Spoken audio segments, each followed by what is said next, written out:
Hi, and welcome. We all know why you're here.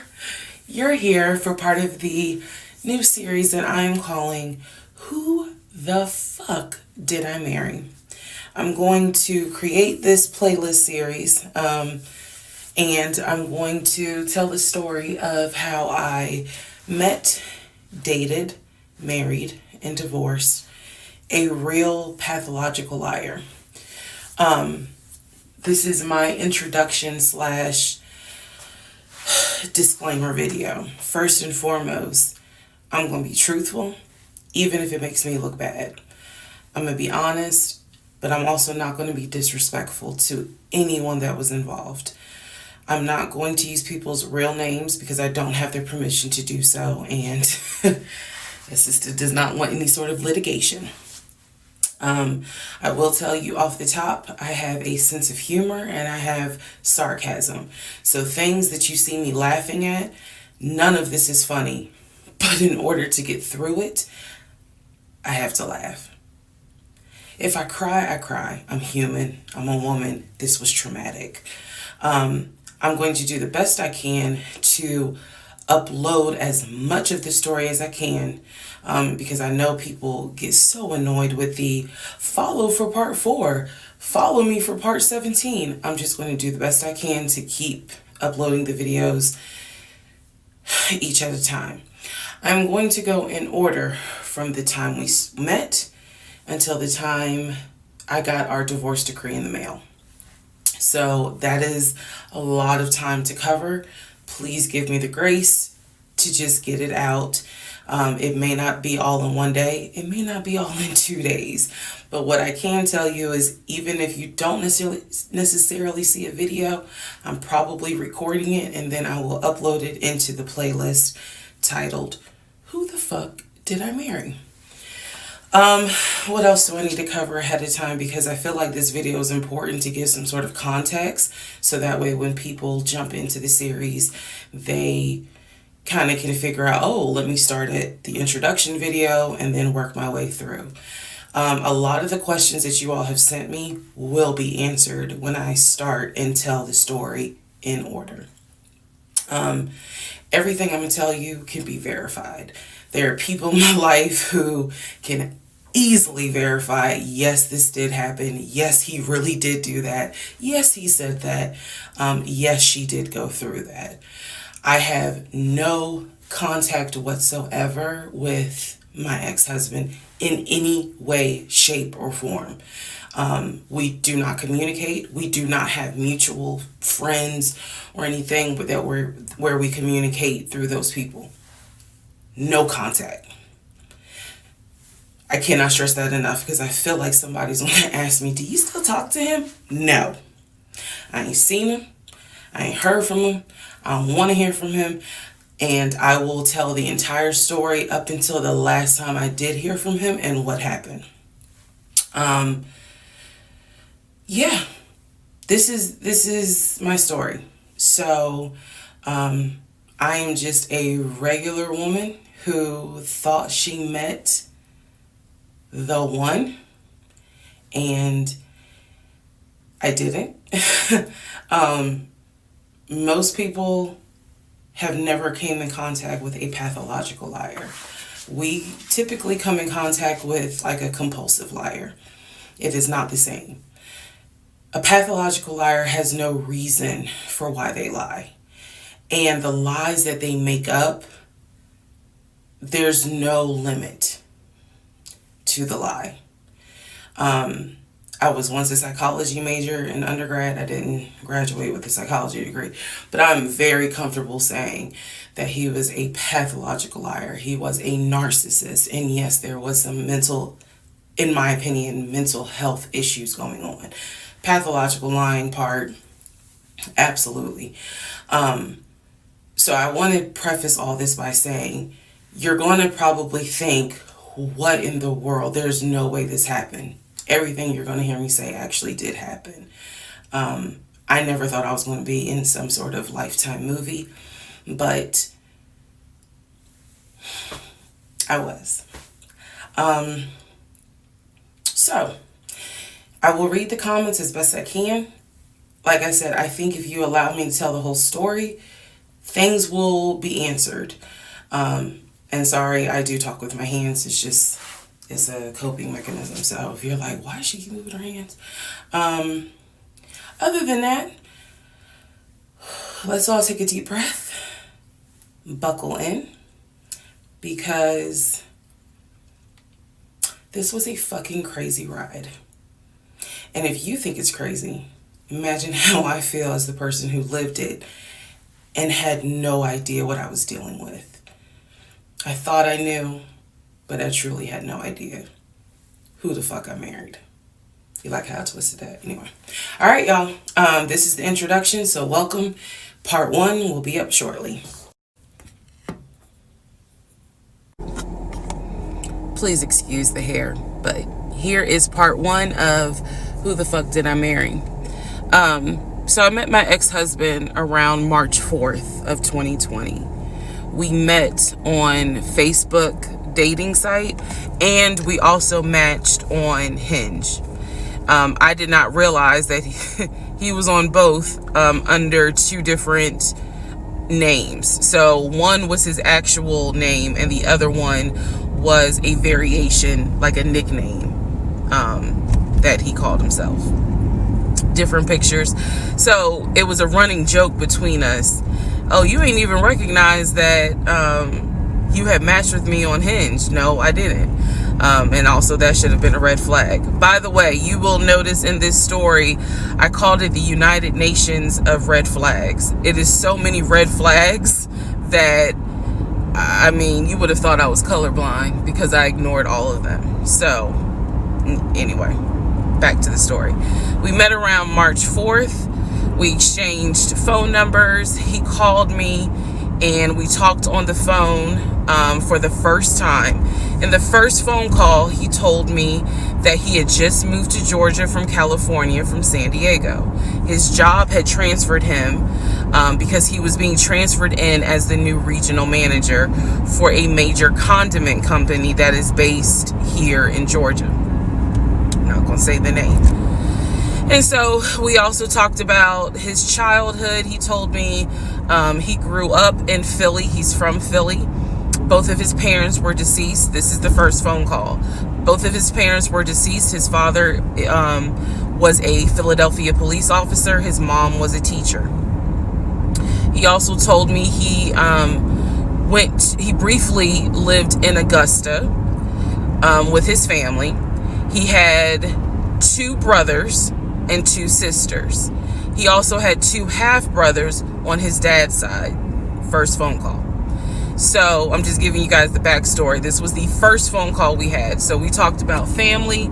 We talked about friends. We talked about our jobs. At the time, I was working at Georgia State Patrol. And he knew this, and he just thought that was like, wow, you know, so you work with troopers all day. Yes, I did. Also in that phone call, he explained to me that he used to play football. He explained that he used to play arena football. I know nothing about arena football. I know about NFL. I know about college. Go Dogs. But I don't know anything about arena football. So he explained to me that he used to play arena football. He used to work at Apple in the off season of arena football. And I remember thinking on that phone call, oh, okay, you know, like, good for you. I don't know anything about arena football. And I believe I did tell him that. I don't know anything about arena football. That'll come into play later on. So he told me, you know, I just moved here. My job is paying for my housing and they're helping me to look for a house. He was like, right now I'm in Gwinnett County, but I'm trying to look for a house, ideally in Atlanta, like Brookhaven, Sandy Springs. He was like, I really would like to move out there. And so I thought, you know, that's great. You know, you're looking to get a house. You just moved here. He was like, I don't really know too many people here because I spend all my time at work and, you know, this job is really demanding. So that was our first phone call. We talked more. He talked a lot, which took me by surprise because I'm not really used to men talking more than me. he eventually asked me out on a date. Our first date was set for Saturday, March 7th, 2020. He asked me what was my favorite restaurant. I said Cheesecake Factory. And so we agreed to go out at the Cheesecake Factory in a location that was in between. I lived in Clayton County at the time. He lived in Gwinnett County. I realized that if you don't know anything about Metro Atlanta, that makes no sense. But basically, we lived about 45 minutes apart. So we agreed to meet at the Cheesecake Factory over at Perimeter Mall, which is in an area, Sandy Springs, Dunwoody area. I was excited. Like, I called my friends and was like, I got a date, blah, blah, blah. We'll see how it goes. First conversation was good. Hopefully he looks like his pictures, because, that's always an issue with online dating. Hopefully he looks like his pictures. So on my way to our date, I took 285, and literally right before I got to Boulder Crest, the exit for Boulder Crest, I heard a boom, and I lost control of my car. Thank God that not thank God, but I knew what to do. So I did not crash, but my tire blew out. So I called him and I said, hey, I'm so sorry, but my tire just blew on 285. I'm slowly making my way off the exit. I believe I pulled into a Chevron gas station, and I said, I got to get this fixed. I don't know what to do. Like, I'm a damsel in distress kind of thing. He kind of paused. He got quiet, and he was like, tell me exactly where you are. Drop your pin. So I dropped the pin, and he came to the gas station. Got out the car, and I was so relieved that he actually looked like his pictures that I was like, oh my God, he's actually attractive, because he's like 6'4", 6'5". Also, man, I apologize. So let me go back to the first conversation. Let me add something. He did tell me in the first phone call that he was divorced, and that his ex-wife, she had 2 children, a boy and a girl, who were teenagers, young adults. I think the girl was about 20. And he said that he had a very close relationship with his stepkids.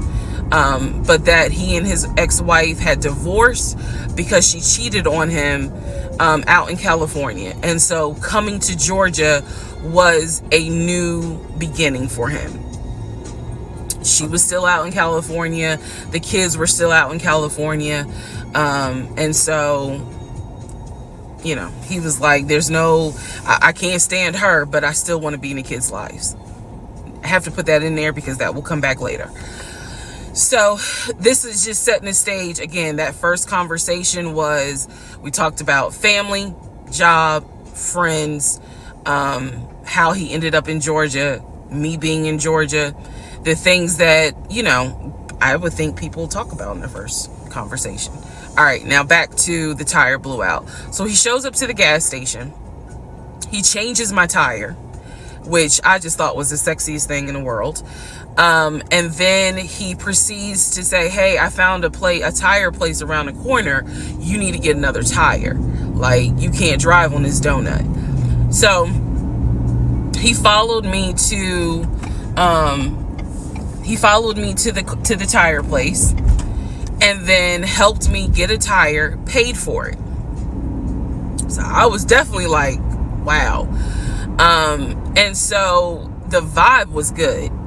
So anyway, I get the tire fixed. We follow each other to the Cheesecake Factory over in Perimeter. We hold hands walking into the Cheesecake Factory. So in my mind, I'm like, this. Oh my God, I had butterflies. That's the look of a woman who had butterflies. So I had butterflies. And we go in. There's a long wait. And so we sit outside and we just talk. And the conversation's great. And this is where he tells me what it is he's looking for. He tells me, I believe at the time he was 42. He was like, I want to get married and it be for real. He's like, my parents were married 40 plus years before my mom passed away, and I want that. I want marriage, family, a house. Like, that is what I want. He was like, I'm as a man, I'm ready to get married, but I want it to be for real, because the first time, it really hurt me when she cheated on me. So he's telling me everything that I wanted to hear. And so he was like, what is it that you want? And I said pretty much the same thing. I was like, I'm ready to get married, definitely want to have a family, and I want to marry my best friend. So we both put on the table that we wanted marriage. And this is the end of part 1. All right, who the fuck did I marry? Part 2. So we both put on the table what it is that we wanted. We both had established we were dating for marriage. We were not dating just to date. We were not trying to be friends with benefits and none of that. So the dinner at Cheesecake Factory went really well. We laughed, we joked, we talked about people, which is kind of up my alley, my sense of humor. It was a good vibe. So at the end of the date, at the end of dinner, we sat in his car and he played this song for me by John Legend. I don't know the name of the song. By the time this video posts, I will put the name at the bottom. I can't remember the song. I just remember that John Legend was talking about, I think I met my wife tonight. And I thought it was a sign. So I was like, oh my God. So anyway, we ended up sitting in the car talking just about life and experiences until about midnight. So during this conversation, he again is telling me how it was, what it was like living in California, how he went out there. He went to San Diego State. He played football for San Diego State. He talked about how, he loved it out there, so he stayed. That's when he joined the company. And then he explained that he also did arena football, but only did it for about 2 or 3 years. He claims that while he was doing arena football, the team that he was on won a championship. But again, keep in mind, I don't know anything about arena football. So I was like, okay, I didn't know that they had championships. And he was like, he got a little offended, like, yeah, they got championships. And, he was on that team. So he talked to me about how he worked at Apple. He worked something in the IT area of Apple, but it within the store. Again, it was one of those, it's like when I tell people I used to work at Amazon. I really wasn't paying much attention to it. Why? So we talked about all that. We talked deeply into what happened with the ex-wife. It's because I asked. He was not volunteering all this information. So in other words, I get very uncomfortable when men start talking about their ex a lot. That's not what happened. I was asking questions because I was really trying to figure out, okay, are you ready for a relationship, or are you still missing her? So we talked about that. We talked about my exes. That was a mistake I made because I talked about how I dated at one point in time somebody I worked with. That will come back later. And he seemed real cool about it. He was like, that was before me and blah, blah, blah. So the conversation was good. Midnight comes and I go home. Yes, I went home. We ended up talking. Mind you, our first date was March 7th. And within about 2.5 weeks, Brian Kemp, our governor, shut Georgia down. We were going to be on lockdown. So during those 2.5 weeks, we talked every day. We went out again at Red Lobster. I remember Red Lobster. But everything was going great. The issue was, where are we going to quarantine? So the question was, are we going to quarantine at his place, which he had like a studio type of situation. Like, it clearly, where he was staying, I was like, it's like a studio apartment, But he kept telling me, like, this is temporary because I'm looking for a house. Like, he showed me the email from a woman who worked at the company where she was out on maternity leave, but she was putting him in contact with a realtor to help him find a townhome or a single family house. So I was just like, okay, this is definitely temporary. Like, he's not trying to stay here long term. And she was apologizing in the email. I'm so sorry, you know, this should have been taken care of before you got here, but it wasn't. I saw the email. I read it. I read the email. So the decision was, we're going to quarantine at the studio, or we're going to quarantine in my house? First mistake I made. Well, there's a lot, but this was a mistake I made. So ladies, caution moment.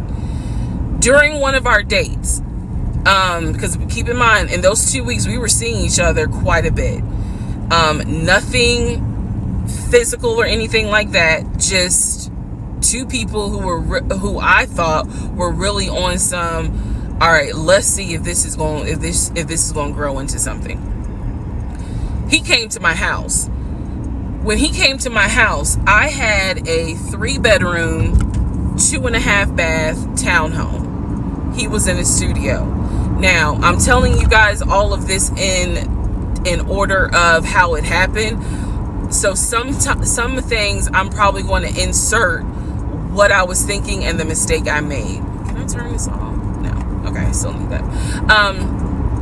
And I say that to say that I did not realize inviting him to my home probably made his eyes go, oh shit, she's a keeper. She got this 3-bedroom, 2.5 bath townhouse, and I'm in like a little studio. Yeah, let me go ahead and pursue this. What I need to do to quarantine here. The decision was made, quarantine at my house. So the state went on lockdown. He came and stayed with me in my home, and for the most part, in the initial beginning, it was fine. It was fine. The reason why I hesitate is because I grew up in the church. So for me, it was really like an internal struggle of, bruh, you always said you would never live with a guy unless he was your husband. And now you living with a dude and he ain't your husband. Like, it was a struggle for me because I knew better. And don't come for me. I'm just telling you the way I grew up. It was like that. It was not sitting right with me. But at the same time, I didn't want to quarantine by myself. I did not want to. So there we go. So he moved in. We talked about the bills. Let me clear something up that I said in the other video where I said he paid all the bills. He paid all the household bills. He did not pay my car payment, my cell phone, or my car insurance. He paid the rent because my rent at the time was less than $1,000. He paid the utility bills.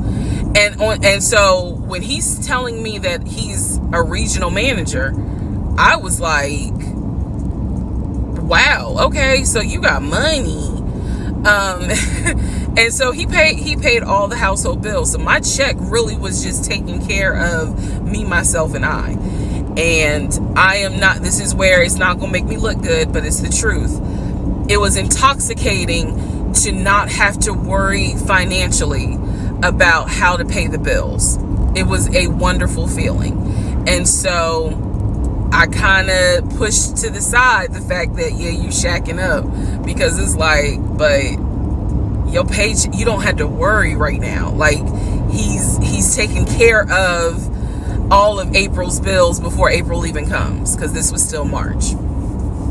So we're living together, and I'm cooking, I'm cleaning, he's helping to cook and clean, and then we have a conversation about house. Is he still going to buy a house just for him, or is he going to buy a house where it's for us? Because we are going to try to make this thing work, be official, get married, have a family. So the question now on the table is, what are we going to do? Because I didn't want to stay in Riverdale, Georgia. I did not want to raise a family there. I refused to have a baby in Clayton County. So the decision was made, let's start looking for a house for both of us. Remember, he was already looking for a house for him. But then he was like, you know what? We're together. I plan to marry you. Let's look for a family home for the two of us. He was like, this is how much I was approved for. That's when he showed me the Chase paperwork. It was a letter stating that and it had the Chase emblem at the top. He showed me a letter stating that he was approved for $700.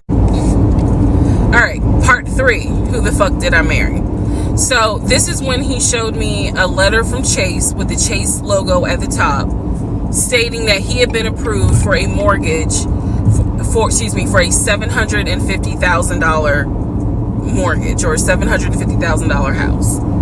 So he was like, we can't go over $750,000. And I said, I remember asking him, can you afford the mortgage on a $750,000 house? Because I know I can't.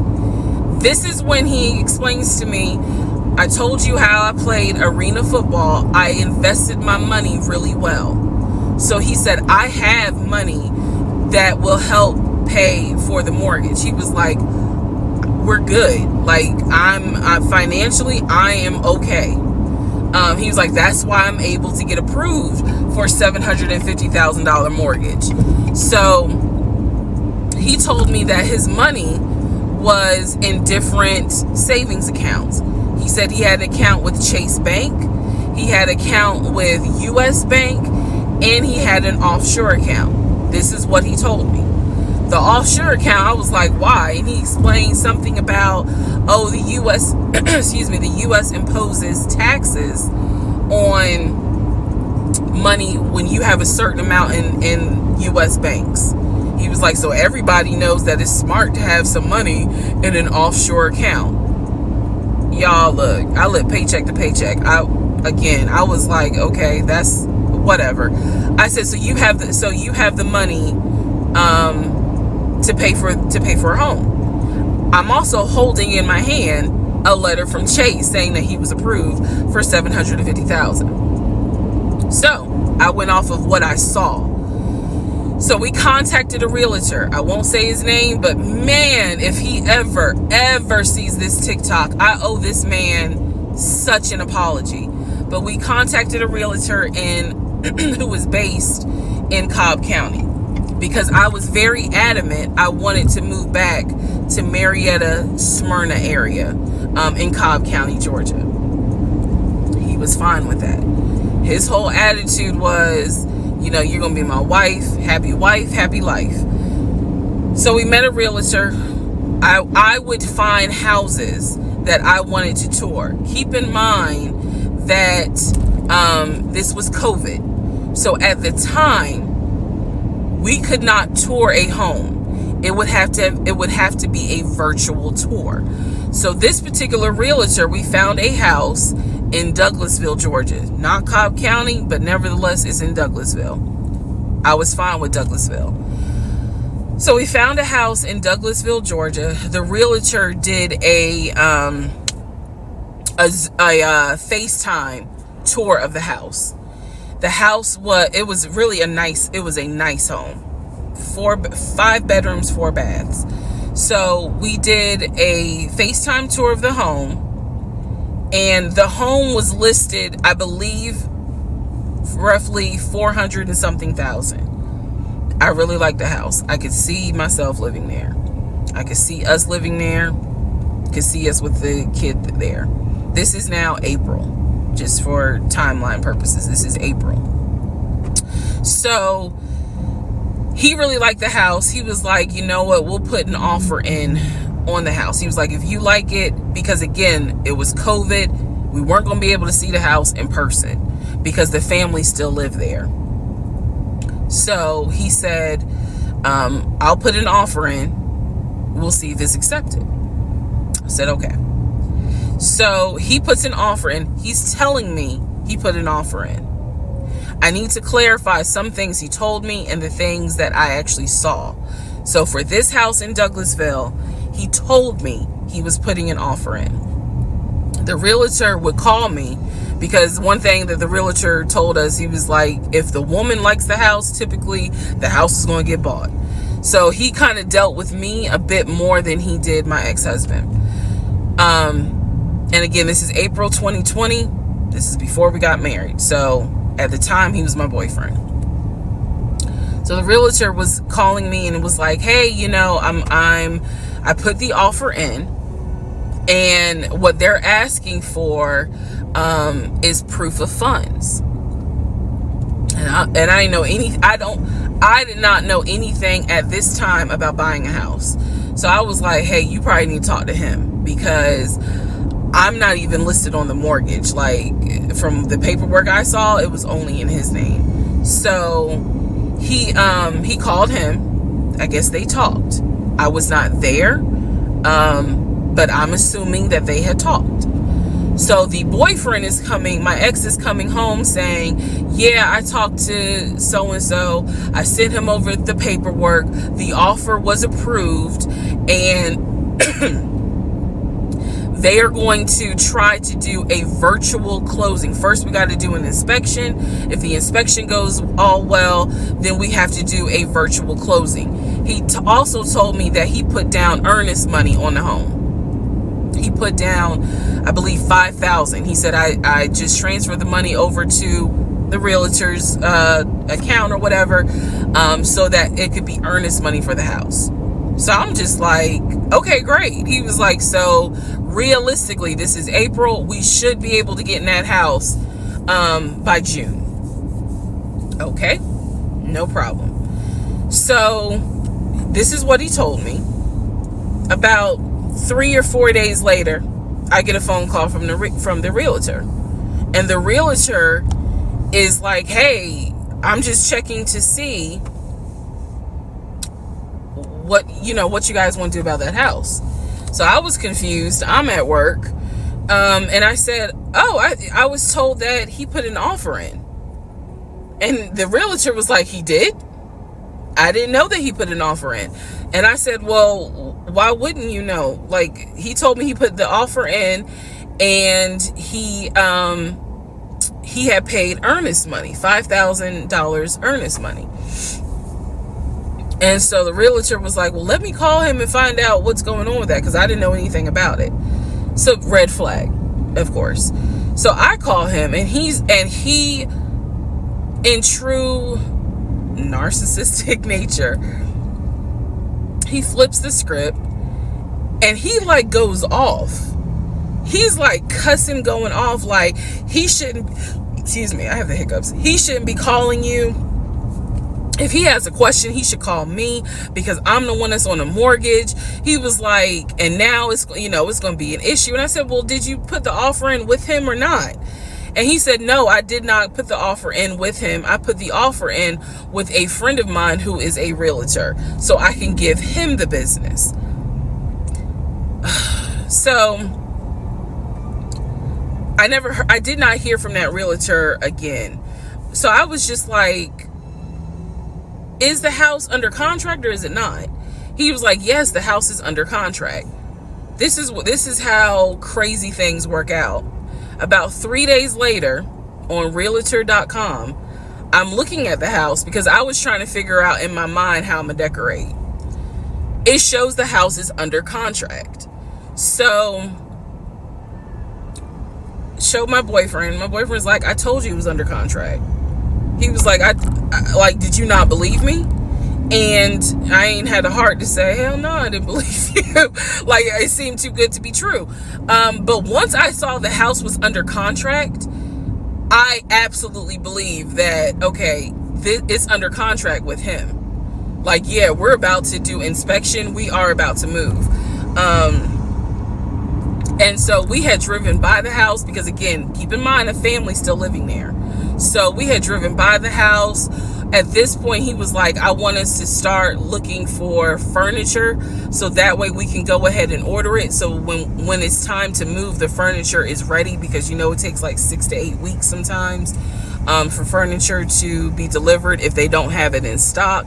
Like, he was very methodical and planning and saying, this is what we need to do. So we started going to Home Depot, Lowe's, because we had a printout of what the sellers were going to take. They were going to take the appliances. He had a printout. Let me be clear. He had a printout. So it said on there that they were going to take the appliances. So we needed to get a new stove, new refrigerator, new microwave, all that stuff. So we went to Home Depot and Lowe's, and I went ham. I chose all these new appliances. And here's where we get into the shopping. All right, part 4. So we go to Home Depot, we go to Lowe's. I'm choosing all these appliances. He's taking pictures of the SKU number. We have representatives helping us, and he basically explained to them, hey, we're buying a house. We should be closing sometime in June. Can we order this stuff now? Can I put a hold on it? Like, what can we do? Because we're not ready for delivery. I stood there as the Home Depot rep said, we can hold it in our warehouse. Like, you can buy something and we can hold it. People do it all the time, especially with COVID. So I watched him pay. I want to say it was about it was either $350 or $500. I watched him pay a deposit on a whole new set of appliances for them, and they were going to hold it until we were ready for delivery. I watched this. So I was like, okay, good deal. Like, we got the appliances.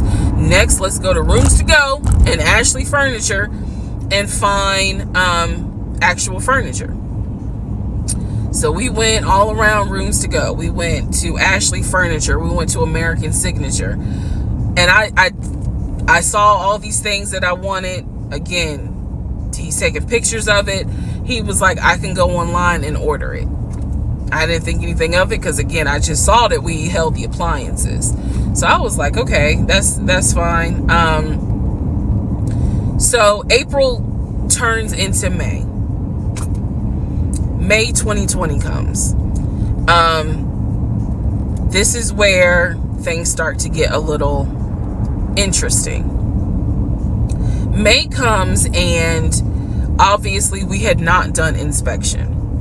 And I'm asking him all the time, what's the deal with the house? He was like, oh, because of COVID, they're trying to get someone to do the inspection.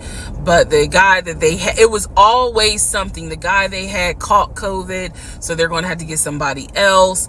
And he's like 15 houses backed up, so it'll be a while. So at this point in May, I know I look crazy. In this point in May of 2020, I started recording audio diaries. I don't know why. It was something just made me just start recording my thoughts in an audio diary, and I still have them. And I would save them by the date, and I would just start talking about what's on my mind.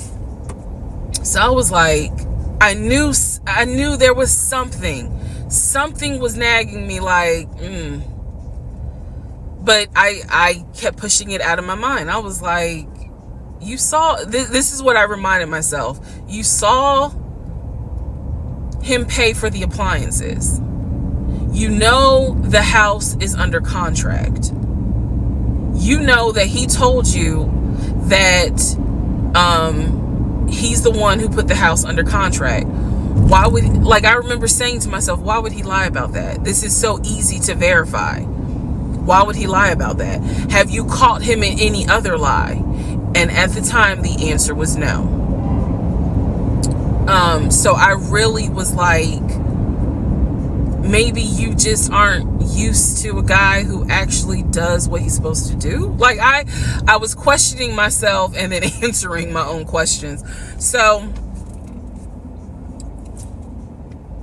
inspection didn't happen. Around mid-May, I found out I was pregnant. May 2020. When I found out I was pregnant, he was ecstatic and I was like, oh shit. The reason why I was oh shit is because, number one, I'm plus size. Number two, because of my age, I felt like it was probably going to be a high risk pregnancy. And I wasn't married. And that nagged. I cannot tell y'all how much it nagged me. There was a lot of internal struggle in between. My family didn't even know that he had moved in at this point. I told them, that I was pregnant, went to the doctor, everything looked good. But again, because it was COVID, he couldn't go in with me into the actual room. So, doing any sort of ultrasound, doing the blood test, because my HCG levels were really high. So the doctor was like, hey, it might be twins. We don't know yet. You're still kind of early, along. They gave me a due date. The due date was January 26th of 2021.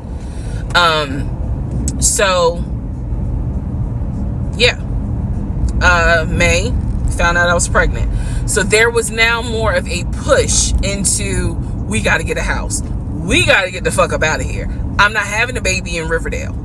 Okay, nothing against Riverdale, but I ain't having a baby in Riverdale. So we need to find out what's going on with this house. And so he was on top of it. He had an answer for everything. He was like, I'm gonna call and find out what's going on, blah, blah, blah.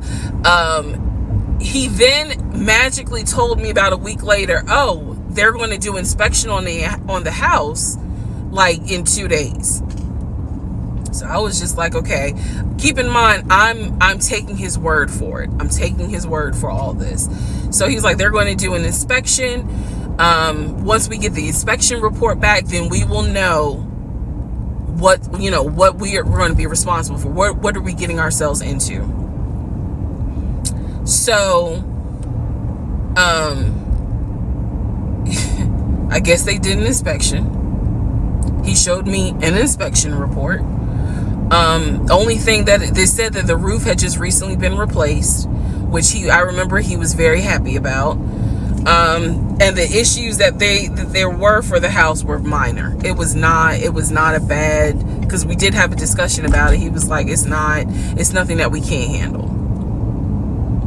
Then he said that we were set to close the end of May. We were set to close the end of May. He told me it was going to be a virtual closing. You're probably like, what the hell is a virtual closing? Because again, he's saying because of COVID, people are not closing in the office. They're doing a virtual closing where you would need to electronically sign the paperwork. This is what he's telling me. And so he was like, we're set to close like just before Memorial Day. And so for some reason, again, there's still that nagging part. For some reason, I didn't start packing. Anyone that knows me will tell you I hate moving. I've done it enough in my life. I hate moving. But I did not start packing up that house at all. I was just like, I'm pregnant. My body was changing so fast that it was like I can barely keep my eyes open half the day. And so, no, I didn't start packing. And I remember I did record, again, I was recording audio diaries just about every day. When something didn't sit right, I would verbally record it in the audio diary because I was like, I don't know what it is, but there's something. That was the theme of our relationship. I don't know what it is, but I know there's something. And so I remember talking to myself in my little prayer closet, because that's where I would do my recordings. And I remember thinking, what if we don't get this house? Like, what if we don't get, what if he's lying? But again, there goes that thought process of, why would he lie about this? Like, who makes up that they're buying a house when in fact they're not? And then he's showing you all this paperwork. Like, come on, you can't be that jaded that you don't even believe what's in front of you. All right, so now we're going to go into part 5. Okay, part 5. Who the fuck did I marry? So I'm questioning all this stuff in my head out loud on my audio diaries, and then once again I'm like, but look at what he's giving you. Like, he's paying. It wasn't a question about money. It was just a question of, are we really about to move into this house? And keep in mind, he's paying all the household bills. He still is. So we were supposed to close before Memorial Day. We didn't. There was an excuse. There was always an excuse with him. Always an excuse. And I didn't know enough about the process to question stuff because I really wasn't involved the way I should have been. And it was giving me a lot of anxiety. So I'm pregnant with a lot of anxiety. And if I'm gonna be 100% honest with y'all, I was not expecting that I was probably going to have a healthy pregnancy because I was stressed. And what I was stressed about is I didn't know what was going on because I wasn't really involved the way that a normal relationship would be involved. Just being honest.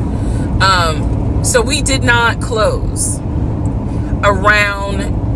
We move now into June. This is now going into June. Around June 5th, I looked at the house again on realtor.com. I don't know what made me do it other than, and I don't mean to sound super spiritual. I know that people are like, you may or may not believe in God, but I'm telling you, I believe with all my heart, probably the Holy Spirit was like, look at that house on realtor.com.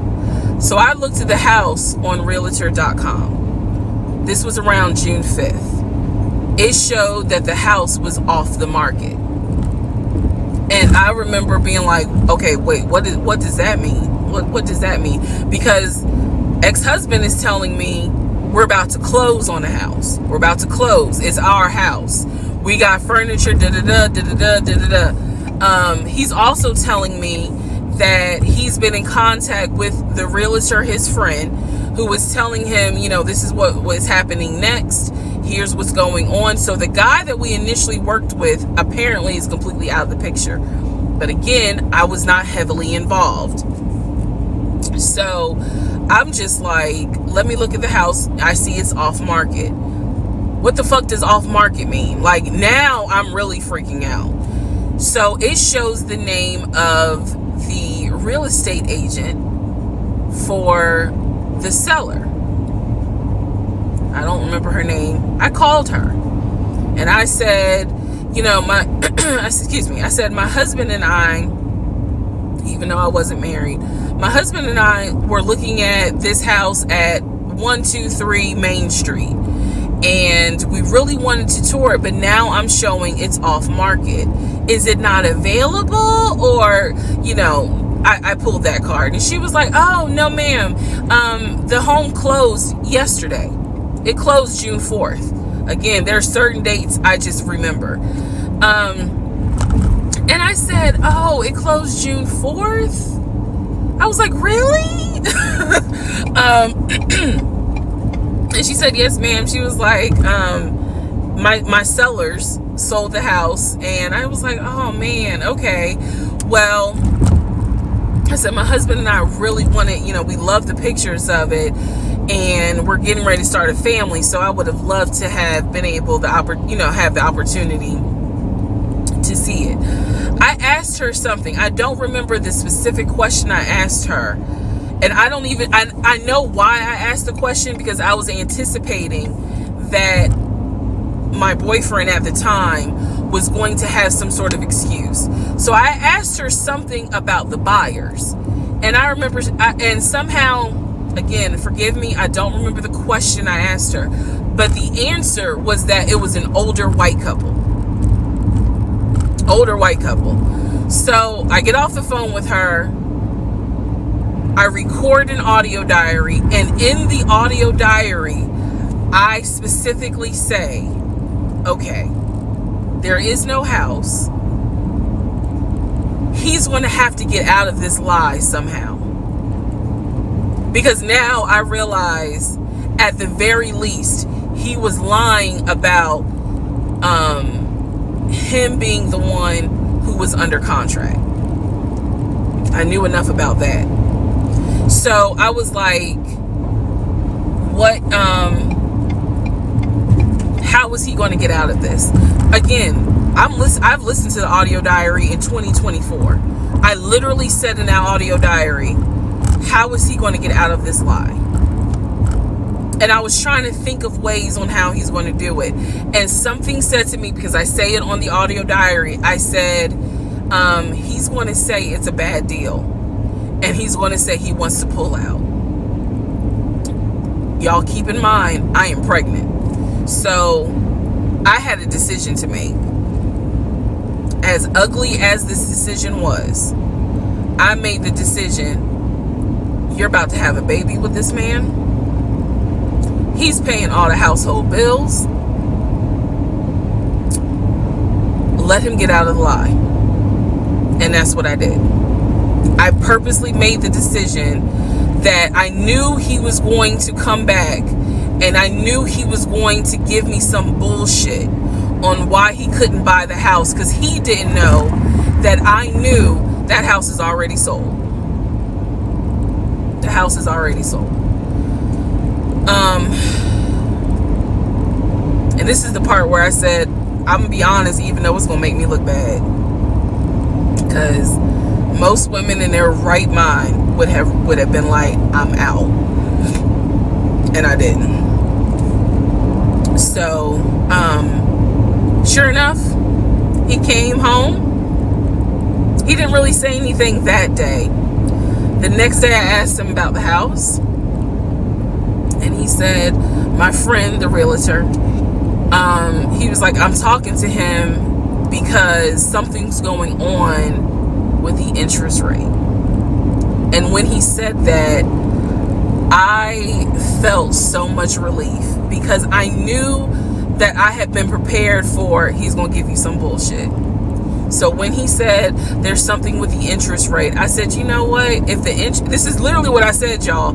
If the interest rate isn't good, then we shouldn't move there. We should probably let this house go. We should cancel whatever furniture we ordered, or, appliances, and let's just look for another house. I said, I would like to be moved before the end of the year.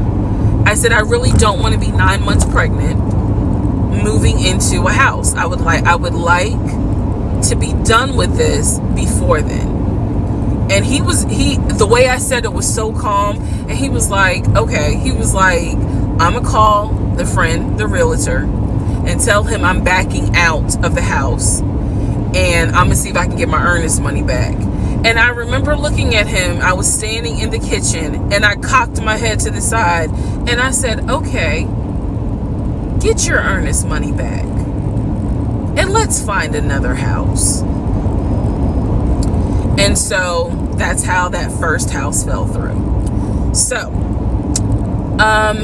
fast forward, I keep looking at this to see how much time I have, because they only give you 10 minutes. So this is part 5. Part 6 is coming up. But subsequently, what ends up happening the next week, which is mid-June, I was at work, and I started cramping, started bleeding. And at this point, my doctor, I had just had an ultrasound earlier that day. So I went to work, because the ultrasound was fine. I went to work, and the cramping and the bleeding started, and I started crying because I kind of knew what was going on. And my doctor had called me and told me that when they did the ultrasound, they did not see a heartbeat. So she was like, this pregnancy is not going to be viable. So I'm crying, hysterical, and now we're going to get into part 6.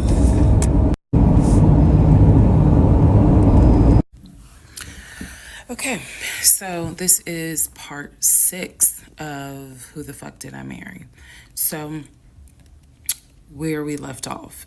So obviously, my doctor had called and told me there was no heartbeat. The pregnancy was not viable at that point, and I was cramping and spotting at work. Went into my best friend's office and immediately started crying. She was like, "What's going on?" And I said, I told her what the doctor said, and she grabbed her keys, grabbed her purse, and was like, "Let's go. I'm taking you home." On my way home, I called my boyfriend and told him what the doctor said, and he was like, "I'll meet you at home." So he was coming from Duluth, went straight home. And so about 24, 48 hours later, I had a doctor's appointment, and my doctor gave me 3 options. First option, let everything happen naturally. Your body will expel the fetus on its own. Second option, you can take a pill which will induce expelling the fetus at home. The pill basically will cause you to contract and expel. The third option was to go into the hospital and do a D&C. I did not want to do a D&C because I did not want to be in a hospital with COVID going on. And for whatever reason, I did not do the option of let it happen naturally. So I chose to do the pill. His birthday was June 17th. My ex's birthday was June 17th. So the decision was made, we're going to celebrate his birthday that day, go out to eat. And then that night I would take the pill because we both were off from work the next 2 or 3 days. So went out to eat to try to celebrate as best we could, and then took the pill that night. That night was the most traumatic, excruciating pain I've ever put my body through. I do not recommend any woman, if prayerfully you don't have to go through that, but I don't recommend taking that pill. If you don't have to, don't do it. I spent the whole night in the bathroom just crying in so much pain. They gave me a narcotic. I couldn't take it because I found out I was allergic to it, so it was causing me to like projectile vomiting. It was a mess. So, and he was right there. You know, he was scared that he needed to take me to the ER. But in the morning, the pain kind of subsided.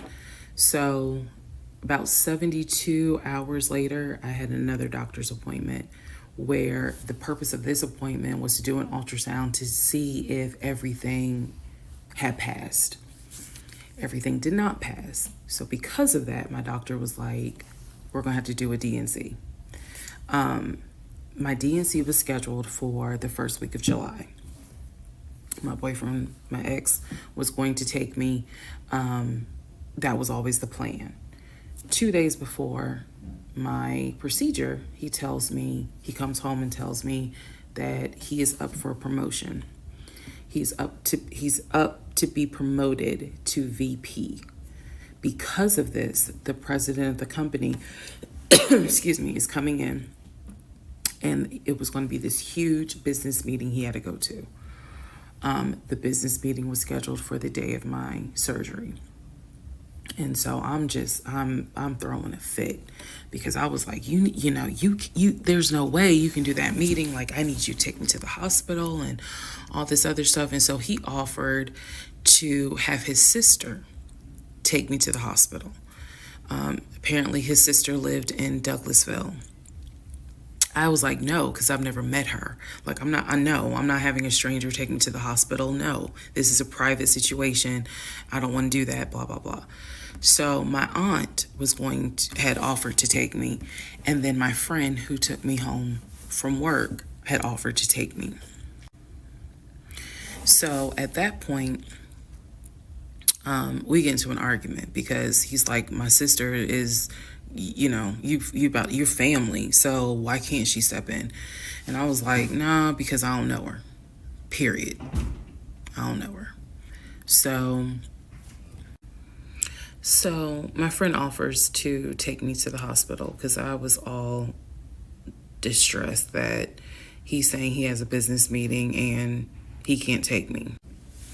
So I remember being on I-75 on the connector on the phone with her crying because I was so embarrassed that he wasn't going to be the one to take me and that I was needing to rely on someone else to take me to the hospital in order to get a D&C done.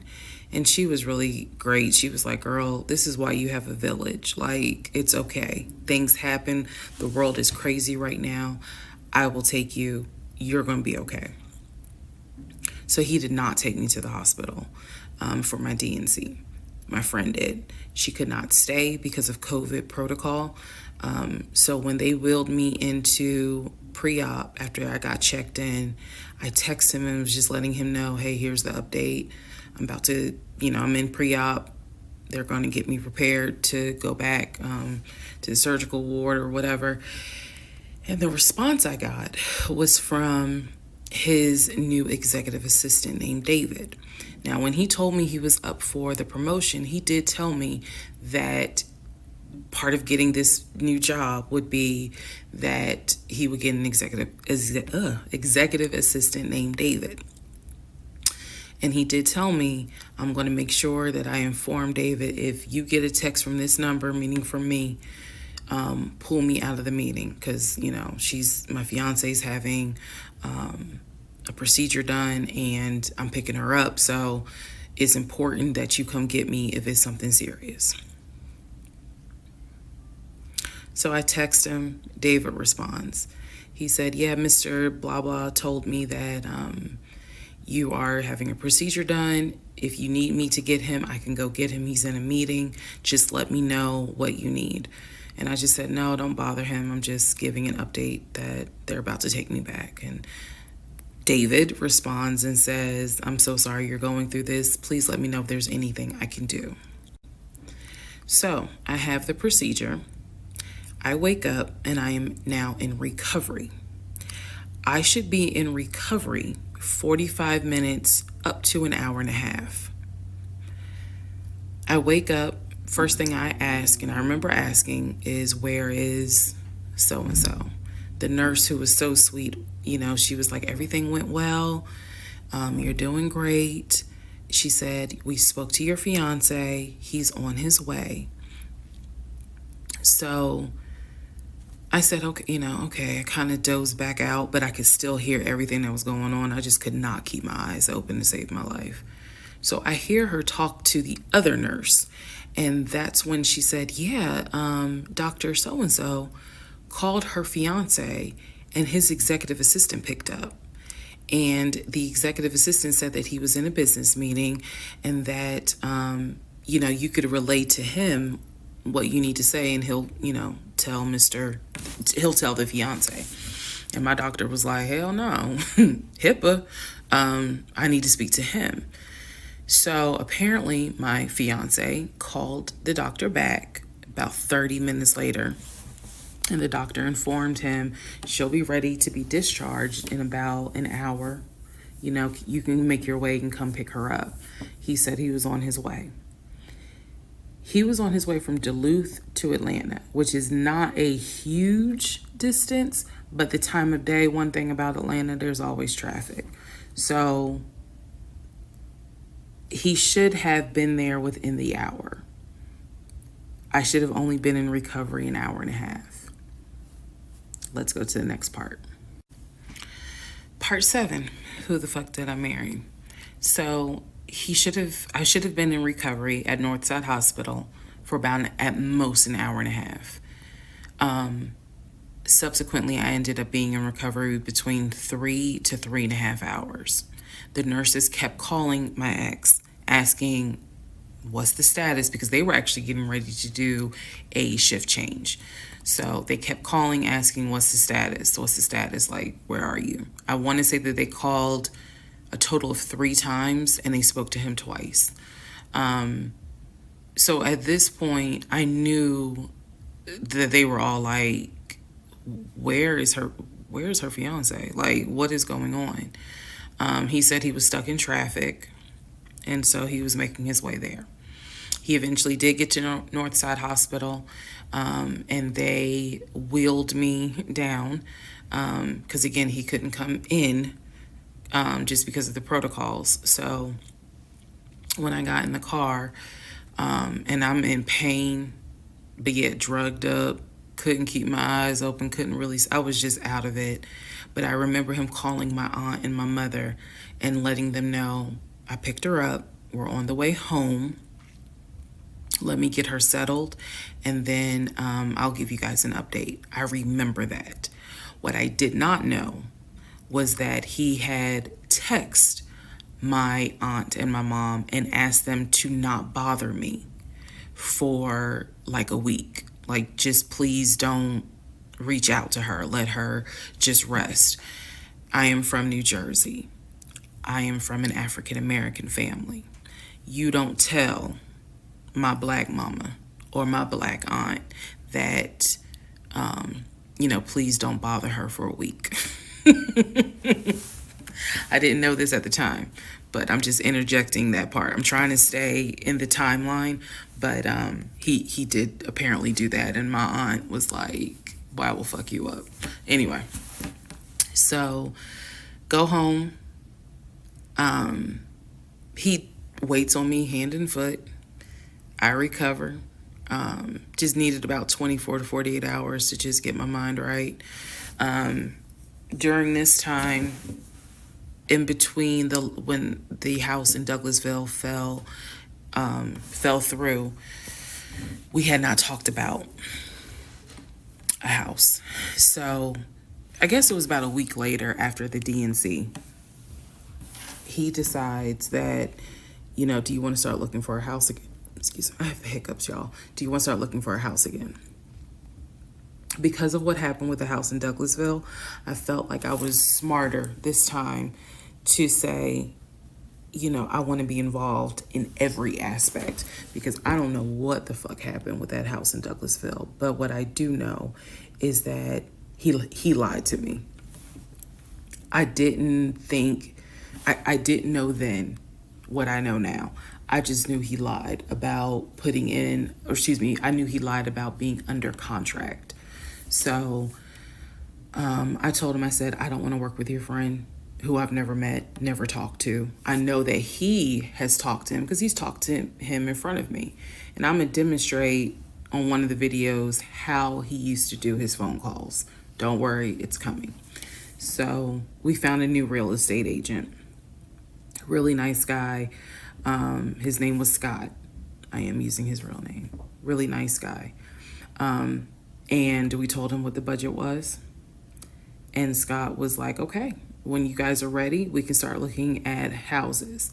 Try to look for houses that are empty, because you can actually tour those. If it's a house where someone's already living in there, chances are it's going to have to be a virtual tour because of COVID. So I found a house that I absolutely, in total, we must have looked at about 15 houses. But I found a house in Smyrna that I absolutely loved. We toured the house. Everything about this house was perfect.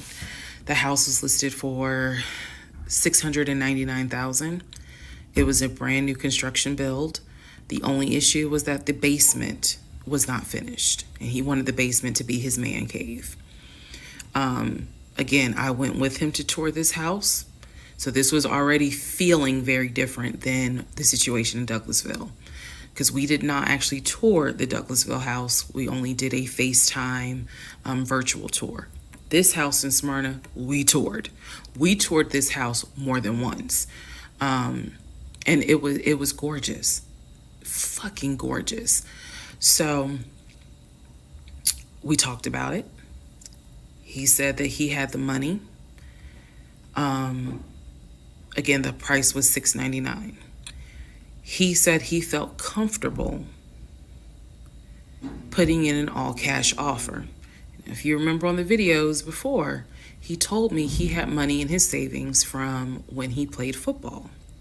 So when he said an all-cash offer, even I knew, you got that kind of money? Like, where you can cut a cashier's check for $699,000? And he told me he did. He had money in savings from when he played football, and he was very comfortable paying all cash for this home. So the real estate agent, Scott, sent over the paperwork. The paperwork was sent in both of our names. It was sent to my email. That was another thing that I changed after Douglasville. Everything gets sent to me, and then I will be sure that he signs it. So he sent it to me. I looked over the offer. We were going to put in an all cash, full price offer with a request to have the basement finished. Also, we were requesting for the seller to give us an answer within 24 hours. We were requesting a quick closing. These are just some of the things I remember. I remember 24 hours, like I didn't want to wait on, y'all think about it. 24 hours, let us know if you're accepting the offer or not. And then also a quick closing because it was a new construction. So we didn't have to wait for the current tenant to move out. We didn't have to do that. So I watched in our bedroom as he pulled it up, because it was a electronic document.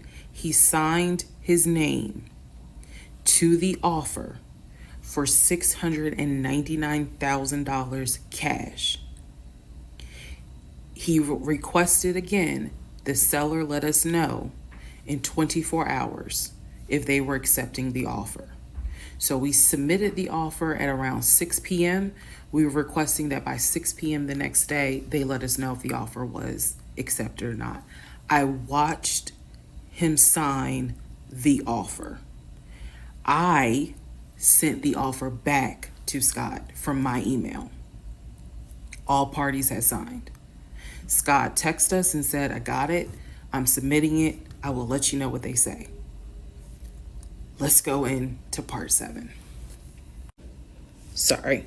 Let's go into part 8. Good grief, this is getting long. Okay, so I just want to clear up some things that I realized is kind of creating some confusion. So just allow this video to serve as a stop sign. Let's clarify.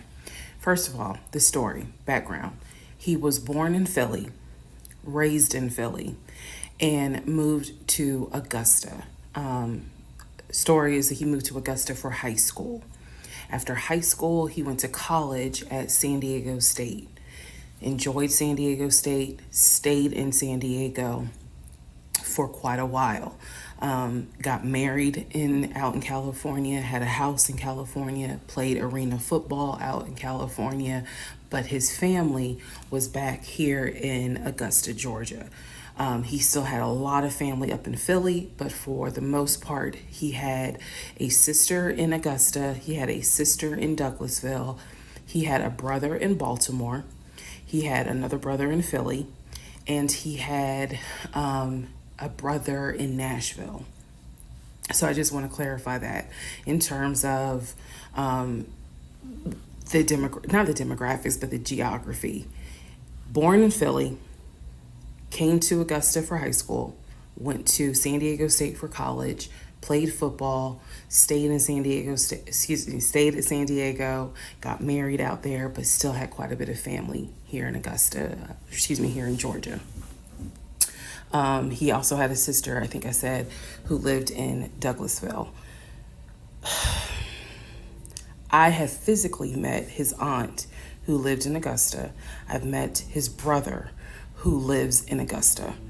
I have spoken on FaceTime with a brother who lives in Baltimore. And then I will demonstrate how he used to talk to the brother that lives in Philly. That's coming up. You haven't missed that. In terms of the proposal, you did not miss the story of the proposal. I simply didn't want to share it because it was embarrassing. Basically, he gave me 3 ring options. We went to a jeweler at the Mall of Georgia. He had me pick out 3 rings.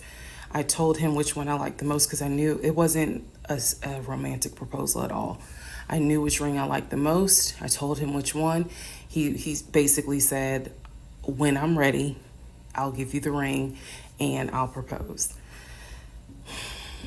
Fast forward about, I guess it was summer because I was actually pregnant when the ring came. We were sitting at the dinner table.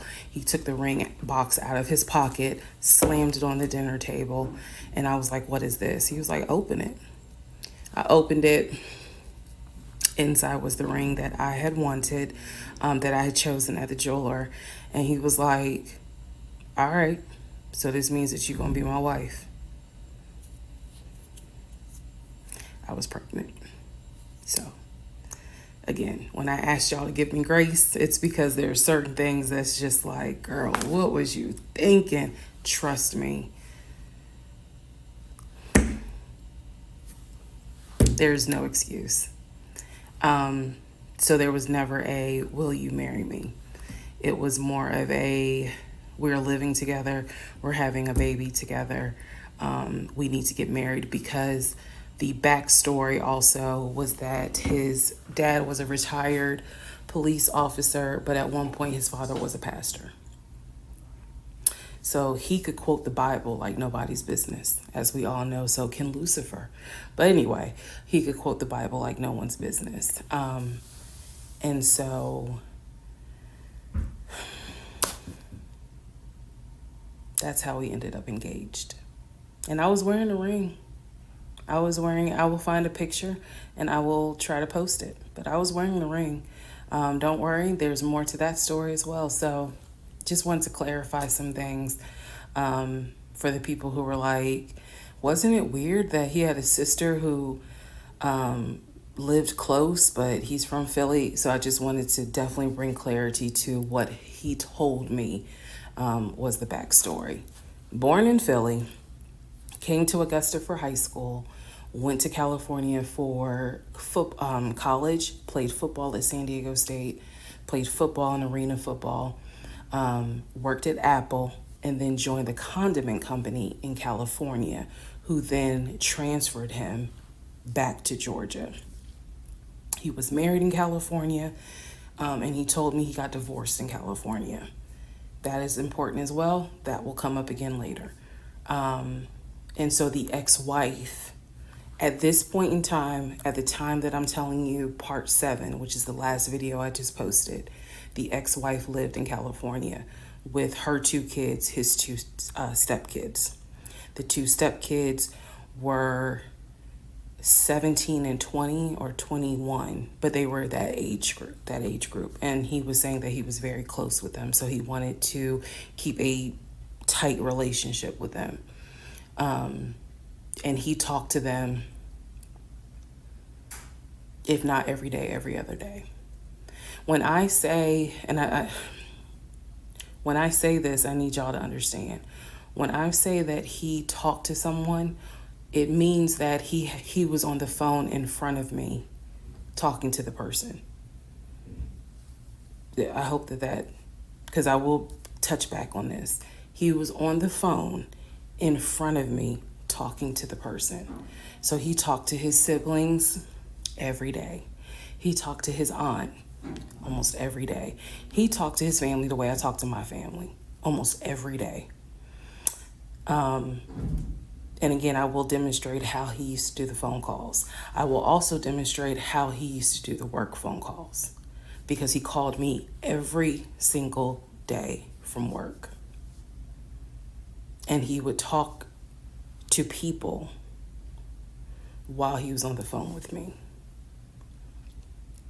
And I could hear people in the background. But that's a whole nother part. So again, buckle your seats. I promise I'm reading your comments, I'm reading your questions, but I wanted to bring this video just to clarify some stuff. Hopefully this helps. And honestly, I know people are fascinated by this, but more than anything, I hope that there's a woman watching this and she's saying to herself, okay, it's time for me to ask some questions. That's my hope. All right, part 8 of Who the Fuck Did I Marry? So we submitted an offer on the house in Smyrna. I sent it over to Scott, our realtor, and next day comes, Scott asks if we can take a phone call. So he calls us and tells us that the offer was not accepted and the builder did not do a counter offer. We don't exactly know why. We don't exactly know why he didn't accept it, but the bottom line is that we figured out later on that he didn't want to finish the basement. So the offer was not accepted. The house fell through. I was okay with that because, again, I knew he had put in an offer. So we continued looking at other houses. We found another house in Smyrna that he really liked. I thought that it was way too big for just the two of us. And so the price of this home was much higher than the $750,000 that Chase had approved for the mortgage. So what he explained to me was that he was willing to do the $750,000 mortgage, and he was also willing to put a significant amount of the money in savings on the house, which meant that he was now comfortable going from $750,000 up to about $900,000. Again, his whole explanation was, I have the money where I can put down a substantial down payment, bring down the price of the home, and then basically mortgage the rest of it. So that was now the plan. I was not comfortable with a home over $900,000. But again, keep in mind, I saw the Chase paperwork. So I was like, I just feel more comfortable sticking at the $750,000 mark. That's what you were approved for. Let's go with that. By this point, this is now fall of 2020. We had been talking about marriage. I had my ring. He had made VP at the company. And again, he was calling me every day from work. I need to kind of explain how the company was ran, because when you think VP, you would think he would be in an office. It was a condiment company, so they actually were producing the condiments, and I'm not saying the name of the company on purpose, but they were producing the condiments in this particular plant location. So a lot of times he would simply tell me that he walked the floor, checking in with his subordinates, basically. Now, how did he go to work? For the most part, at this point, he left before I woke up. However, pretty much he wore dress pants, kind of like a dark navy blue cargo pant, and he had a polo shirt with the company logo on it. What I saw a lot of times is that he would not wear the polo shirt to work. He would wear like a company t-shirt. He would wear rubber sole shoes and the navy blue cargo pants. I didn't think it was a uniform, but it reminded me of what someone would wear when I worked at Amazon, if you're going to be doing manual labor. He didn't go to work sloppy looking at all, but it definitely was not suit and tie. Nowhere near suit and tie. It is fair to note that outside of work, he was a man who he loved to dress. He loved to wear the latest Jordans. He loved to collect watches. He collected a lot of Invicta watches. He He loved to collect hats. He wore hats, baseball caps everywhere because he didn't like the shape of his head. So in terms of how he dressed casually, the man, he could dress. In terms of how he dressed for work, yeah, he didn't dress like a VP. But his excuse was, I'm constantly walking the production floor, and I can't be in a suit and tie walking the production floor where they're creating the condiments that we're selling. So by this point, again, this is fall. We're still looking at houses. We're still touring houses as much as we can because it is COVID.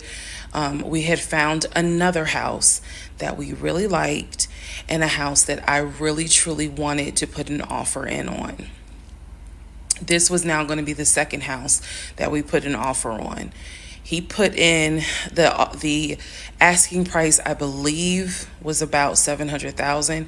He put in under asking an offer for about $650,000. I'm guessing, but I'll try to find the house and put it on the story. The reason that house fell through, we found out that the home was sitting on a septic tank. We found out that the septic tank had an issue, and it would have taken about $15,000 to $20,000 to fix the septic tank. The sellers were not willing to fix the septic tank. Personally, I didn't really care for the house that much. I'm the one who was like, I don't really want it. So even though we put an offer in, we had 24 hours where we could pull our offer back. And so we did. Once we found out, I believe it was in the disclosure. And if you're a realtor, please feel free to tell me if I'm using the wrong terminology. But I believe it was in the disclosure that they told us the septic tank needs to be replaced. That's when I was like, nah, I don't want that house. So we pulled out. The house fell through. And so I was fine with it because, again, I was heavily involved. I saw him sign the offer. I knew every step of what was going on.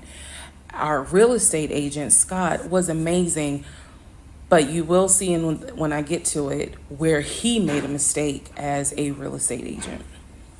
So house number 2 fell through. We then moved on, saw a few more houses, and then we get to house number 3. I'm going to pause talking about the houses because now I need to introduce what happened with the cars. Stay tuned. All right. Part 9 of Who the Fuck Did I Marry? So we're pausing on the house stuff. Let me tell you about the car. So when I met my ex-husband, I was driving a 2012 Nissan Rogue, fully loaded. It had quite a few miles on it, but it got me from A to B. It was in good condition, but I was upside down in the car. He was driving a 2018 Ford Taurus, sport mode. I know he had a sport mode on the car, and I love driving that car. When he told me how he was a regional manager, he told me that one of the perks that came with the job was that he would be getting a company car. And so we spent time going to Range Rover of South Atlanta. We spent time going to Jaguar. We spent time going to BMW. We spent time going to Ford, which was on Mount Zion in Morrow, if you all are familiar with that area. He test drove a whole lot of cars. In the end, he decided on a BMW sedan. I was there when he test drove the car. I got in the car with him. I loved it. And he explained to the salesperson, I'm getting a company car. I need to get a printout of the full price of the car, tax, tag, and title. Because what my company is going to do is wire over the money for the car. The salesperson was like, okay, apparently that happens a lot. So he gave him a printout with the tax, tag, and title for the car. In front of me and the salesperson, he called the person in the finance department for his job. Obviously, I have no idea what this person's name is. But he called the person. He explained to them, this is the amount of money. He said the president of the company, so-and-so, has authorized for him to get a car, not spending more than, I think, $90,000 tax tag and title. The BMW came out to just under $90,000. And so I remember this conversation so fucking vividly. So he's on the phone in front. I'm sitting down, the salesperson sitting down at their desk, and he's like, they put me on hold. And so he's like, I guess the person comes back and he says, yeah, the price of the car is blah, blah, blah. He was like, give me a second and I can send you a picture of that printout that shows tax tag and title for the BMW. He gets off the phone. He takes a picture of it. He sends it to whoever. He waits about 10 minutes. He calls the person back. He says, did you get it? Apparently the person did get it. But the person who can actually physically do the wire transfer had gone home for the day. So what he says to the BMW salesperson, he's like, okay, we're going to have to do this tomorrow because so-and-so went home for the day. I don't know who the salesperson is. I can only tell you from my viewpoint what I thought. I had no reason to think this was a lie.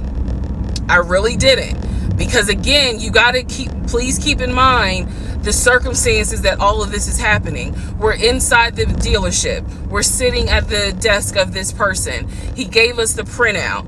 He's on the phone, doing business, basically saying, look, this is how much money the car is going to cost.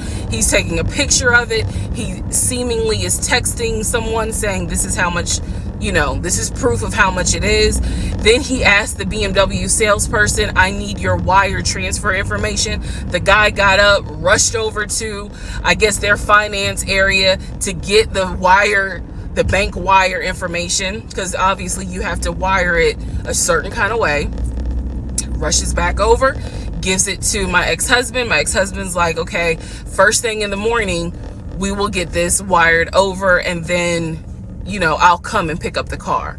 My fiance, will drive me up here to pick up the car. So we leave. He felt like, because at the time that this all happened, I was pregnant. So he felt like, look, we're about to have a baby. I don't want you driving that Nissan Rogue. I want to get you something. I want to get you something more secure, something new. I really wanted a Kia. I really wanted a Kia Telluride. And he was like, well, let's look at the warranty. This man knew a lot about cars. He knew a lot about the warranty. He knew a lot about the depreciation value. And so he did talk to me a lot about what will we get the most for our money. We test drove, when I say we, I test drove a Kia Telluride, a Kia Sorento. He didn't like either of those. He had me test drive a Ford Explorer. He didn't really care for that. Then came time where he really wanted me to get a BMW. He really wanted me to get a BMW X5. So he took me to Global BMW Imports, which, if you know anything about Atlanta, it's off of Cobb Parkway, but you can see it off the highway. I believe 285 is where you can see the Global Imports BMW dealership. He took me there. He had me test drive an X5, an X6. He also had me test drive I think I'm gonna get the numbers wrong, a 525, which was a sedan. I did not like that. I wanted an SUV. I loved driving the BMW. He also had me drive an M-Series, test drive an M-Series. So he was very adamant that I should get a BMW. The reason being is because, according to him, he had a BMW in California when he lived in San Diego. He had a BMW that he loved. It was a white BMW. He showed me pictures of the BMW. So he showed me pictures of this white BMW that he had, and unfortunately, the car got totaled about 2 months before he moved to Georgia. So he had received money, not a lot, but some money to get another car, and he used it to get the Ford Taurus because he was like, I just need a car that's going to get me from A to B until I get into a house and I'm much more settled. For him, he was like, I'm really giving myself 60 days to get settled here in Georgia after moving from California. But then he met me. Again, that's the story. So he had me test drive the BMW. So much so, I loved the BMW. Loved it. I wanted a dark blue BMW with cognac interior. I wanted an X5 and I wanted an M Series. So I can clearly tell y'all that's exactly the car I wanted. We were online looking for that particular car because not every dealership had it. I was okay with a black BMW if needed. But I really wanted dark blue, and I really wanted that cognac colored interior. So he felt like, I want you to consider all of a sudden an Audi Q8. Let's just see how you like it. If you don't really like it, then we will go back to the BMW. I cannot tell you why he switched up. I can't.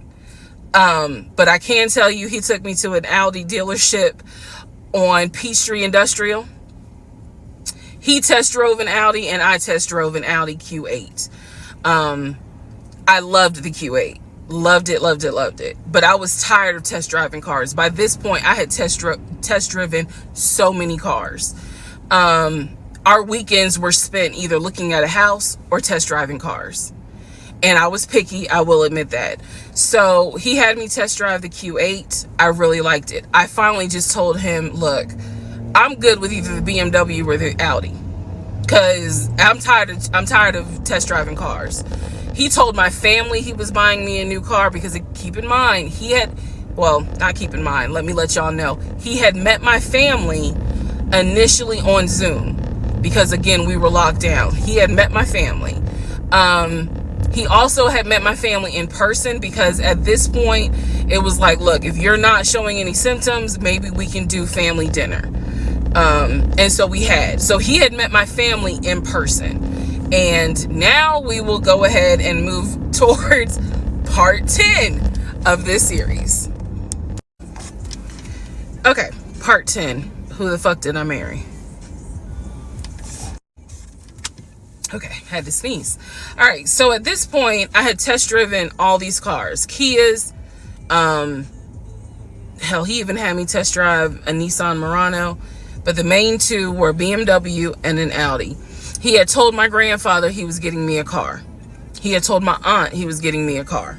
That he was going to, he was like, she's going to be my wife. I want her to be in something secure. So my family was really like, wow, wow, who knew that he had this kind of money? And so I hated the fact that he did that, because anytime he got around my family, here's another red flag to put in the United Nations of red flags, he would always talk about money, and he would always brag. I never realized it in real time. I didn't realize it until I was out of the situation. He always bragged about the fact that he could fight, the fact that he had money, and the fact that he played football. Those are the three things he always bragged about. Back to the cars. So I told him, I was like, pick one between the BMW and the Audi, because you said you buying it. So pick one. So this man chose the Audi. So he takes me to the dealership. I wanted a white Q8. He does give me the printout of how much it's going to cost, tax, tag, and title, to get this Q8. Gentleman who's helping us gives him the printout. He's saying he's going to pay this money for the car out of the savings account that's offshore. That's the story. That's what he's saying. So he apparently is asking the guy, is there a holding fee? Can I pay a holding fee to secure this car while I'm working to get the money transferred? Because obviously with COVID, it's going to take long for the banks to transfer the money. Side note, I need everyone to understand, One of the reasons why he was able to get away with the stuff he got away with is because we were on lockdown. It's crazy because it's now 2024, but I don't know, do we all remember how it seemed like a lot of stuff stopped in 2020? Now, keep in mind, that's not an excuse I'm making, because shit still got done. But in terms of business as usual just was not happening in 2020 at this time. So when he's saying, oh, it's going to take a while for the bank to transfer the money, the gentleman who was working at Audi he didn't make a face. He didn't blink. He was like, I know it's going to take a while because of COVID. So basically what ends up happening is we leave. He has the printout. He calls the bank, or he calls his financial advisor, who does have a name. The financial advisor's name is Eric. I feel comfortable using certain people's names, especially if we find out they didn't exist. So he calls Eric. He tells Eric in front of me, hey, I need to transfer $72,526, whatever the amount was, because I'm buying a car for my fiance. This is the bank account information. Do you need me to give it to you over the phone, or do you need me to email it to you? Pause. I can't hear what the person's saying, but that's what he would do. Do you need me to give it to you over the phone, or can I email it to you? Okay. All right, give me a few minutes and I'll go ahead and email it to you. All right, let me know. I'll call you back to find out if you received it. Okay, hang up. So I'm hearing this because, again, I'm not paying attention to, did I hear anybody on the other phone? Did I hear anybody on the other end? So he proceeds to type up an email, type up something, telling him this is the information that we need. I didn't think anything of it. He called me at work the next day to tell me that the money was sent to Audi, that he called Audi and he confirmed with Audi that they received the money. What he told me is that the car is going to be delivered to the house. Y'all, it's not that I lived in the hood, because I didn't, but I did not live in an area of Clayton County where you would have a brand new Audi delivered to your house. So I remember saying to him, I don't want that car delivered to the house, not yet, because I need to put that car in the garage. And my Nissan I only had a one car garage, so my Nissan was in the garage. So he said, okay, well, let me call them back and change the delivery date. Can you be home, or can you do a half day? So he's asking me, can you work a half day so that they can deliver the car and you will be home for it? I said, yes, that's fine. Because again, it's COVID. I'm working from home anyway. I only had to go in the office 2 days a week. So I'm at home the next day. He told me the car would be delivered between the hours of 1 and 3. Obviously, between 1 and 3, nothing happened. So 3 o'clock, I called him. He's at work. He sends me the voicemail. He calls me back. I said, it's 3 o'clock. No one ever came with the car. What's going on? And then I remember I was like, well, do I need to call Audi myself? Because I thought that you handled it. But if you didn't handle it, do I need to call them? And so whenever I would suggest I will handle it, he would get very, very defensive. Red flag number 472. So he was like, no, I will call Audi. Don't do anything. I'll call Audi and find out what's going on. Okay. So I'm at home chilling, cooking dinner, normal night. He calls me back and says, yeah, the car was stuck on the truck in Spartanburg, because apparently that's where their deliveries come from. So when he told me this, I was in the kitchen laughing, because by this point, I will be honest, and I told y'all I'll be honest even when it makes me look bad. I was guilty of, on one hand, I believed him, and on the other hand, I was like, let me see what lie he come up with. Let me just see. But keep in mind, my brain was really like not rationalizing, not comprehending how deep the lie was. I just thought that no one told him the car was going to be delivered and he made that up. I had no idea how deep the lie went. So he said, you know, the car's in Spartanburg. It should be delivered this weekend. The weekend came, he had a whole other excuse. I don't remember what the exact excuse was as to why the car was never delivered. I do remember we got into an argument and I was like, don't even worry about it. I'm gonna get a new car my damn self. I don't even need your help. Which is probably one of the worst things you can tell a narcissist, because they love to be the hero, you know, it's all about them. But I was like, don't even worry about it. I'll get, when I have the money to get a car myself, I'll do it. I don't want to hear anything else about a new car. I don't want to hear shit else about a car. Because at this point, I was spending way too much time trying to figure out, are we getting a car? Are we getting a house? Like, what the fuck is going on? Always there was an excuse. So when I told him I don't want to hear anything else about a car, and I am not going to a dealership to test drive another car, that ended that whole discussion right there. So this is where I'm going to interject what I believe was happening. I believe that my ex-husband is the type of person, he gets off, nut. He gets off on you being excited about something that he knows you will never get.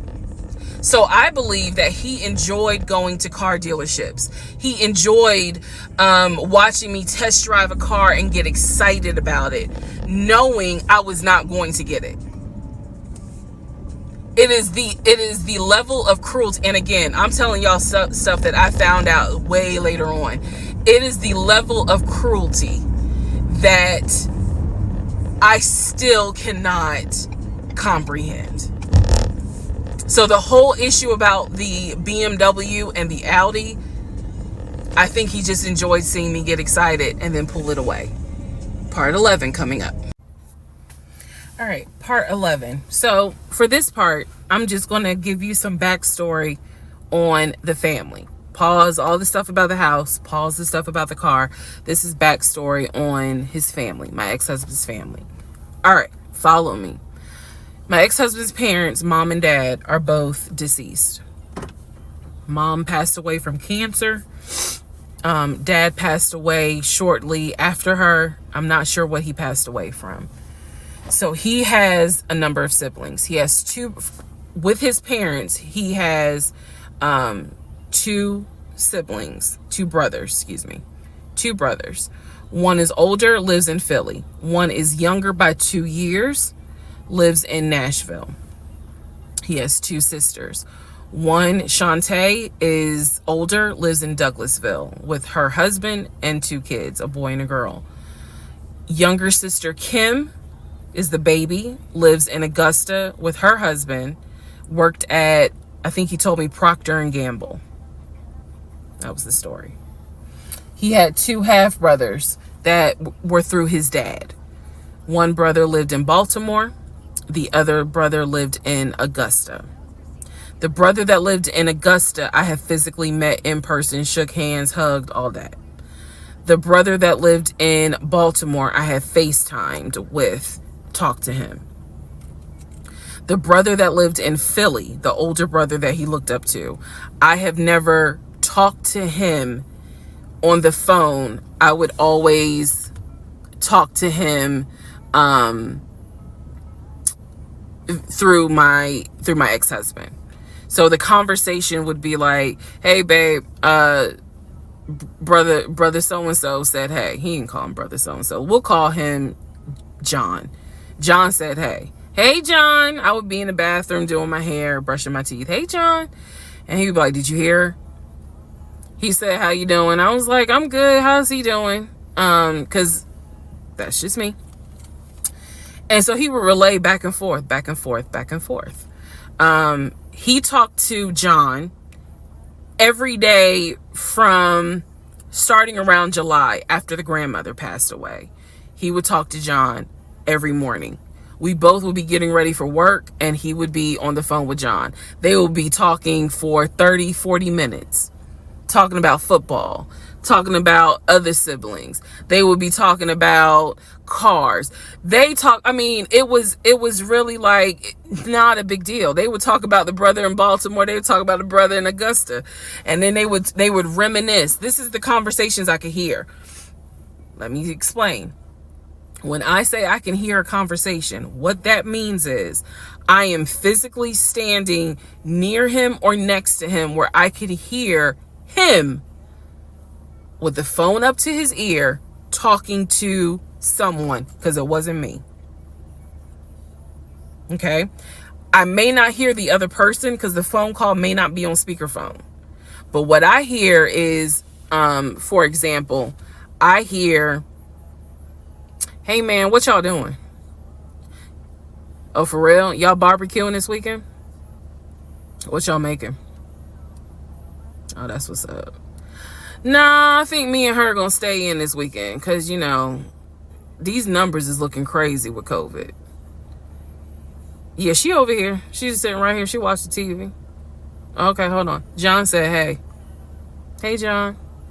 You heard her? Okay. All right, bruh. I just wanted to check in on you. That's the type of conversation I'm explaining.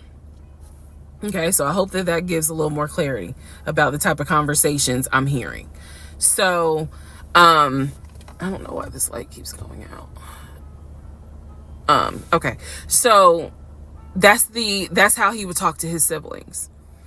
The grandmother passed away. He called me around April or May and told me that his grandmother passed away. His grandmother, on his dad's side, had died suddenly from COVID. She had symptoms. She went to bed and did not wake up.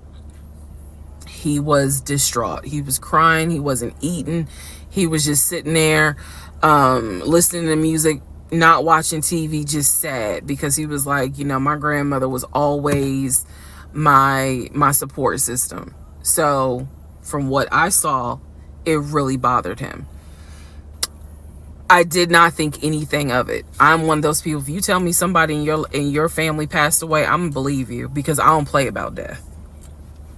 And I guess I expect other people don't either. However,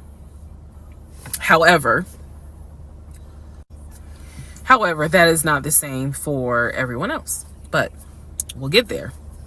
So, family, he had his sister, Shantae, who lived in Douglasville. Like I said, she was married with 2 kids. Apparently she was a nurse. So when I had my miscarriage, that was a sister that he was like, my sister will take you to the hospital. Like, that's what family does. Okay. I had never met Shantae. I've been on the phone, I've been around him when he was on the phone with Shantae. Never heard her part of the conversation. But he would be talking to his sister. That's what he said. That's what it sounded like too. Now, what is interesting is that we lived maybe 35, 40 minutes away from Douglasville. So there were plenty of times that he had invited me to go with him to his sister's house. Okay, let me tell you how this would always work out. Total times he invited me was probably 3 times for different barbecues or whatnot. The first time he invited me, I was like, nah, I ain't going, because again, COVID. And she's a nurse. Hell no. The second time he was like, yeah, she invited us, but I don't think we should go because COVID. No. The third time I agreed to go. I was like, absolutely, I'll go meet your sister. Like, that'd be great. On our way to her house, to Douglasville, to go see the sister, apparently he got a phone call.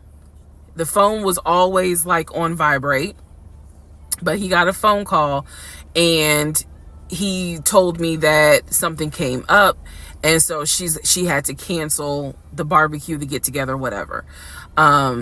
And so I was just like, oh man, okay, well, hopefully we can go another time.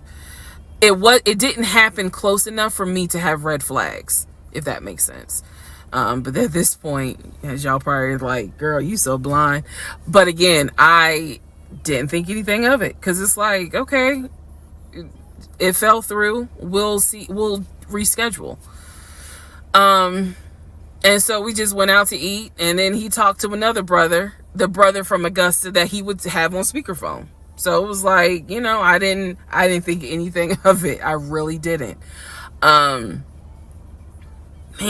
and the more I talk about it, the more I realize, like, I'm not a dumb person, but it just never dawned on me the things that you have to now investigate. It didn't dawn on me, but nevertheless, that is the backstory for his family, right? Grandmother passed away. 3 weeks later, he called me and told me his uncle had passed away from COVID. The uncle had tested positive, had to go into the hospital, and he died. It was a bit of a red flag. It was a bit of a red flag, but like I said, I don't play about death. So I was just like, wow. Because of these two deaths, he became a stickler about COVID. And when I mean a stickler, wear your mask, wear gloves, hand sanitize, wash your hands. Like, he was annoying about making sure neither one of us caught COVID. So now I'm going to give you the backstory in regards to what I was told with the ex-wife. Okay, I know I look rough, but it's okay. It's okay. Anyway, so this is part 12 of Who the Fuck Did I Marry? So this is the backstory on what I was told for the ex-wife. This is important. Pay attention. All right. This is 2020. So this is what I was told in 2020. I was told that he and his ex-wife used to be friends.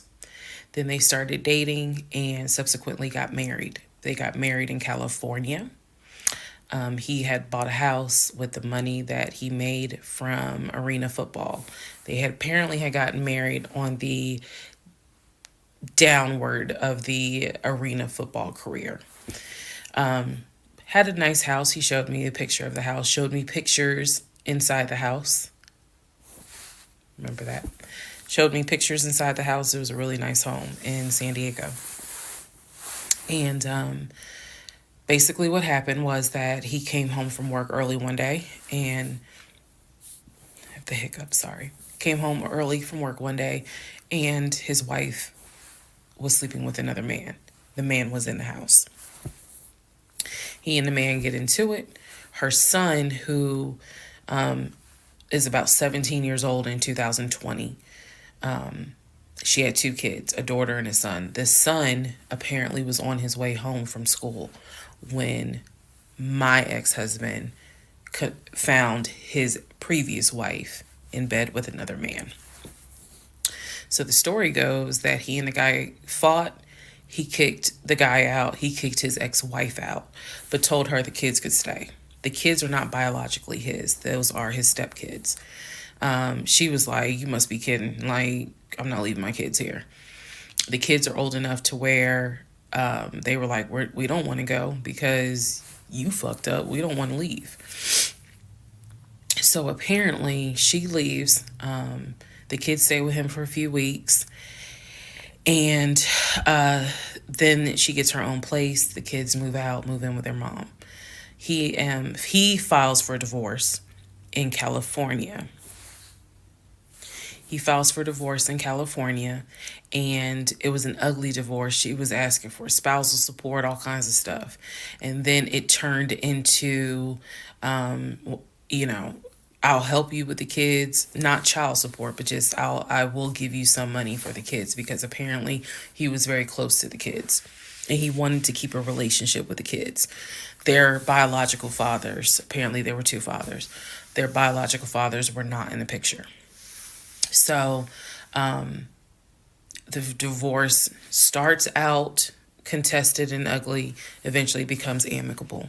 Eventually they become cordial with each other.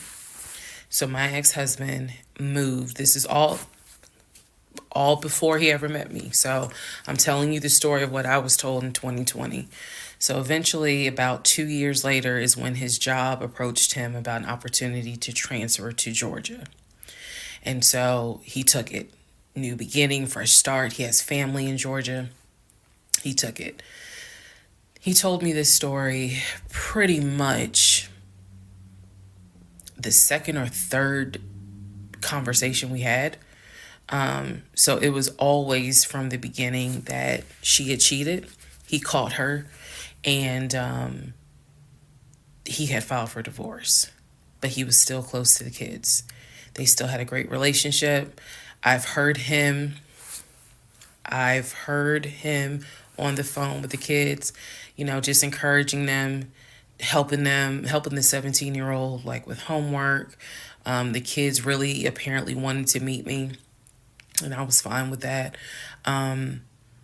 He would send them money, if they needed something, because he loved the kids as if they were his own. I'm telling you the story as I was told it in 2020.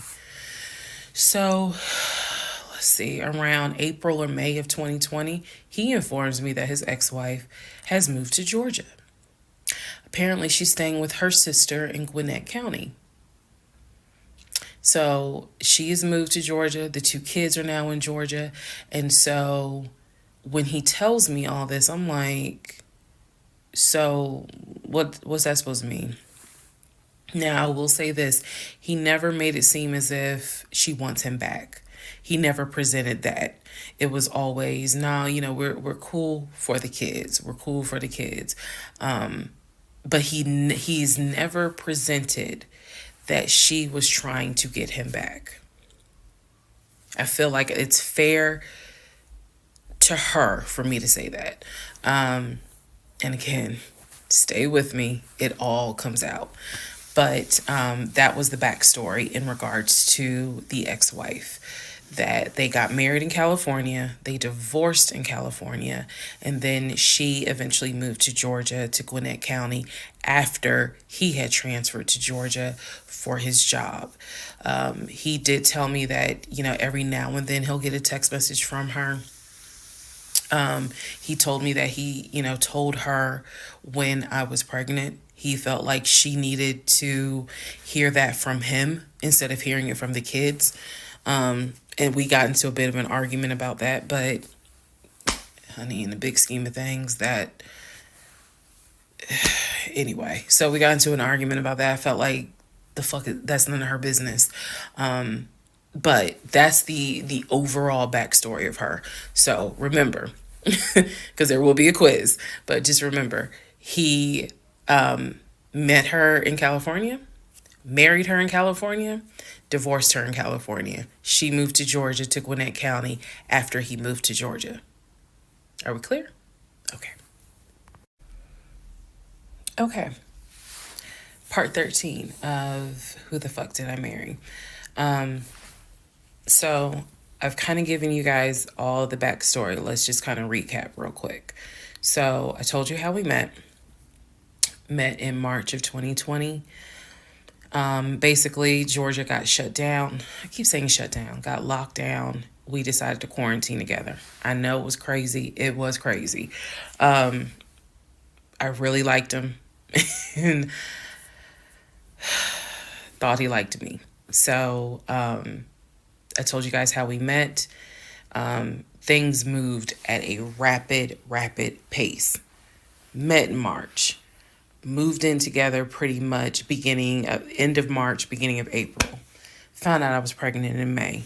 Lost the baby in June. Had to have surgery in July. Started looking for houses. Started looking at cars. All this stuff happened literally between March and in August is when I got my car.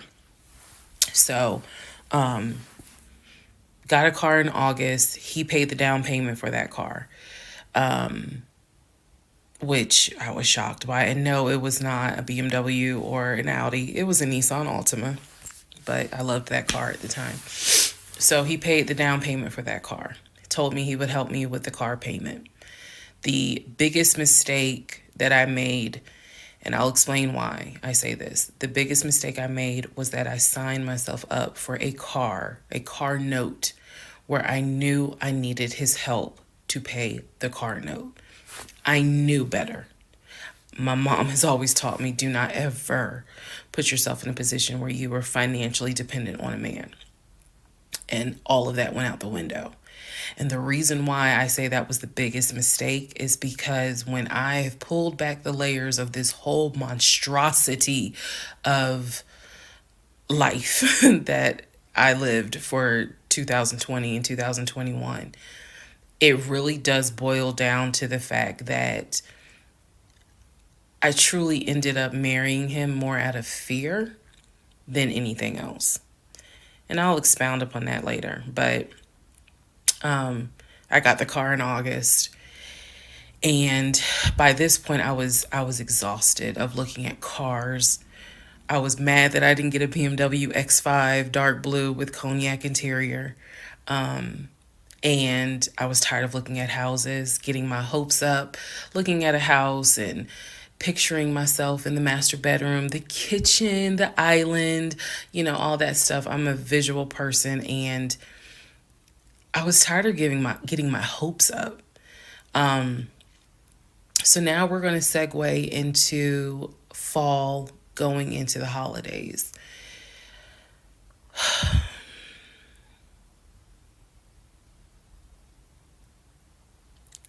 Here's what happened. In October, we looked at another house. This house was in Marietta. Absolutely gorgeous. It was gorgeous. I want to say that the house was about $700,000. I really liked the house. I could see myself living there, could see myself cooking there. And so subsequently, my ex-husband put in an all-cash offer on that house. I watched him put an all-cash offer in on the house. Our real estate agent, Scott, called us about 24 hours later, and he said, the sellers love your offer. The offer was an all-cash, full asking price offer. $700,000. Let that sink in for a moment. He said the sellers love the offer. They are asking that you show proof of funds so that they can accept the offer. My ex-husband said, I will show proof of funds when they accept the offer. The seller said, great, we'll accept the offer when you show proof of funds. So basically we got into a standoff. And if you're a real estate agent or you work in real estate, I would love to know your thoughts on this. I had asked people in my personal life, like, have you ever heard of this before? And I've had plenty of people who said, I side with the ex-husband. I would not show my bank statements until they accepted the offer. And then I had other people who were like, I wouldn't accept an all-cash offer unless I verified that the person can pay. So I'm just curious what your thoughts are. Okay. So our real estate agent called us and was like, guys, the sellers are giving you 2 days to show proof of funds. I had the letter that he showed me from Chase. I sent that to Scott, but that was for a mortgage. The offer was for all cash. So he needed to show proof of funds that he had the cash to pay $700,000. He didn't show it. He refused to budge on showing them proof of funds until they accepted the offer because he was afraid that they were going to create a bidding war. So what ended up happening was Scott called us and said, I apologize because I didn't do my due diligence as a realtor. He said, before I ever started showing you guys a house, I should have collected your pre-approval letter and proof of funds. He said, so at this point, my broker has informed me that I cannot show you guys another house until you show at least us, meaning the real estate firm, until you show us proof of funds. And so I'm just like, well, I'm telling my ex-husband, just show them the fucking proof of funds. Like, what's the problem?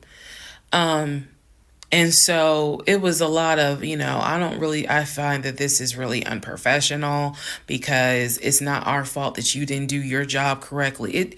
It got a little ugly and it got uncomfortable because I'm like, I don't understand why you don't show them proof of funds when you clearly just signed a document stating that you're putting an offer in at full asking price.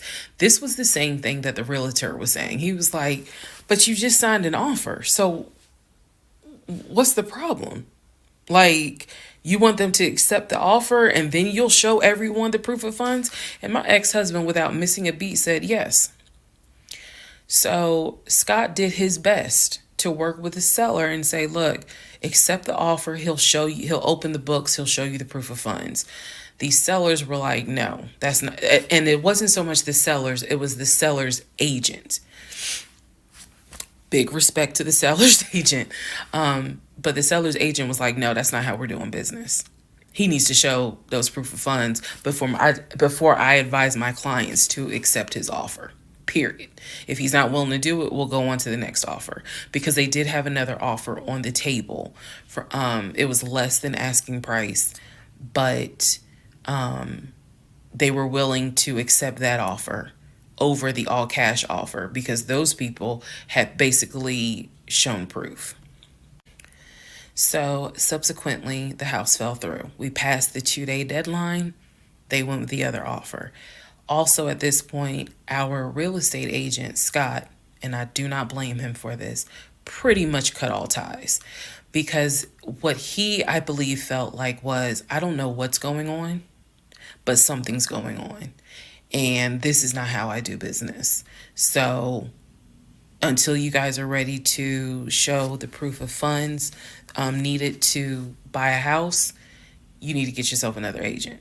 Because we were already about 20 to 25 houses deep by this point. We had already put in 2 other offers. They fell through.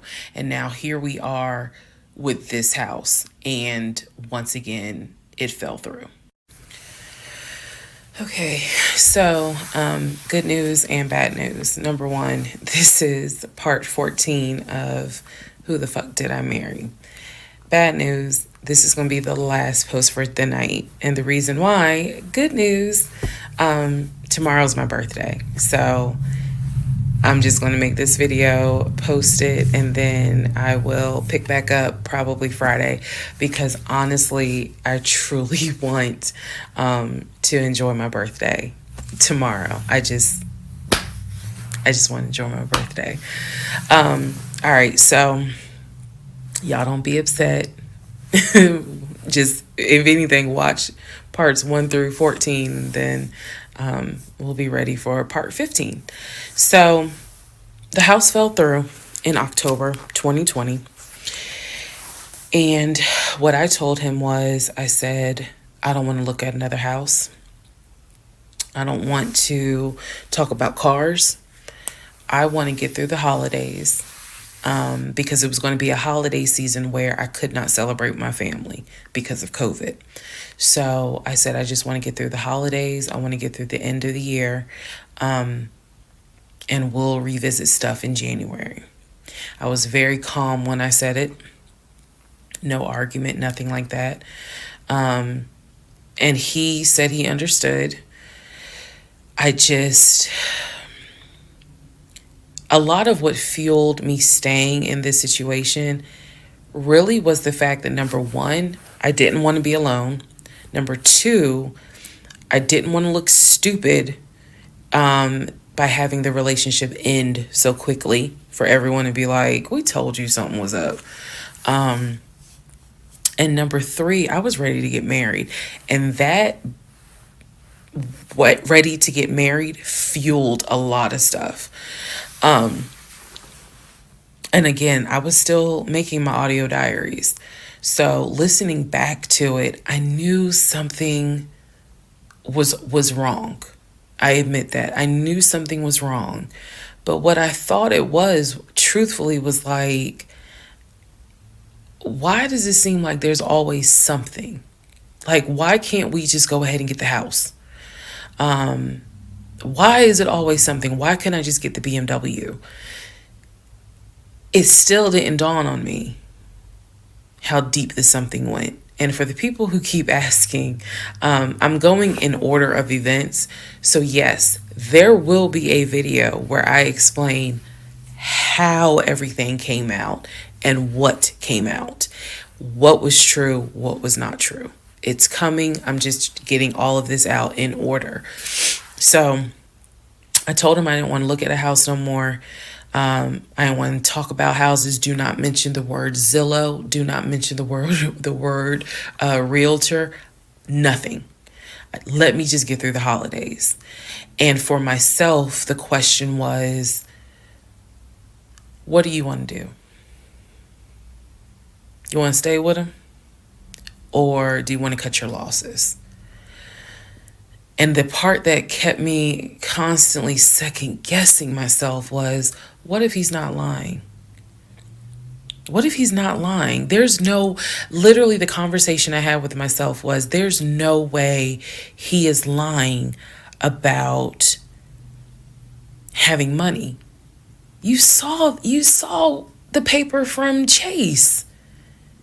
They don't just approve $750,000 for a mortgage for anybody.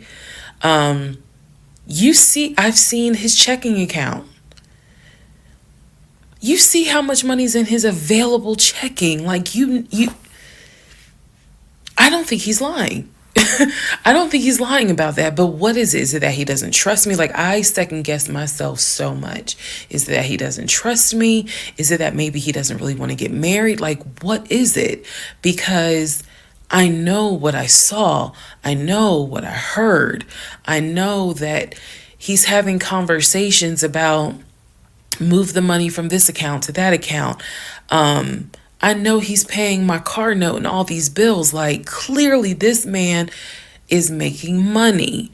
I know that I saw the letter from HR that states his new salary is 200 and something thousand. And I remember thinking, like, God, what am I missing? I'm missing something, but what is it? Because I know what I've seen. I know what I have touched. I have physically touched these papers. Like, I know how to read. So what is it that I am missing? He's close to his family. He talks to them all the time. He's just a regular guy that just likes to watch NFL football. He leaves me alone when I want to watch Georgia football. He's paying the bills, groceries. I haven't had to worry financially since I've met him. And as a woman who had lived on her own, paying her own bills, my God, that is the most intoxicating feeling when you meet a guy who just takes your stress and your worry away financially. But the downside is he took away the stress and the worry financially away and instead brought a mental fuck job I've never in my life had experienced. And I could not put my finger on it. I couldn't really talk to anybody about it because I'm a big believer in what happens at home stays at home. So I didn't talk to my girlfriends about it. I didn't talk to my family about it. But I just remember being like, what am I missing? What am I missing? So we did not talk about houses. We did not look at cars. We didn't do any of that for November, December. And he came to me like around Thanksgiving, and what I thought was a very open, loving conversation. And in that conversation, he was like, okay, I know I have fucked up. I know that things are not feeling too strong right now. He was like, I want us to get married. I want a home. I will show you whatever you need to see to put you at ease. He was very like contrite. He was very just like, what do I need to do to put your mind at ease so that you know I'm in this and that I want this and that I love you and I want you to be my wife. So I was like, show me your accounts. He showed me his checking. He showed me one of his savings. He showed me a Chase savings. He did not show me the offshore. And he did not show me the US bank. So he showed me those two accounts, checking and Chase savings. So I knew that there was money. What I saw in those accounts, there was money. I told him, I was like, if we're going to buy a house, I want it to be through the mortgage on Chase. I don't want to deal with this proof of funds shit no more. I said, I do not want to look at another house until the beginning of the new year. He said, okay. That is when we then had a conversation. So I guess I lied because we are going to have a part 15 or 16 tonight. But that is when we then had the discussion about marriage. And that is where religion came into play. Yeah, I'll give y'all the other part tonight. Stand by. Okay, part 15. Who the fuck did I marry?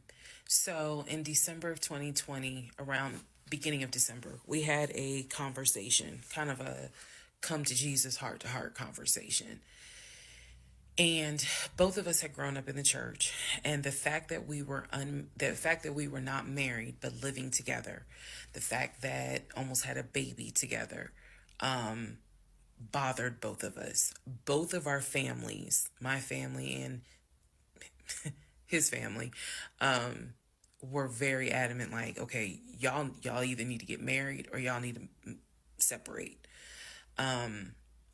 And so I'm walking around with a ring on, which I'll post a picture of the ring because, God, there's so much to unpack.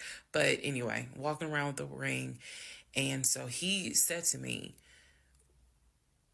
whatever I need to do my part to make this work, I'm willing to do. At the same time, it wasn't that I did not trust him as much as it was I felt like I wasn't trusting myself. Because again, like I said in the previous video, I know what I saw, I know what I read, I know what I've heard, but fuck, something was not sitting right with me. And every time I would question it in my head, the other side of me was like, okay, you know he ain't lying about the money because you saw it. So you know he ain't lying. Girl, are you that... Like, I remember saying to myself, are you that jaded that you don't even know what it's like to have a decent man?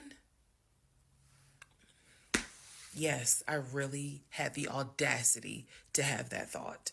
So we agreed at the beginning of December, like, we wanted to be together. I believe I loved him. I believed he loved me. So the decision was made that we were going to get married. It's still COVID, so we had to follow certain protocol. So we filed our marriage license in Fayette County, Georgia, because you could not get an appointment in Clayton County to save your life. So we filed the marriage license in Fayette County. On our marriage license, it asked the number of previous marriages. He said 1, I had 0. It asked for our social security numbers.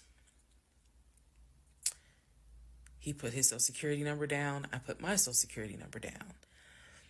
I mentally wrote down his social security number. And I did a background check. I did a background check after I had filed a marriage license. Yes, I know, but I did. The background check, nothing came back. It was like no results found.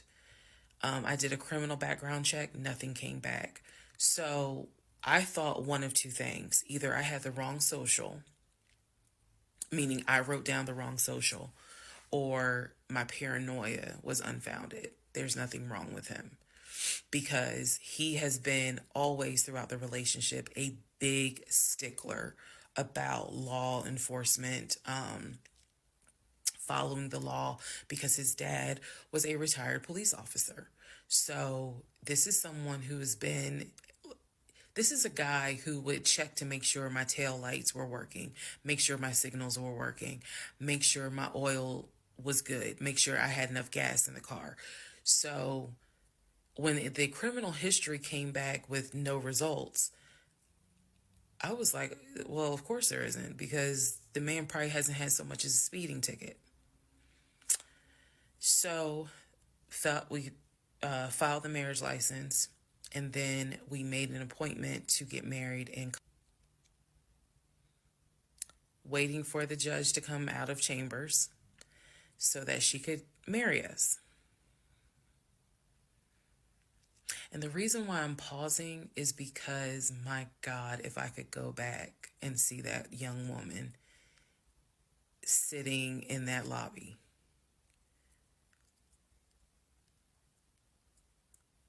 Wow. I know we can't go back in time. But damn, if I could go back in time, I would. Immediately, I didn't tell anyone I was getting married because I was afraid that we had tried before in September and something came up. So I didn't want to tell anyone. I didn't want to get anyone's hopes up. I didn't want to get my hopes up. I know that's bad, but again, said I would be honest even if it's ugly. I told my mom, my family that we got married, told my friends. They could not believe it. My mother was relieved, but she had no idea about what was going on. My aunt was more like, really? You married him?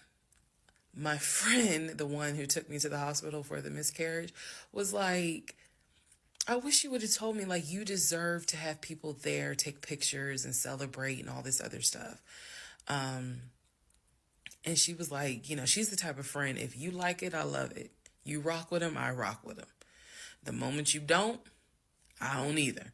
So she was supportive. My other girlfriends were happy for me. They just hated that I had to get married during COVID.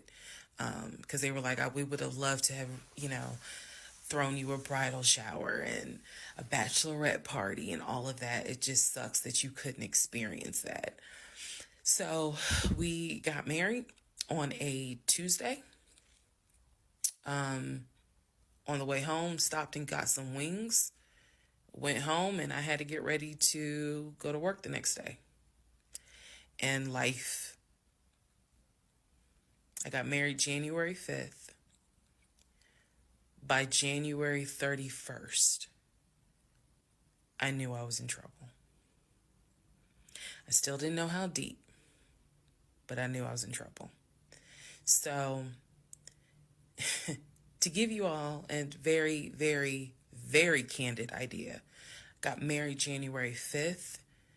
The normal things that married newlyweds do, when we got married, completely stopped. And that was not by me. You always hear men talk about, man, now that we're married, she don't. In my case, it was the exact opposite.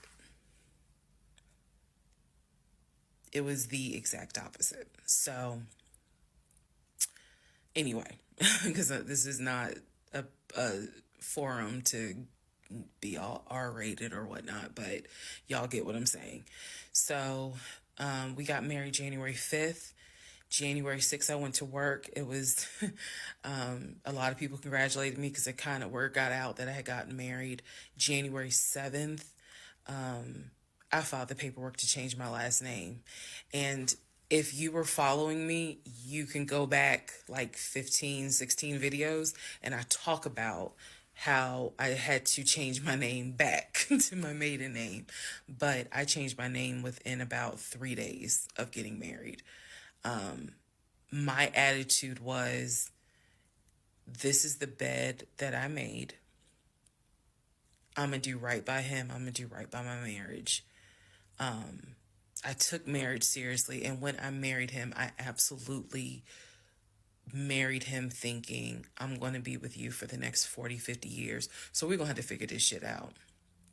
That was my mindset. I did not get married to turn around and be divorced in 6 months. But I got married January 5th, 2021. And by January 31st, I knew I was in serious trouble. So that is where we are. The next set of videos, the next set of all this will be me talking about how things went downhill before it crashed and I found everything out. In the meantime, tomorrow is my birthday. So, happy birthday to me.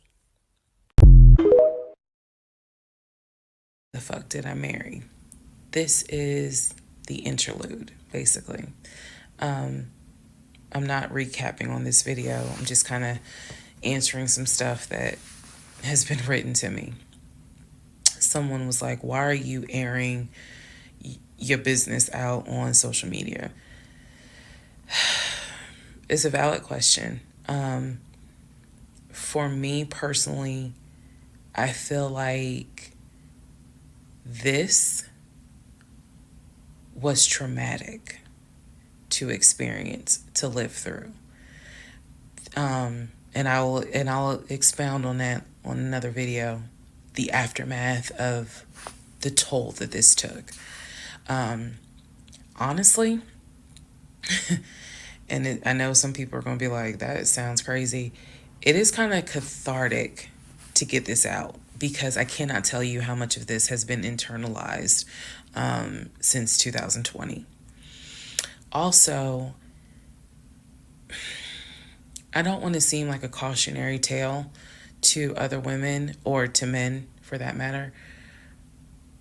But to my sisters, to my ladies, white, black, Hispanic, Asian, doesn't matter. If something does not sit right with you, investigate it.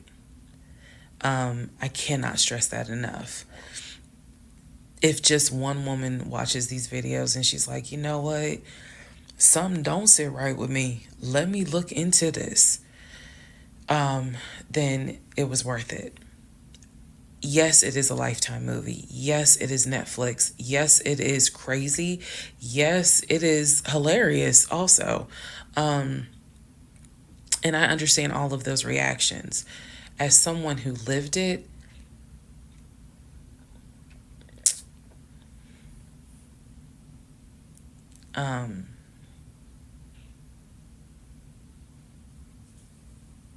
it was traumatic.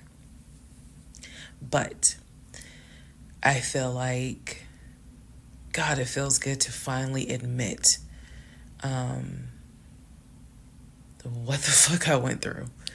And again, by the time this is uploaded, I'm only to January of 2021, right after getting married.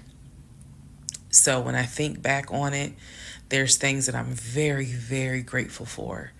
There are things that I'm just like, why did you not pay attention?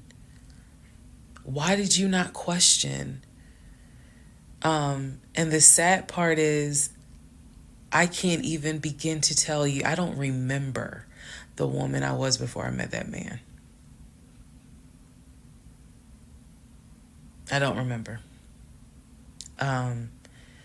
Because going through something like that, it changes you. And I've seen some women in the comments who were like, I was married to a habitual liar. I was married to a pathological liar. My baby daddy's a pathological liar. And my heart goes out to them, because until you have dealt with someone so depraved, you really don't quite know how bad it can get. So I'm fully aware that this was a risk, putting this out on social media, telling my story, my truth, and really kind of being like, look, this is what I went through. I made dumb decisions. I overlooked things I should not have overlooked. I argued away things I should not have argued away. I can pinpoint exactly the moment I should have left. I still feel like God is sitting on the throne and he's like, I never planned for your monkey ass to marry him. I never even planned for you to go out and date with him. That's why I blew your tire. But you hard-headed and you went anyway. And then I tried to go ahead and show you signs. You ignored them. Like, I feel like God did everything to help me as his child be like, this is not who I created to be your helpmate. And I was like, God, you taking too long. I want to get married. You taking too long. I want to have a family. You taking too long. And these are the consequences that I am paying for basically telling God, you took too long. And I feel like God's grace is sufficient. It is. But at the same time, and I'm not perfect. I mean, not perfect at all. None of us are. But I do feel like when I sit back and I replay the events that happened, I truly cannot believe that was my story. Because all I wanted was to meet a guy, for him to be my best friend, for us to get married, have a family. I wanted someone I could make fun of his big old forehead, and he make fun of my nappy head and all my wigs, and yet he was my ride or die. I wanted someone that I could be like, man, help me with these kids, and he helped me with the kids. We had a nice home. We were comfortable. That is what I wanted. And I've said this before, and I say it again. I truly hoped it was my turn. You see the women who are, so happy and, they're in these loving marriages and life just looks good. I really, really wanted it to be my turn. And so I excused away a lot of stuff that I hope the next woman who sees this does not excuse, because I don't wish this on anybody. I don't wish this on anyone, to feel the way I felt the moment I discovered the whole truth. So I just wanted to say that, because I think it's important to try to answer the why is she posting this? Honestly, I was tired of holding it in.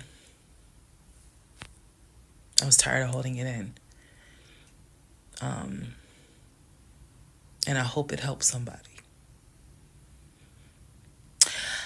Okay, let's all take a deep breath.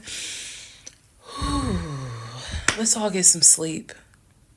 If you don't have anything to do and you just want to wish me a happy birthday, wish me a happy birthday tomorrow, February 15th. Shout out to Team Aquarius. Good night, y'all. Part 17. Who the fuck did I marry? So, for context and just to clarify some stuff, going forward, I'm going to now call my ex-husband, I'm going to use the name that I call him in real life. So that way it clears up the whole fiance, boyfriend, husband, ex-husband thing. So, his name is Legion. Anyone that knows me will tell you that is what I call him. So, Legion and I, when I left off at part 16, part 15, Legion and I got married January 5th of 2021. For the first 2 weeks, things were fine. We got into like a routine, basically. I would go to work, he would go to work. He was still leaving the house at around 6:15 every morning. He was still on the phone with his brother, the one that lived in Philly, every morning. They would just, that was their time to talk. From what I was told, the brother got off work. I guess he must have worked the third shift. And so he was getting off work as Legion was getting ready to go to work. So that was the perfect time for them to talk. He would talk to his brother in Baltimore and the brother in Augusta. Pretty much, just a quick phone call here and there, if not every day, every other day. So everything was pretty much the same. I would talk to my mom almost every day. I would talk to my aunt almost every day. So it was nothing to kind of, that's weird. That's what the morning routine was. He would talk. So I worked at Georgia State Patrol. And I said this in a previous video, but again, there were things I said in previous videos that I remember saying, hey, remember that because it's going to come back later. So I worked at Georgia State Patrol. I had been working there for almost 8 years, 7 or 8 years by the time Legion got into the picture. He was fine with the fact that I worked within law enforcement. I'm not a trooper. I'm not a sworn officer. I'm a civilian. However, he, again, his dad was a retired police officer. So he was perfectly fine in the beginning with the fact that I worked for Georgia State Patrol. He had been to my office before. He had met some of my co-workers. Obviously, even with COVID, because I still had to go into the office 2 or 3 days a week, he had been up there. So the friend who took me to the hospital when I had my miscarriage has met him. He and I have been to her home with her and her significant other before. So again, even in the world of COVID, when there were little times where you could get together with people, he has met people in my life. He has met my friend, or that particular friend, and he has met some of my coworkers. So when we got married, the first 2 weeks, like I said, was fine. And then it's as if something snapped. Something just changed. What was totally acceptable before, suddenly little comments were made. Why are you wearing that to work? You get off at 3:30, so you'll be home by 5, right? Things that had never happened before. He had never questioned what time I'm going to be home. Really, he didn't need to question it because when I'm off work, I leave. So it was never a situation of, oh, I'm going to just sit around at work and just run my mouth because I have nothing to do. And then it turned into, he would call me every day from work. And I'm going to demonstrate how those phone calls went. But he would call me every day from work. And if he even so much as heard a male voice in the background, he would have little comments to me. Who was that? Are they in your office? Man, I never know who's around you, because it seemed like every time I call you, I have the hiccups, sorry. It seems like every time I call you, there's some man around. And I'm just like, at first I kind of shrugged it off. I laughed it off because it really truly was absurd to me. But then it became a bit more frequent. And so I really just didn't feed into it because I'm like, I don't know if this is some insecurity. I don't know if this is jealousy, because nothing has ever been done to make you feel any sort of insecure type of way. I've never entertained another guy, never flirted with another guy. Like, I don't know where this is coming from. So it is also important to note, we got married January 5th. Things started changing around 2 weeks later. And the reason why I know it's 2 weeks is because I had recorded an audio diary on January 21st is the date of the audio diary. And I talk about how maybe I had unrealistic expectations because it seemed as if things were changing with he and I. So 2 weeks pass. He starts making little comments. End of January comes, he informs me that he wants to start looking for a house again. I had no real desire to go through that process. So, what he decides is that he's going to look for a house for us using his friend, the realtor, the one I did not meet. So, he tells me that he and his friend have been talking and he's going to start looking at houses. And what he's going to do is basically, if he feels like it's a house I would like, then he wants to show it to me because he feels like, I know that your attitude really isn't, you're in the mood to look for a house. So I'm going to start looking. And then if I think it's a great house, then, you can come see it. Um, and I remember thinking, that's not going to work. You're not going to choose a house without me. And he was like, no, I'm not going to choose the house, but I just think that, me and old boy have been talking. And so he has some houses that he is representing. He wants to show me. So why don't you let me look at it? And if it's worth the time, then I'll bring you to look at it. So he already had some sort of plan in place after talking to his friend about how he's going to start looking at houses. This is the end of January 2021. So I kind of threw my hands in the air and was just like, whatever, because I'm not getting emotionally involved in looking at houses. And for me, that's kind of what it was. I felt like I would see a house, I could picture us living there, and then it gets snatched away somehow, some way. I didn't want to go through that. So the reaction that he wanted, which was for me to throw a fit, I did not do. I was just like, okay, all right. Like, I trust you. And remember that I said the reaction he wanted, because that's going to come back later. So he started looking at houses. Funny enough, the houses that he looked at, none of them I actually saw. But he would call me and say, I'm at this house in Sandy Springs with the realtor friend. Apparently his realtor friend's name was Scott, not to be confused with the other Scott, the one that was actually helping us, that dropped us as clients.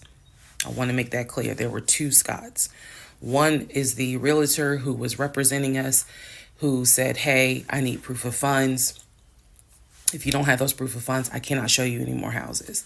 The other Scott is his friend, who he had talked to on the phone at least 50 to 100 times in front of me. That's the Scott that he said is going to show me this house in Sandy Springs. Apparently the house was like $800,000. So he was like, I think that if I like the house, then I'm gonna bring you out here so you can see it. All right. Now let's go into part 18. Okay, part 18. Who the fuck did I marry? So he starts looking at houses in Sandy Springs, Alpharetta area with his friend Scott. I did not see any of these houses. I did not go. I didn't want to go. So what was starting to change is, remember I said before, he would leave the house every day at around 6:15. He would be home every day between 3:30 and 4 o'clock without fail. It was so, I shouldn't say it was annoying, but I could set my clock by the fact that I would hear that garage door open between 3:30 and 4 o'clock every day that he went to work. Even during lockdown, he still had to go to work. His job was only locked down for maybe a week. For me, I was allowed to work from home, but unfortunately, I did not handle it well. And so I would fall asleep and not check email. So my boss was like, yeah, you're going to have to come back to the office because you're not trustworthy. And I wasn't. I mean, I would watch Netflix and not even be on my computer. So I had to start going back to work every day, 5 days a week. And I was, me and another lady were the only two in there because we were the only two who did not handle work from home properly. Anyway, that's another story. So Legion he started to not come home by 4 o'clock.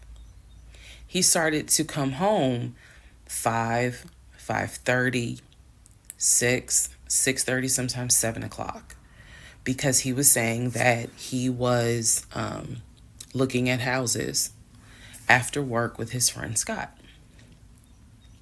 So it definitely was noticed that things are changing. Um, and I just, at this point, kind of emotionally and mentally, I was just like, I don't know what to do. This is the end of January. Remember, I told you in part 15, I got married January 5th. By January 31st, I kind of knew I was in trouble. And by the end of January, sure enough, I knew things were changing in a way that I was like, I hate to sound redundant, but what the fuck is going on? So he's still maintaining the story of looking for a house, looking for a house.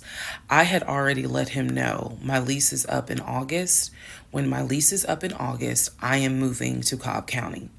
And then my attitude was kind of like, you can go with me or you can stay here. I don't care, but I'm moving. I'm leaving Clayton County. The reason why I was so adamant to move was not because of Clayton County. It was not because of the house that I was in. It was because Legion had started to create this narrative that he was beefing with my female neighbor. He was trying to get me to believe that my female neighbor to the left of me somehow was interested in him. And so she would make these little comments, and he would come in the house complaining about her and her music and the fact that she had, different men over to the house. It was driving me crazy. And all of this was kind of starting in January. So when I say that, it really seems like we got married January 5th, and then we had 2 weeks of peace, and then something just snapped. I literally mean something just snapped. So he's looking at houses. Now we're moving into February. February obviously is my birthday month. He did good. He did good to make Valentine. He went all out for Valentine's Day. He went all out for my birthday. My birthday and Valentine's Day are February 14th and February 15th. So he went all out on both days. Y'all ain't even gonna believe this story. But I said I would share even when it makes me look bad. So, the weekend after my birthday, and what I mean by that is if my birthday was on a Tuesday, we're talking about Saturday. The weekend after my birthday, he gave me money to go to the nail salon, go get a manicure and pedicure. So I leave the house. I take his car. His car was in the driveway. We had a key to each other's car because, again, we're married at this point. We're talking February 2021. So I take his car and I drive to the nail salon over in Morrow. I'm in the chair getting a pedicure, and I get a text message from my husband saying, someone was just at the house looking for you. And I'm like, who was looking for me? Who was it? And he said, I don't know. I think it was some, this is through text. I don't know. I think it was some dude you used to mess with. Okay. I was like, what are you talking about? He was like, I'm telling you, some guy just came to the house looking for you. I told him you were not here. So at this point, y'all, I'm in the chair at the salon. I'm freaking out because I'm like, who the fuck has the audacity to come to my home unannounced, uninvited, talking about they're looking for me? Especially because before I met my husband, I was working the last shift at Amazon as a part-time job. So I had not dealt with, dated anything with anyone for about a year before I met him in March of 2020. So I really was like, who the hell is this coming to my house? So I finished the pedicure. I head home. Once I get home, I'm like, what are you talking about? What happened? And so I'm frazzled in a way. And he's calm. He was like, yeah, it was a black Dodge Charger. They pulled into the driveway. They backed in.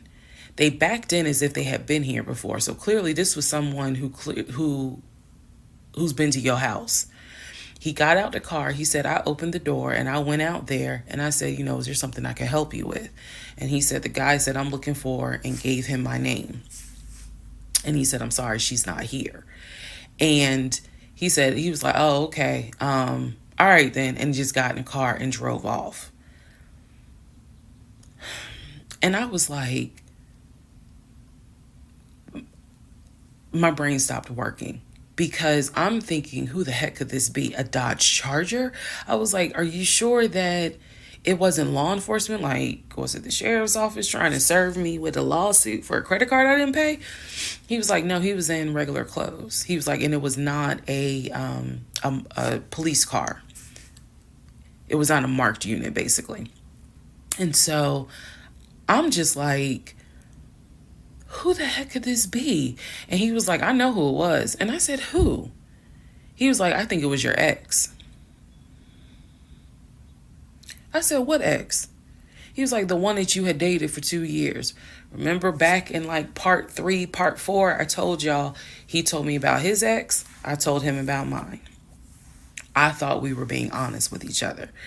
So now, fast forward to February 2021, and he's telling me, yeah, I think it was the ex that you had been dealing with for those 2 years before you met me. I said, so you think that he showed up to the house uninvited after 2 years? And he was like, well, whoever it was clearly was comfortable backing into our driveway, getting out the car, and was like, I'm here to see, and gave him my name. And so he was like, she's not here. Is there something I can help you with? And the guy was like, nah, it's cool. And then just got in the car and drove off. So, again, brain is like, who could this be? So then Legion says to me, you know what? The way that you reacting to this is real suspect. And I'm like, what are you talking about? He was like, you over here freaking out. I told you I took care of it. I told you it was fine. And you over here freaking out, which makes me wonder, what have you been up to? Now, let's go to part 19. Okay, part 18. Who the fuck did I marry? So he says to me, the way you're acting is real suspect, because I told you it was fine. I took care of it. He was like, I ain't even worried about it. He was like, obviously that nigga didn't know that you now married, that you've moved on. And so now he knows it. But for me, it was the fact that I don't do pop-ups. Don't come to my house unannounced. So if someone has done that, for me, it automatically feels like a violation, and it feels like it needs to be addressed. So it was not as simple as, I already took care of it, it's fine, let it go. Nah, we ain't letting nothing go, because you don't have my permission to show up to my house. And before this turns into something where I'm going to be on Fox 5 News, I need to address that with you, because that is not okay. So he didn't like the reaction I had to the story he told me, where someone basically disrespected my home. And he felt like my reaction was really suspect. So what I'm gonna get into the little details that he did not know about. So he tells me, again, it was a black Dodge Charger. They backed into the driveway. A gentleman got out of the car and he asked for me by name, and Legion said she's not here. So I asked him, what does the guy look like? And he said, he was like, why does it matter? I said, what the fuck does he look like? So Legion proceeds to give me the most generic description you can give. He was like, well, he was shorter than me. Ex-husband is about 6'3", 6'4". He was shorter than me. He was brown skinned. I said, did he have a hat on his head? Mind you, I understand that before marriage, I was a damn fool. I understand that. But every woman has that moment where you only gonna fool her but for so long. And eventually puzzles start coming together. for me, I felt like moving into marriage, certain things started coming together. So I said to him, did he have a hat on his head? He was like, nah, he ain't wear a hat. So in my mind, I am mentally going down a list of every possible man it could be. And it was only like 4 men. I had been in that house about 3 or 4 years at this point. So I knew all of the people, and I'm talking about from maintenance down to ex-boyfriends. It was a total of like 4 men. So when he said that it was a black Charger, I immediately was like, okay, I know that crosses out one. He said he was shorter than him. All of them were shorter than him. I said, did he have a hat on his head? He said, no, that crossed out one, because one in particular was a maintenance guy who always wore a hat on his head because he had like a bruise or something, and he was just self-conscious about it. So he always wore a hat. That leaves two. So I said, was he muscular or was he skinny? So Legion's getting all frustrated. I said, just answer the question. He was like, well, he was kind of in between. And I said, okay. He was in between. I said, so was he light skin or was he dark skin? He was like, I told you he was brown skin. I said, was he my complexion? He said, no, he was brown skin. That eliminates one. So now there's one left. And yes, the one left would have been the ex that I had dated for 2 years. And so he was like, I know it was your ex. I know it was your ex. And I was like, that don't make no sense, because the ex that in my mind, I'm saying this, the ex that I had dated, he and I had no contact with each other, and he was not the type to just pop up at your house. That ain't his style. Not to mention, and I ain't tell Legion this, that man would not be caught dead driving a Dodge Charger. He hated Chargers because he drove it as a patrol car. So I didn't say anything. I just was like, that's weird. So what Legion didn't know is that at the time I had a security system. So I had a security system where anytime the front door, the garage door, or the back door was open, basically any entry point, anytime it was open or closed, it would send me a text message notification. So when he's telling me all this, I'm looking at my phone and I see a notification where the front door was opened and it was shut, all within the same minute. So for example, if it says front door open at 1 p.m., front door closed at 1 p.m. So whatever he did was within those 60 seconds. He's telling me the story of the guy got out the car. He opened the door. He went out there, can I help you? And the guy said, I'm looking for, and Legion said, no, she's not here. And so he said the guy kind of was like, okay. And he was like, all right, thank you. And got in the car and drove off. Legion has also told me that he watched him drive out of the neighborhood, which means because of the way the house was set up, the townhouse, he would have still been outside watching this. I could be wrong, but something in me was like, that would take more than 60 seconds. So for the door to have been open and shut within the same 60 seconds, I was like, okay. So also what he didn't know, we didn't have a Ring door camera, but my neighbor did. And her Ring door camera caught my driveway. The view of the camera could see my driveway as well as her driveway. And so whoever was coming in the door, our driveways were right next to each other. And then on the other side of it was the grass. So it was a perfect view of my driveway. So she, I had texted her and I said, hey, were you home? I think I texted her the next day because I said, were you home on Saturday? And she said, no, I wasn't. What's up? Everything good? And I said, can you look at your security system and see if there was a car that came to my house at such and such time? And I know I did not tell her the reason I was asking, but I was like, is there any way that your security camera caught if someone came to my house at this time on Saturday. She was like, yeah, sure, I'll look. And so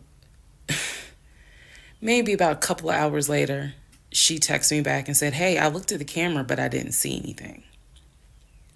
And I said, okay, by any chance, did it catch if someone maybe walked up the driveway? Like maybe it wasn't a car in the driveway, but someone walked up. She said, I didn't see anything with your driveway yesterday. So I said, okay. And I knew that something in me, again, was like, nobody came to the house. So now here we are, a month and a half married. And now is when I'm like, why the fuck did he make that up? Because no one came to the house. No black Charger came to the house, backed into the driveway. Nobody got out the car and asked for me. Nobody was looking for me. So now I was sitting in the bedroom thinking through all this, and I'm like, why the fuck did he make that up? Because that's what happened. I'm looking at the text messages on my phone where he's telling me someone just came to the house looking for you. But no one came. So what was the purpose of that? And then something said to me, something in me said, he wanted to see your reaction. He just wanted to see the reaction. You had been too calm, and so he wanted to see a reaction. So this man gaslit me like I was Georgia Natural Gas just to get a reaction. Welcome, ladies and gentlemen, to part 20 of Who the Fuck Did I Marry? All right, part 20 of Who the Fuck Did I Marry? So after the black Dodge Charger incident, things were quiet. Legion was fine. Legion slept just fine. Me, that shit played over in my head for days and days and days. On one hand, I was like, I know nobody came. My head knew nobody came to the house. My heart was like, but maybe he didn't make it up. So the head and the heart were absolutely playing a tug of war because, again, I really couldn't fathom that he was making it up. But nevertheless, I filed it in the back of my mind in my little filing cabinet, my mental filing cabinet. So a few weeks later, we go out to eat at this restaurant in Atlanta. It's a burger place, and I'm going to do my best by the time I post this to put the name of the burger place on the screen. So we go to the burger place, eat dinner. Everything was fine. As we are leaving, he says to me, did I ever show you where my grandmother's buried? This is the grandmother that passed away from COVID in 2020. And I said, no. I was like, we haven't been over here. And so he was like, let me show you. So he drives us to the cemetery, which is not far from the restaurant. He drives us to the cemetery, goes around and around, and then it comes to like a little hill in the cemetery.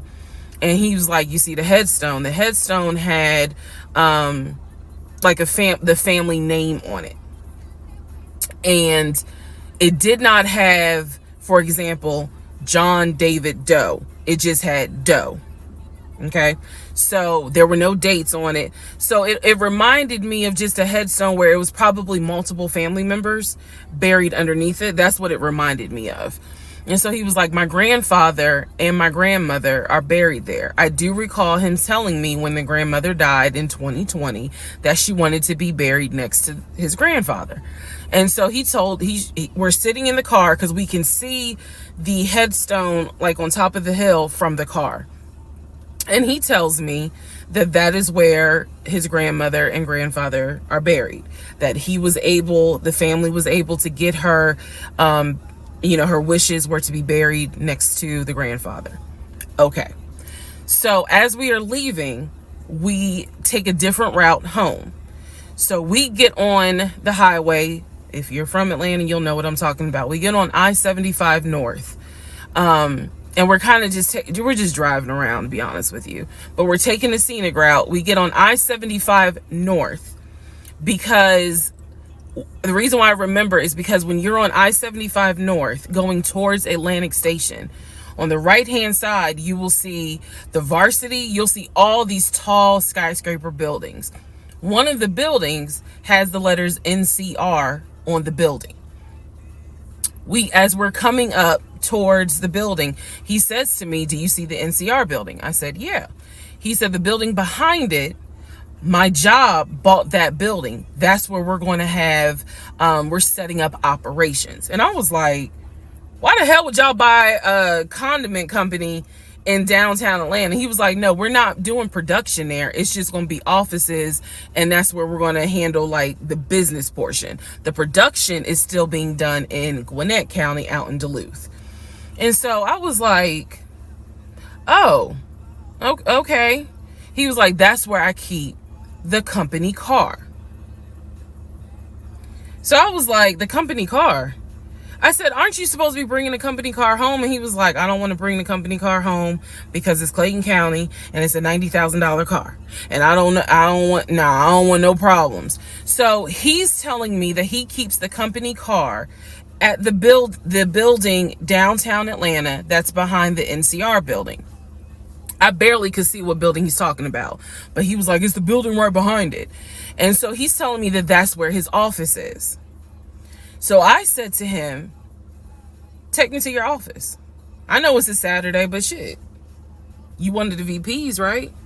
So take me to your office." No, I had not been to his office simply because, again, COVID.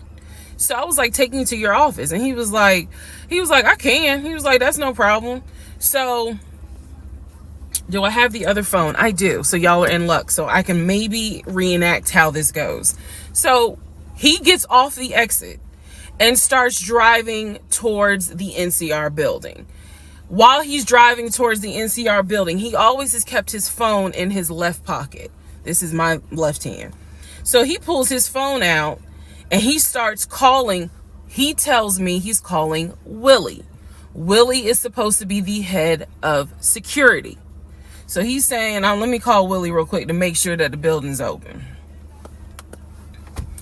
So he proceeds. This is another phone, but he proceeds to go ahead and call Willie. We're still driving, by the way. We're still driving. I'm on the phone, scrolling through Facebook, trying to figure out some random shit. But he's driving with the phone up to it. So driving with the phone. Next thing I hear, "Hey, Willie, it's Legion. Hey, how's it going?" "I'm good." "Hey, is the building open?" "No, I just want to take my wife up there so she can see it and see my office." "Are you up there right now?" "You're not?" "Okay, is Mr. Justin working?" "Okay. So is there anybody up there that can physically open the building? Because I don't think my badge is going to get me at least in the front door because of it's on the weekend lock." "Okay. Okay. All right, let me know." "All right. Thank you, Willie. Bye." Y'all see how I did that? He's having this whole conversation while I'm sitting in the passenger seat. So then he gets off the phone and he says to me, "Willie is not working and Justin apparently called out sick. So the building is locked and my badge won't get us in the front door." He was like, "Willie's going to see if there's someone else that can open the front door so we can actually get in." He's like, "My badge will get us on the floor, but it will not get us in the front door." No one ever called. So when he's getting off the highway, he basically turns onto Spring Street. Again, there's all kinds of shit I distinctly remember. He turns onto Spring Street so that he can then get on 75 South so we can go home. Never saw the office that day. But again, this is where he's saying that he keeps the company car. So when we get to part 21, I'll kind of go into detail about the whole company car a little bit more. Part 21, who the fuck did I marry? So the company car apparently was a charcoal gray BMW I believe it was a 5 series. It was a 5 series. I don't know much about the sedans. Y'all know I wanted the X5 dark blue with the cognac interior. He got the BMW 5 Series charcoal gray. He sent me a picture of the car. So I did see a picture of the car. After this whole NCR building, take me to your office, that is what he's claiming, is that he leaves the company car at that location. He's saying that he drives from Riverdale to Midtown, switches out cars, and then drives from Midtown to Duluth. Those that don't know how Metro Atlanta is, basically Midtown would be in between where we live and Duluth. I only know that he left the house every day at 6:15. I know that I never physically saw the company car come to our home. Saw a pictures, plural.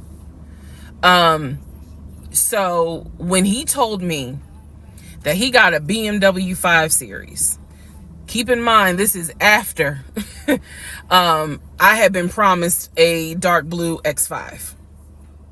So I was a bit salty.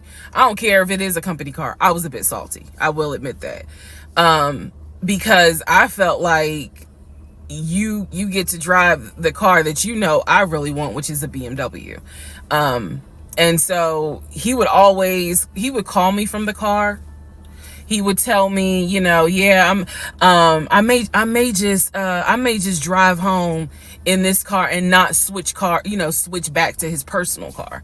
He was like, I don't know. He did that a lot. And I realize now in 2024, he did that because he knew how excited I was to actually see the car. Because shit, I wanted to test drive it myself, to be honest with you. And he knew that. So, reactions. So he would say stuff like that, like, man, I'm so tired. I might just drive the company car, go ahead and go home. And then, just let me park it in a garage type thing. So eventually he stopped doing that because I didn't want to hear nothing about that car. I'm driving a Nissan and you driving a BMW after you promised me a BMW. So I don't really want to hear nothing about it.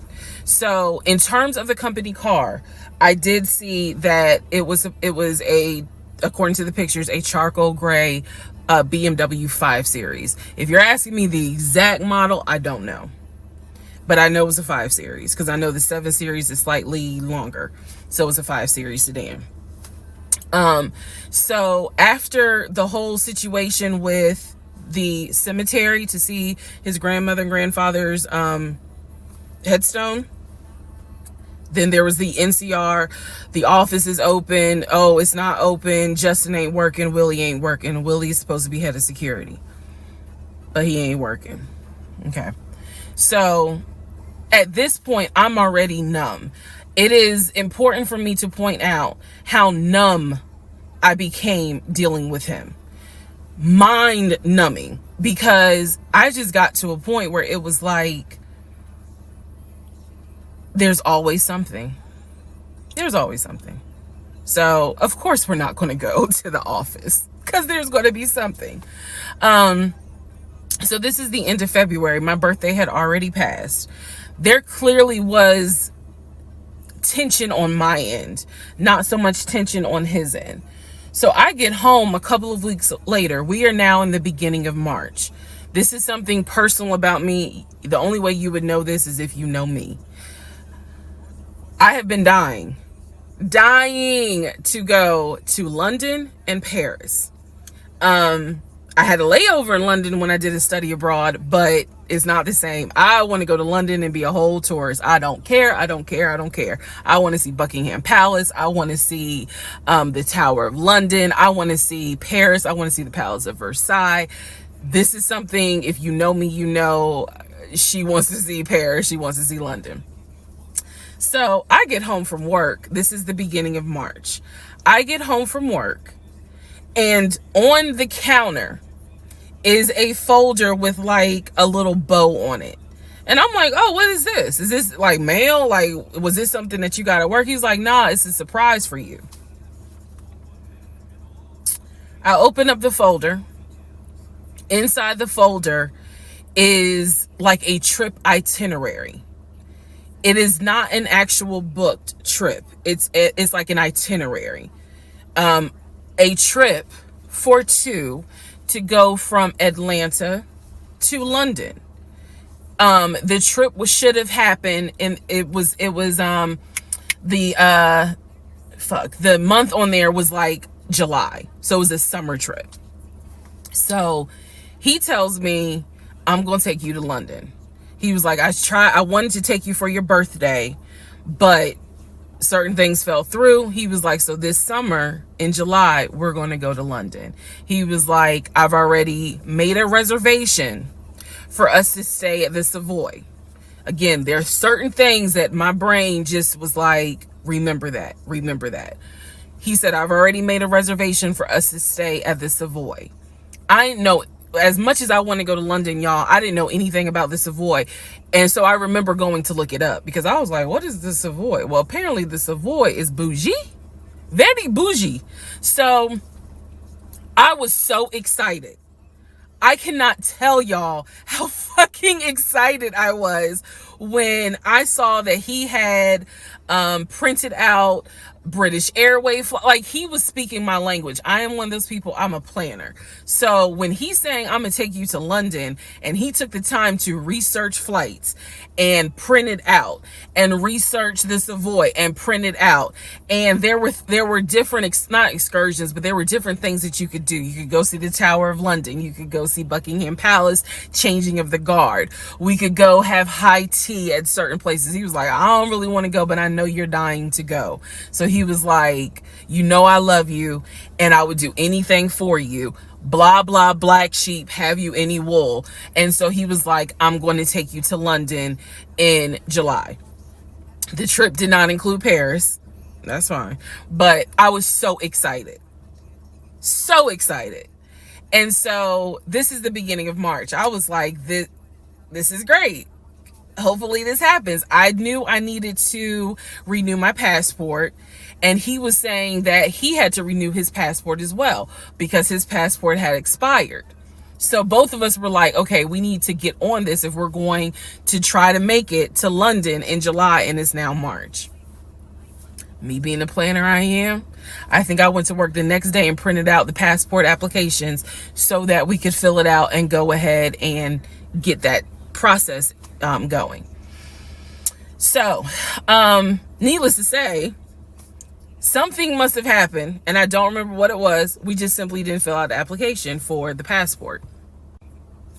So, fast forward, we're now at mid-March. Mid-March, the decision was made that my mom, who lived in Arkansas, was coming to visit us. She would be coming, I believe, the second week of April, and she was going to stay a week, and then a few days. So, like, maybe a total of 9 days. Not quite 2 weeks, but a little over a week. So she was coming in April, and I was excited. Legion was excited because he was excited to physically meet my mom.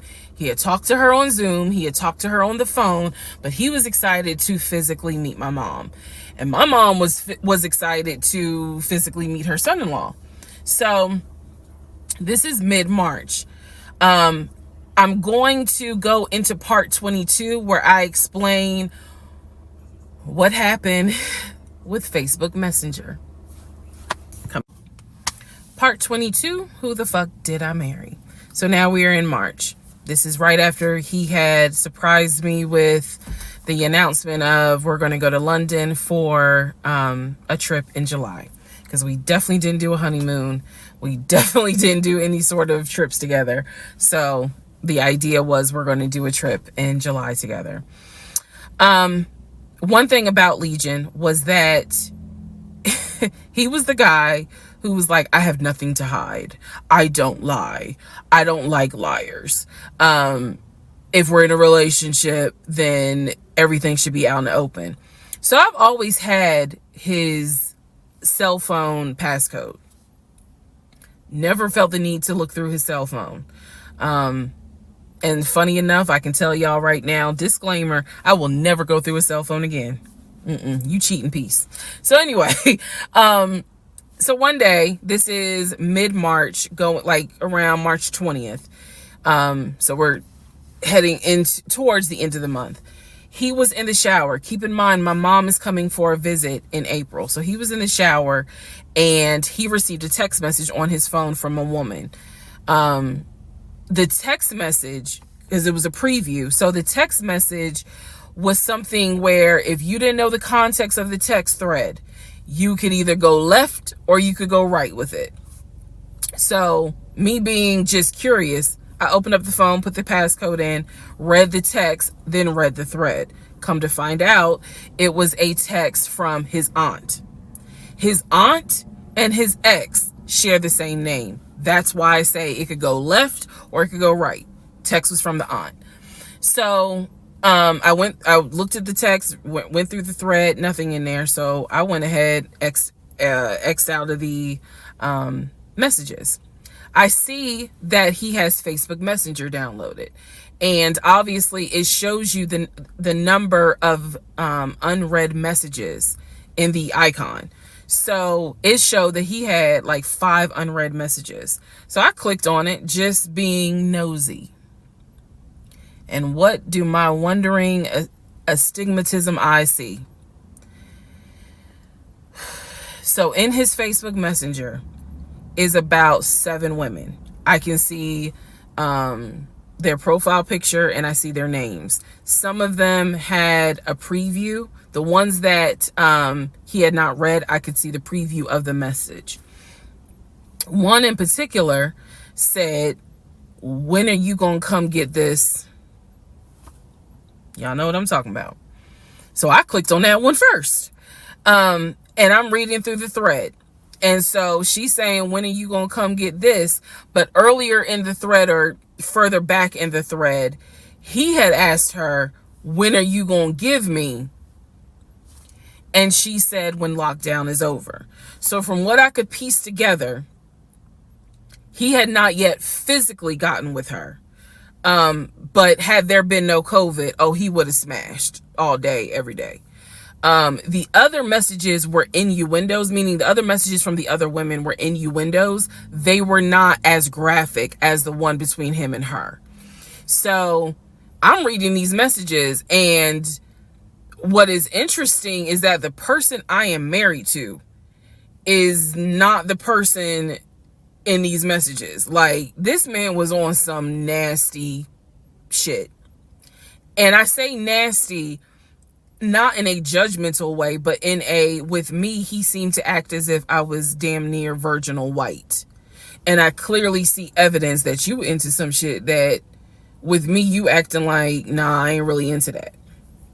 So I confronted him. I absolutely confronted him and was like, "What the fuck is this? If 2 + 2 is 4 and 5 + 5 is 10, what the fuck is this?" And so he did not, that ain't what happened, blah, blah, blah. Instead, what he hit me with is, "Man, I was just playing around. Like, ain't nothing happened. I shouldn't have said all that, but I was just flirting. It ain't mean nothing. I don't even know that girl. I was just flirting." And so I'm like, "Is this what you into?" And so he was like, "No, it's not what I'm into. It was just stupid. It was stupid because I shouldn't have done it." So I'm going to be honest with y'all, because I've been honest all this time. What pissed me off the most was that here I am as a woman behaving, trying to do the right thing by him and this marriage. And you mean to tell me you out here offering your ding-a-ling to random chicks that you don't even know? I was more angry at the fact that I'm like, dude, do you know how much I have turned down in order to be faithful to your dumb ass? And I'm seeing that you basically are out here acting like you got Skittles taste the rainbow. I was hurt. I was angry. I thought about getting my lick back. I'm just being honest. I did. And he played it off like it ain't nothing serious. It ain't nothing serious. Don't overreact. Don't get emotional. It was just dumb. He was like, "I will delete the messages. I'll even delete Messenger." And I told him, I was like, "That's really not good enough, because that's not going to fix the root of the issue. So this is where I introduced that we need to do marriage counseling. He didn't have any issue doing marriage counseling. We did not do premarital counseling, but he was like, that's fine. He was like, I don't have no problem doing marriage counseling because if anything, it can help us. So I thought that, okay, he may not have physically cheated from what I could see on the messenger. He may not have physically cheated, but he damn sure got caught, doing a little something, because they had exchanged pictures. So y'all know what pictures he sent. And I was disappointed because I don't like men that send I don't like men that send those type of pictures. But anyway, that's another issue. So we agreed that we would start marriage counseling. We also agreed that we would put on a united front when my mom got there. In other words, we were not going to argue. We, let's just act like everything is fine. But at that point, when my mother arrived in April, I could not stand him. I did not want to be, but we couldn't, he moved back into our bedroom because he had moved into the guest bedroom when I saw the messages. Like 3 days before she came, he moved back into the bedroom because obviously she needed to sleep somewhere. So, I really could not stand him. And it was because I was busy second guessing myself. Like, damn, what's wrong with me? Like, if that's what you into and I'm supposed to be your wife, like, let's have conversations. Like, shit, I went to FAMU. I understand some stuff, buddy. So it just was one of those things where it made me second guess, like, what's wrong with me? What did I do wrong? What is it that she got that I don't? Because you all out here willy-nilly, messaging her all hours of the night, because the thread went back quite a few weeks. I saw it in March. There were messages from December, November. So again, I'm just second guessing all kinds of stuff, self-esteem taking a hit. So no, I did not want to be around him. I did not want, I didn't like him, period. I did not like him. I left and I would just go for a drive because driving clears my mind. I called my aunt, told her what happened. I don't recommend that. I don't recommend calling family to tell them what's going on in your marriage. But I called my aunt, and my aunt lovingly was like, what do you want me to say? You married him. He ain't your boyfriend. Y'all can't just break up. That's the hard part about marriage, is like, I mean, yeah, I guess you could leave him, but at the same time, you married him. So, honey, you're going to have to go back home. And y'all are going to have to figure this out. She was like, I can't give you advice on what you should do. I'm sorry that this happened, but you married him. So even though it was just one drive, I went back home, and that's when the discussion was, we need to do marriage counseling. Part 23, who the fuck did I marry? So we agreed to do marriage counseling.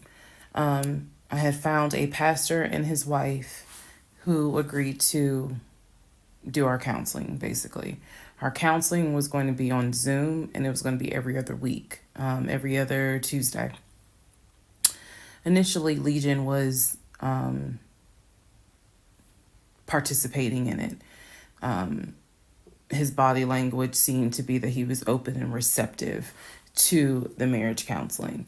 Now, the pastor and his wife were deeply concerned at the fact that we had only been married 3 months, and we were already dealing with some form of infidelity. We were in marriage counseling, and as the pastor would put it, there seems to not be any sort of intimacy. They were concerned. Rightfully so. I think any person would be if they knew what was going on within those 3 months.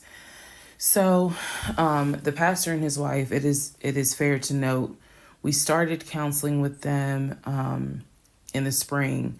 We continued counseling with them up until a week before I found out what I found out, and he got kicked out. So one of the first things that the pastor kind of talked to us about was, what was the deal with the Facebook Messenger stuff. And Legion was like, it was stupid. I shouldn't have done it. It really was just attention, and I got carried away. He felt like he was not going to, he kept saying, I'm not going to keep apologizing. I'm not going to keep getting persecuted. After I told you, I'm sorry, I told you I wouldn't do it again, and I want us to move forward. You're either going to forgive me or you're not. The pastor and his wife were like, wow, the audacity is real on this one. So, needless to say, we started moving slowly forward. It was always in the back of my mind, just like it was in the back of my mind with that black Dodge Charger. It was one of those things where, okay, I see how you kind of are moving and operating. He came to me a few days after we started our first counseling session, and he was like, we should get a joint bank account. What he wanted to do was to each one of us have our own account, and to get a joint account for our money to go in there for joint expenses. Now, up until this point, he had been paying the rent, the utilities, and I really was just paying for my stuff. So now he's suggesting, look, we're married now, let's go ahead and get a joint account. I wasn't necessarily against it because I knew that I would still have my own account. I would still have my own savings. So what I countered with was, okay, let's take a look and see what we're working with. Show me your checking. Let's look at each other's accounts. Look at what we have currently. He was cool with that. So he shows me his checking account. His checking account available balance was just over $9,600. Mine was just over $1,500. So there was a huge disparity in the amounts. And so he logged in on the phone and turned it towards me, and I could see available checking, available balance, just over $9,600. I logged into my savings. I showed him how much I had in savings. He picked up his phone, logged into his Chase savings, turned the phone towards me. In the Chase savings, it was roughly about $15,000. But I also knew that he told me he had a U.S. bank savings and he had an offshore savings. So at this point in time, I asked him, show me the U.S. bank savings, show me the other two accounts. He would not do it. This became a huge bone of contention. He would not show me the two accounts that he claims has the most money in there, the accounts that he claims has money for a house in there, because he still was mentioning, hey, we need to get on this house thing if we're going to move when the lease is up. So I'm just adamant on, why don't you want to show me your savings account? You showed me the Chase one, like, what is the big deal? And so he kept saying, he was like, there's a lot of money in there. And he was like, and my uncle always taught me, this is not the uncle that died, another uncle. My uncle always told me, just keep your money tight because women can be, I said, women, like, we're married. So go ahead and show it to me. He would not show it to me. So then we went back into marriage counseling, like the next session. And I bring it up. I said, he will not show me these two accounts that he claims has the money in there to buy a house.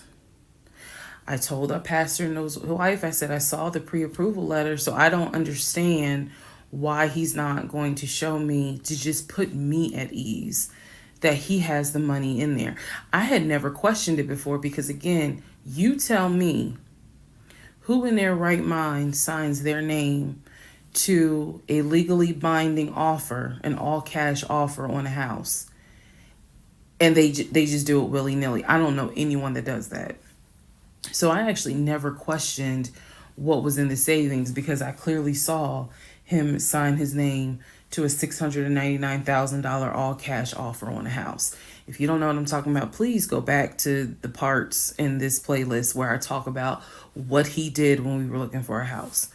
So the pastor and his wife were like, Legion, that's not his name, y'all, that's a nickname.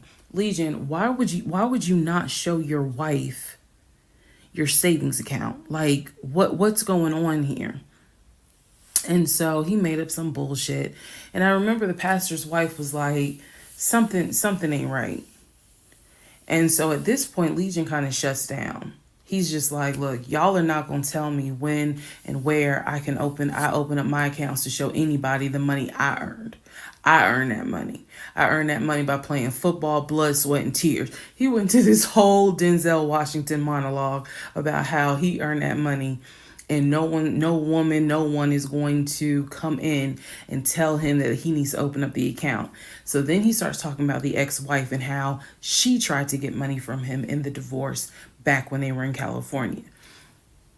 So now the pastor and his wife, their red flags are just like, whoa. So much so that the pastor's wife said, and I will never forget this, she said, I don't think you all are going to make it to January. What she was talking about is, I don't think y'all are going to make it a year. And I really, truly was like, we're going to make it. Like, of course we're going to make it. And she was just like, I don't have a good feeling about it.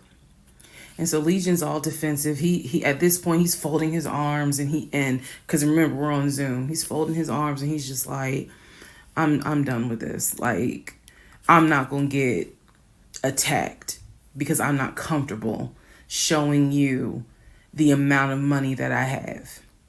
Money changes people. And I'm not comfortable. So he's playing that victim card. And so the pastor and his wife were like, you know, we're still gonna help y'all as much as we can, but so he was like, I'm not comfortable. And basically the pastor and his wife were like, look, we'll help y'all as much as we can, but there's some deep issues here. And you know, this is what they advised us, had the two of you came to us for premarital counseling, we would have told you, do not get married. Y'all should not even be together. That is what that is what the pastor and his wife told us in marriage counseling. If you two had come to us for premarital counseling, we would have told you, y'all should not even be together, let alone get married. But here we are. So we will help you guys as much as we can. But the pastor's wife was like, I don't have a good feeling that y'all are going to make it a year. Part 24, who the fuck did I marry? So, remember, we're in April. We're now moving towards the end of April. And he still did not show me his savings account. Saw the checking, saw the Chase savings. So he decides that we should start looking for a house again, because my lease was up in August and I made it very clear that when the lease is up, I am moving. I wanted to move to Cobb County. So he was like, you know, we need to get the ball rolling. I didn't want any parts of it. Didn't want any parts of it. He found a realtor. This time it was a woman. It was a woman. And I believe her name was Amber. I think her name was Amber. So he found a realtor and he told her what the budget was. Amber started finding houses. So please understand, or you don't really have to understand, but I believed he was a sane, rational human being. Sane enough that you would not sign an offer on a home if you didn't have the money. That's what I believed. So when we started working with Amber, I believe showed us 3 or 4 houses. It was not nearly as many as the other realtor, Scott. So one of the houses, absolutely loved. Ugh. I love the house. I really wanted to put in an offer on that house, and I'm going to post it on the screen, the house. Love that house. It was just absolutely beautiful. And once again, he wanted to put in an all cash offer on the house. But before he could put in an all, he had told Amber, I want to put in an all cash offer. And what Amber, the woman, was smart enough to say is, okay, let's just go ahead and take it one step at a time. Let's go ahead and get your pre-approval stuff together. She said, I work with a great lender who, if you're not already pre-approved, he can get you pre-approved, no issues. And then if you want to do an all cash offer, then we'll go ahead and get the proof of funds together so that way we can submit it all with your offer. Jesus. Y'all already know what happened because you remember what happened on the last house with Scott. Basically, Legion was like, well, I can get you whatever you need. That's fine. But I really don't want to submit proof of funds unless they accept the offer. Amber, and I don't know where she is. I don't even know if she'll ever see this video. Anyway, let me keep going and I'll explain why that woman has a special place in my heart. So Amber was like, I totally understand, but this is how we're going to do it. I'm going to need that paperwork, okay? And we'll submit it with your offer. She just simply was like, yeah, this is how we're going to do it. And so he did not submit the paperwork when she had asked him to. And I remember I was driving to work and I stopped at the Quick Trip on Upper Riverdale Road in Riverdale, Georgia.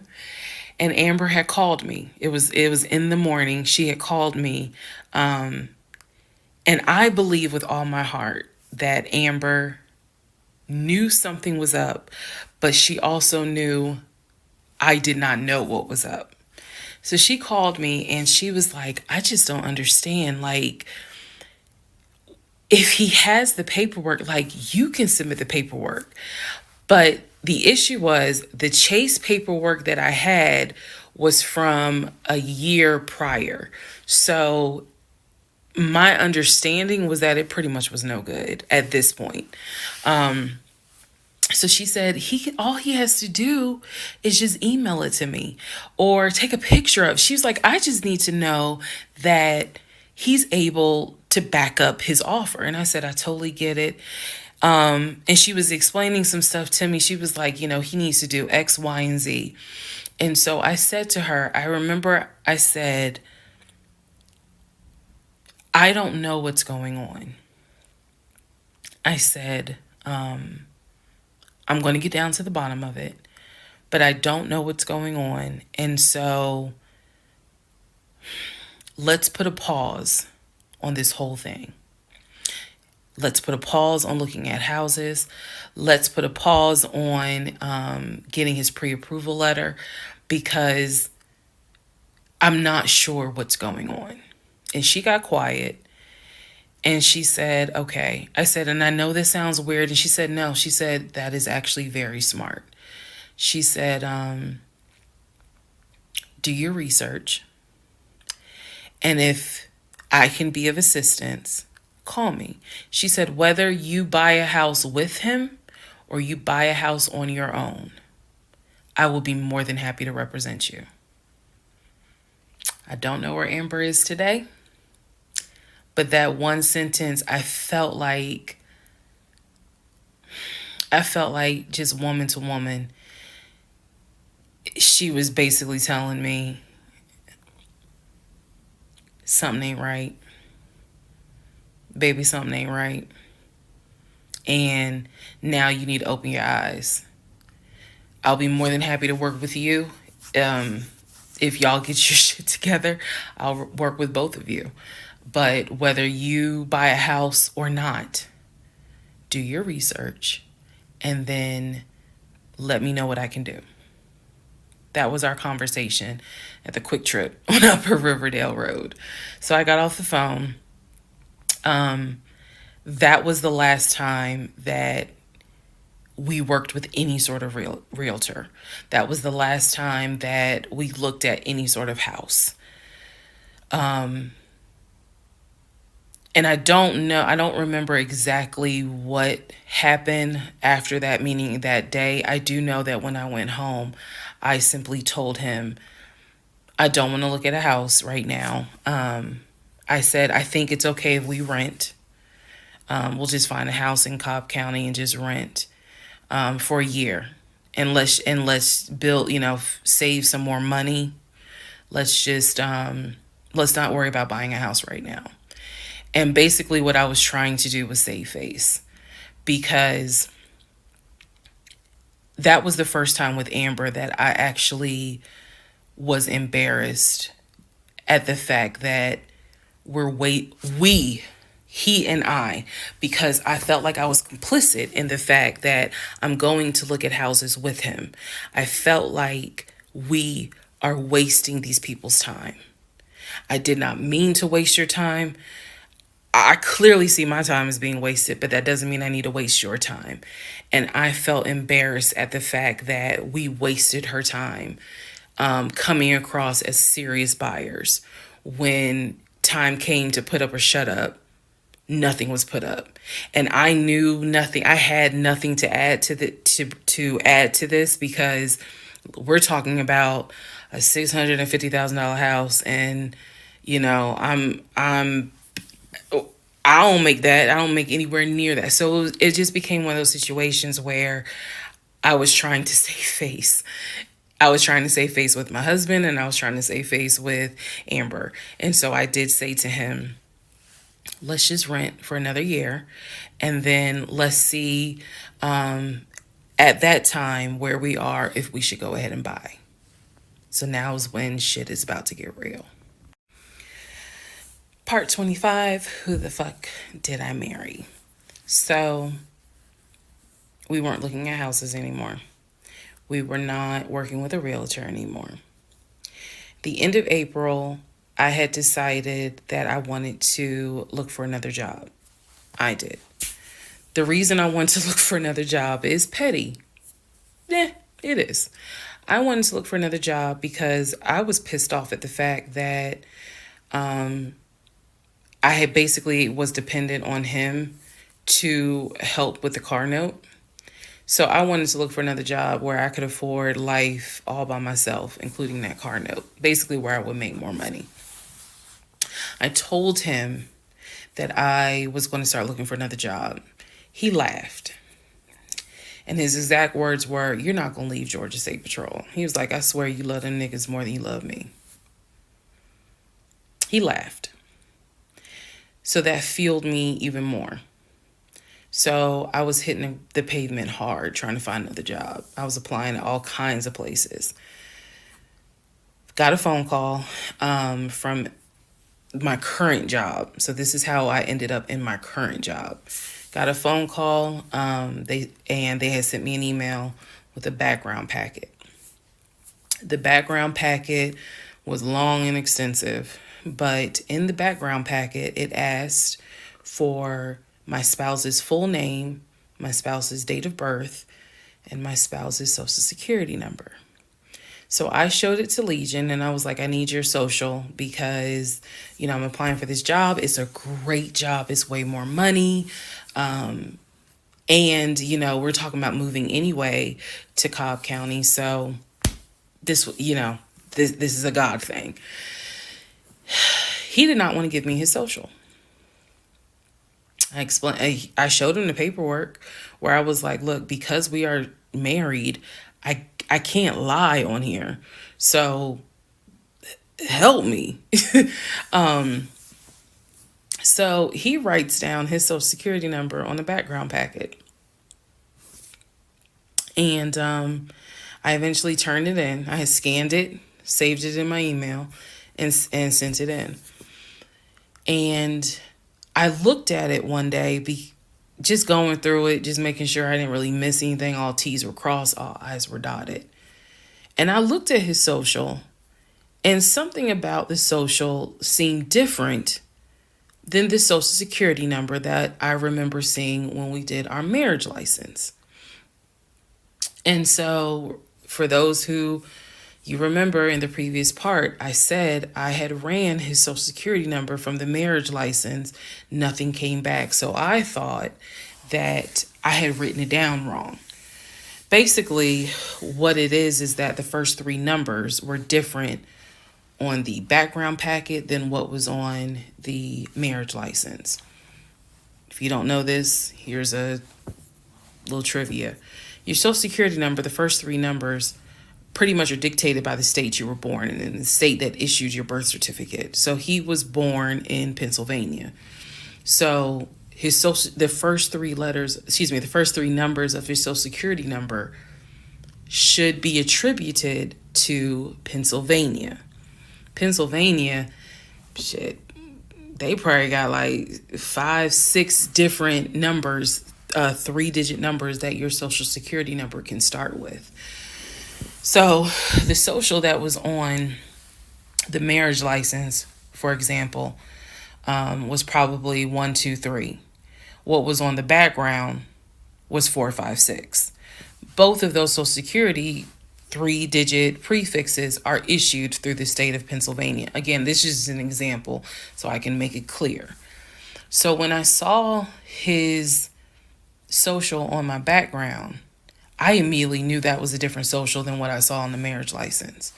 And when I compared, because I had found a copy of the marriage license that we turned in because I had filled it out on the computer. So sure enough, the first three numbers were different. The rest of the numbers were the same.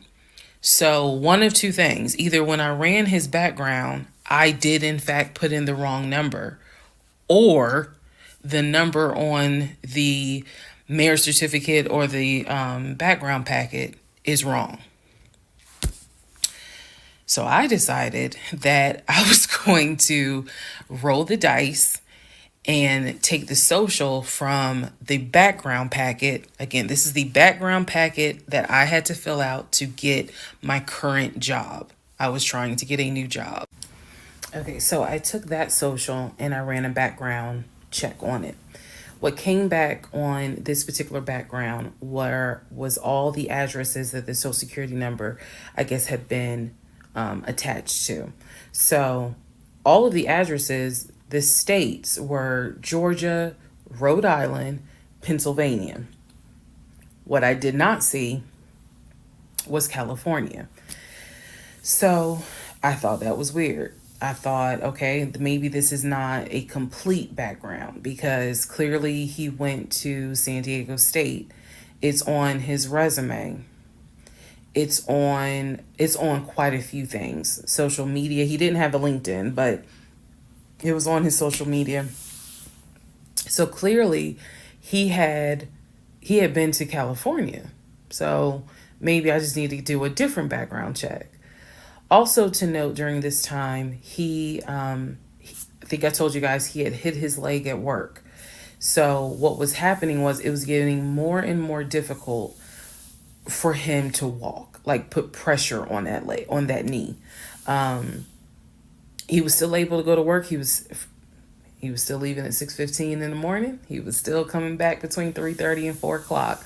But I clearly could see where he was in pain. He would elevate the knee, ice the knee. It was getting worse. And I was constantly like, go to the doctor.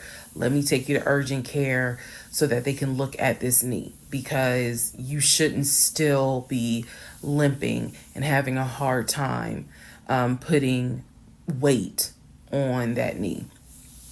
And every single time he was like, oh, it's fine. I have a doctor's appointment on Wednesday. The doctor just told me to ice it and to elevate it.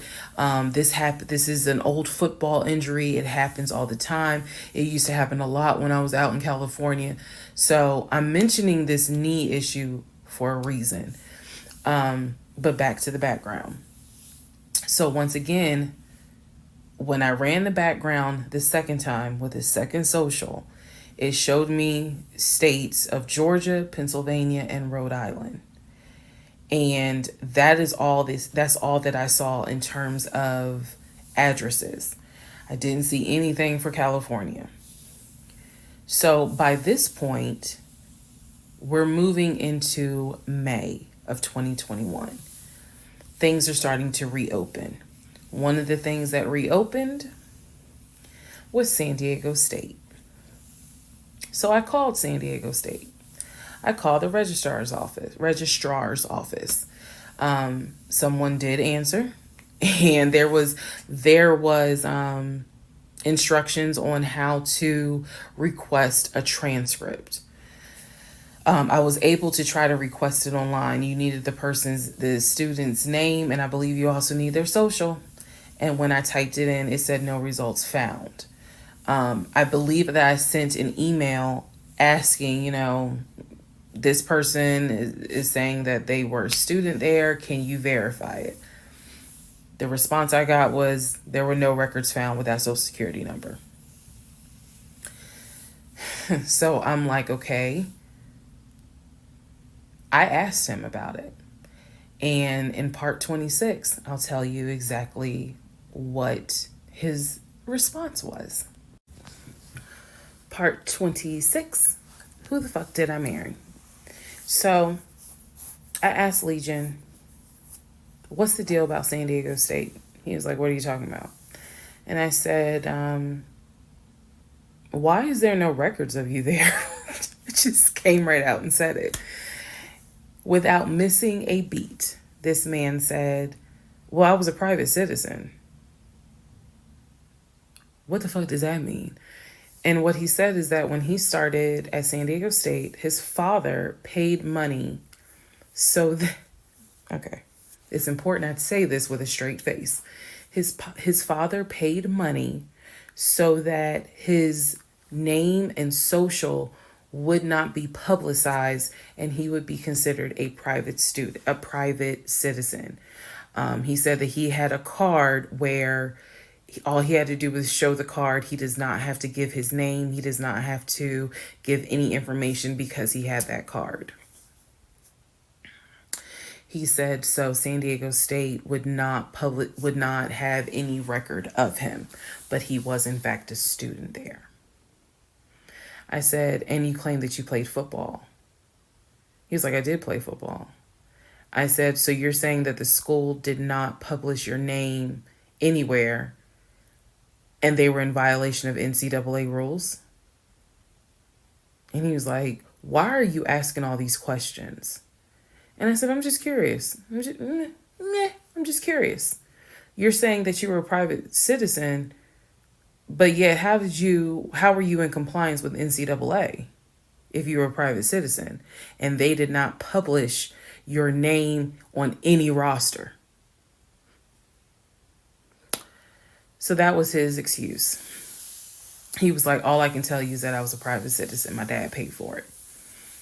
Okay. So now I know that San Diego State has no record of him. Now I know that his social security number, at least the one that's on my background packet, only shows that he lived in Georgia, Rhode Island, and Pennsylvania. Okay. So at this point, the pain in his knee is getting worse. It's getting to the point where when he would come home from work, he would take a shower and immediately get in bed, elevate his knee. He was not even eating the way that he used to eat. It was getting to the point where at times, if you remember when I told you all about the miscarriage, they gave me pain meds because I had taken that pill. But the pain meds I was allergic to, so I couldn't take them. But I still had them. So the pain in his knee was getting to the point where he would take one of those pain meds just to get through the night.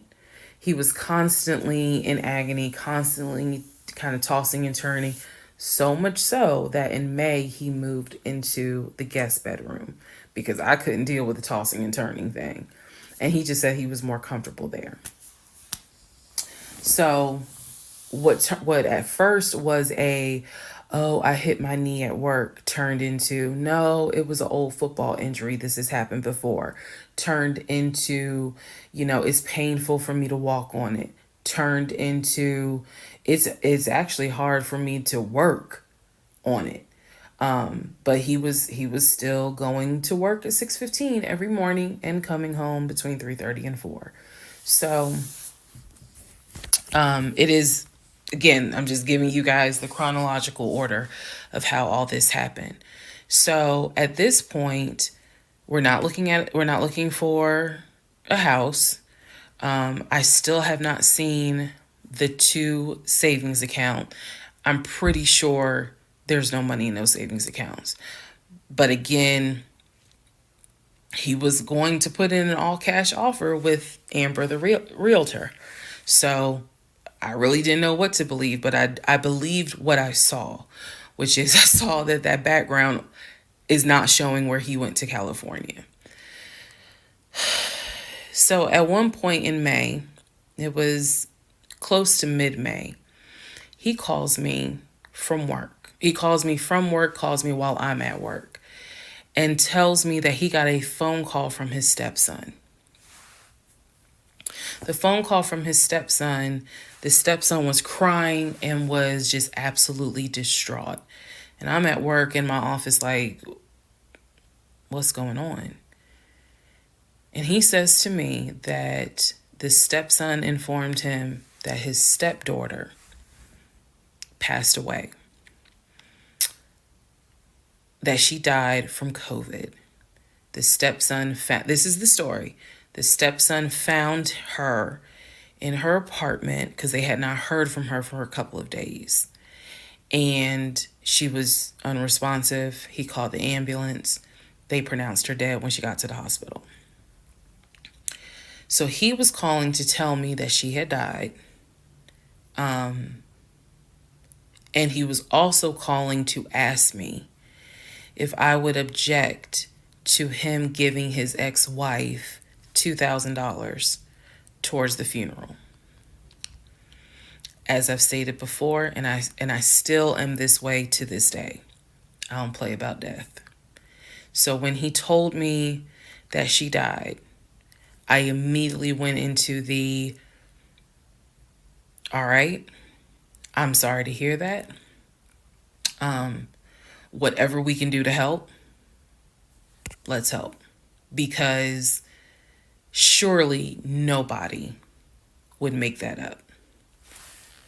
So he was like, are you okay with that? He was like, we're married, and the agreement was that anything over $500 would be a discussion. So 2,000 definitely.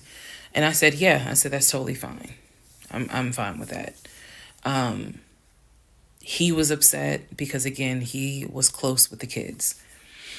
And my heart went out to his ex-wife. It did, because I can't even imagine. I cannot even imagine. So, part 27, who the fuck did I marry? So, here's where we are at, and here's what we can establish.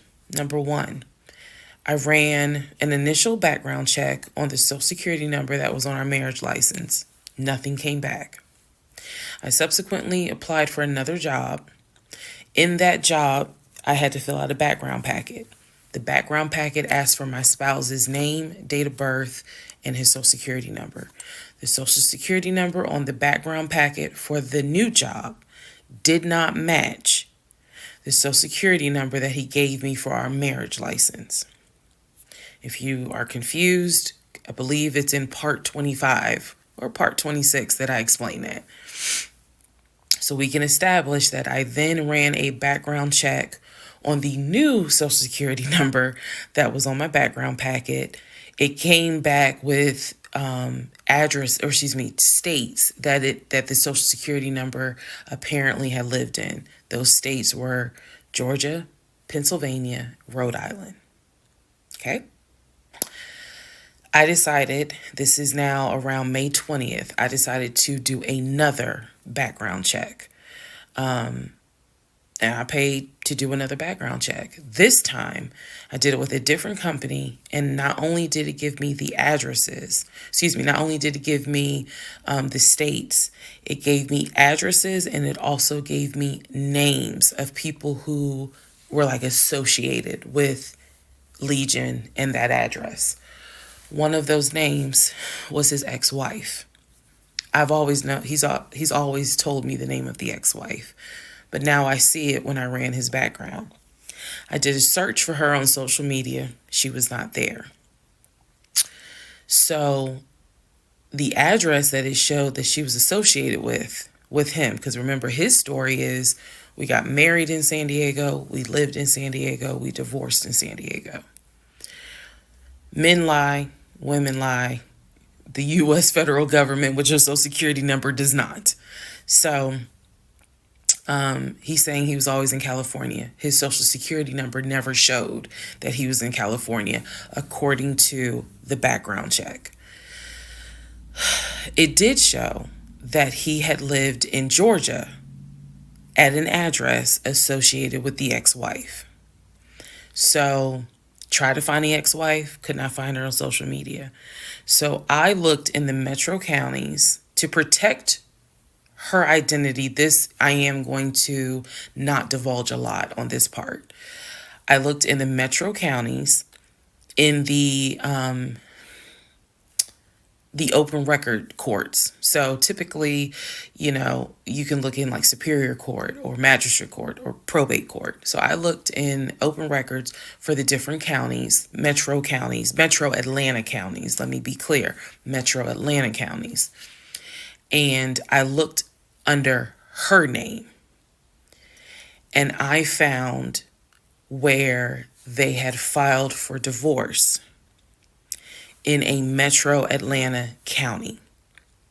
So when he said that he filed for divorce in San Diego and that he was married in San Diego, I was able to find, no, according to the state of Georgia, you were married here. You were divorced here. So I looked under her name, found a record for divorce, and it did show his name. So now I clearly see on my computer that there is a metro Atlanta County Court that has a divorce record in the state of Georgia between him and his ex-wife. So I did what any rational person would do, because this is still kind of COVID time. Well, not really.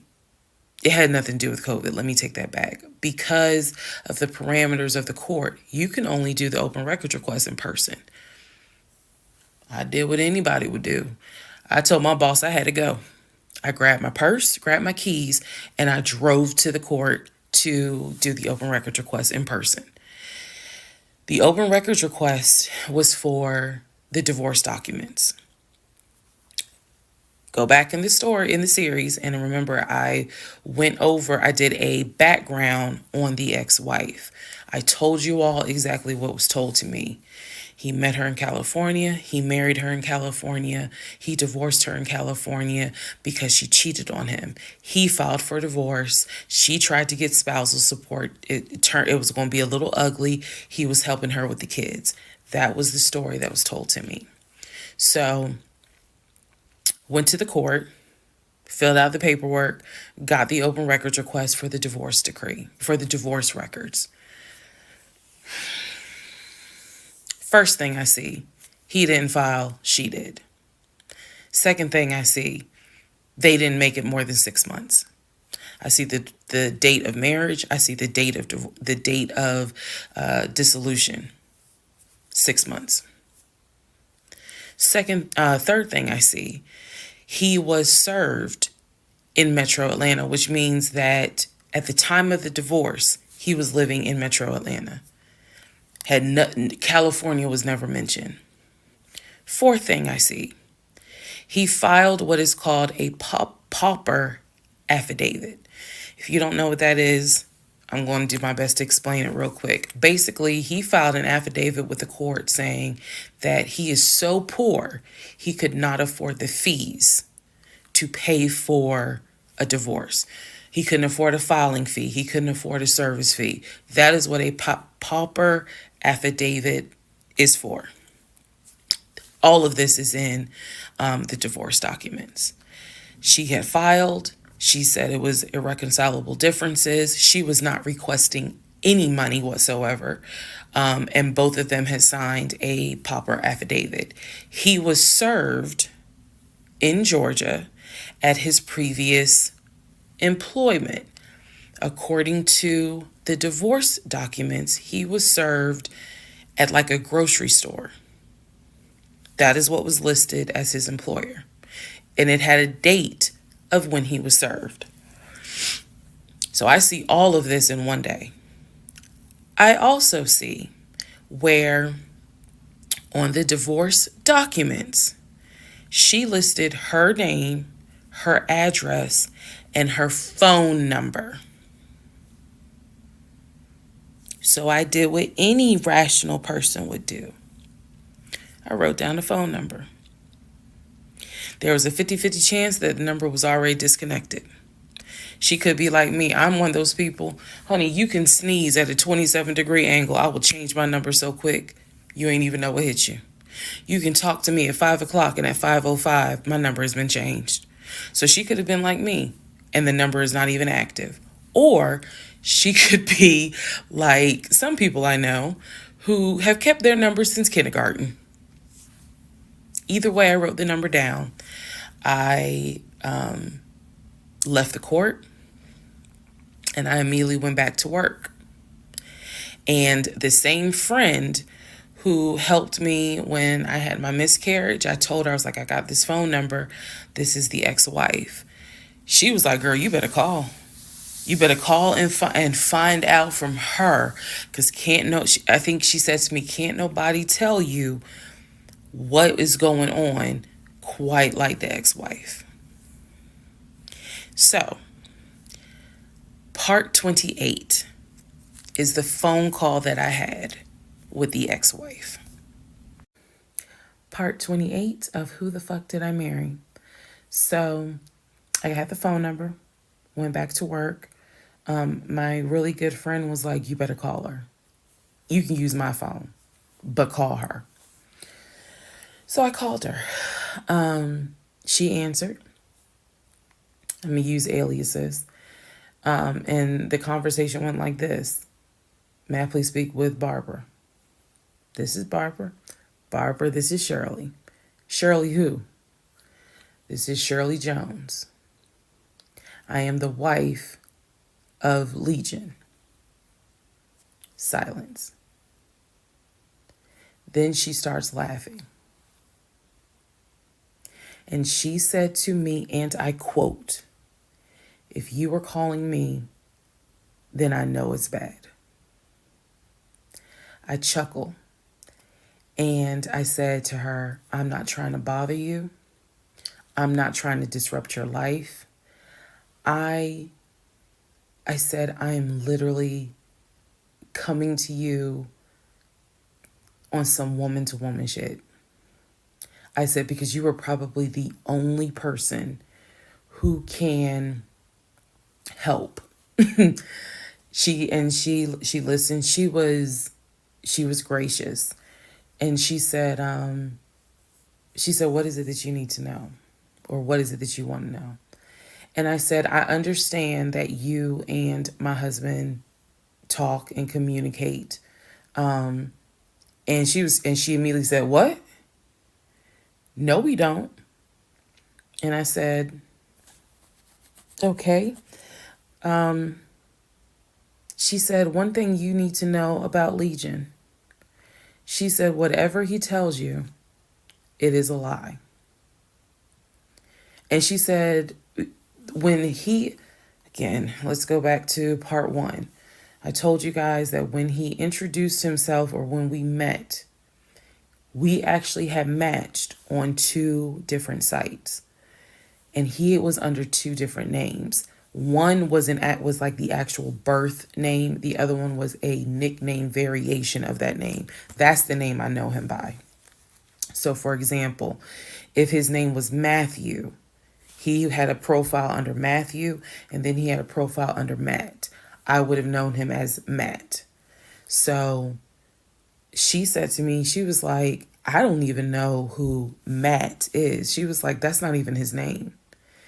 And so I knew what his actual government name, and she was like, no one calls him Matt. She was like, that must be his new personality. Or she was cracking a joke, but she was like, anything he tells you, you need to know is a lie. So I just asked her, I said, what was your experience? I said, because I can tell you the story he told me. And she stopped me right there. She said, whatever he told you was a lie. She said, let me guess. He told you I cheated on him. Let me guess. He told you that I wanted money from him. And I said, yeah. And she said, yeah, that's a complete lie. So we had a conversation where she told me how they met. They didn't meet online or anything. I said, well, were you guys ever in California? She said, no. She's like, she was like, that man ain't never been from past the East Coast. So I said, okay. So you guys have always been in Georgia? And she said, yeah. She's like, we got married in Georgia and we got divorced in Georgia. And that's when she asked me, how did you even get my number? She said, because I want nothing to do with him. So how did you get my number? I said, I'm going to tell you the truth. It ain't going to make me look good. I told her, I said, this is what happened. And this is what led to me doing research. And this is how I got your number. And she laughed. She was like, wow. She was like, normally I would be freaked out. She said, but under the circumstances, she was like, wow, okay. She said, yeah, if you're calling me, then it must have gotten pretty bad. She said, so what did he promise you? And we talked for about 35 minutes. She asked me in that phone call, she said, look, I want nothing to do with him. I have not spoken to him since our divorce was finalized. She said, so I would just appreciate if you keep me out of whatever's going on with y'all. And I told her, I said, I give you my word, I will never tell him I spoke to you. I said, I give you my word. I said, this conversation is for me. It is not for me to use in any sort of legal litigation, nothing. This is for me. And I said, I don't plan to call you again. I don't plan to be a disruption in your life. I just needed to know, how bad is it? And she paused and she said, it's bad. She said, I don't know what all y'all got going on. She said, but if it's anything like what it was for me, it's bad. So we talked a little bit more. She was very encouraging. She was like, girl, do not blame yourself. She said, I went through that and I had blamed myself. She was like, this is not on us. This is on him. She was like, he is a master liar.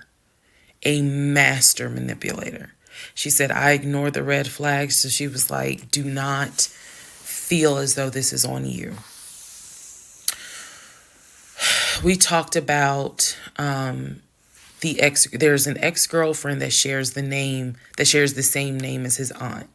She and I talked about her. She said the reason why they broke up, because the ex-girlfriend, I didn't know this, the ex-girlfriend had reached out to her about 6 months before he met me. And so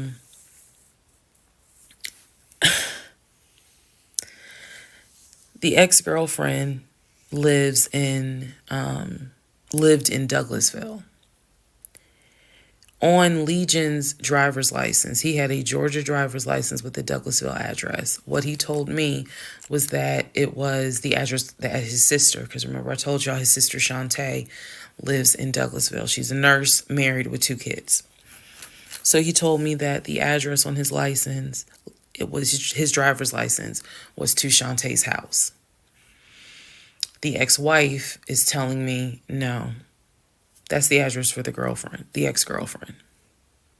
He had moved in with her and he created this whole narrative with her. she found out that he was lying, and she kicked him out. And so I guess after she kicked him out, she then reached out to the ex-wife, kind of the way I did, for confirmation. And so the ex-wife was just telling me, whatever that man has told you, it is a lie. She said, I got out before it got too bad. She said, because once I knew he was lying, I was out.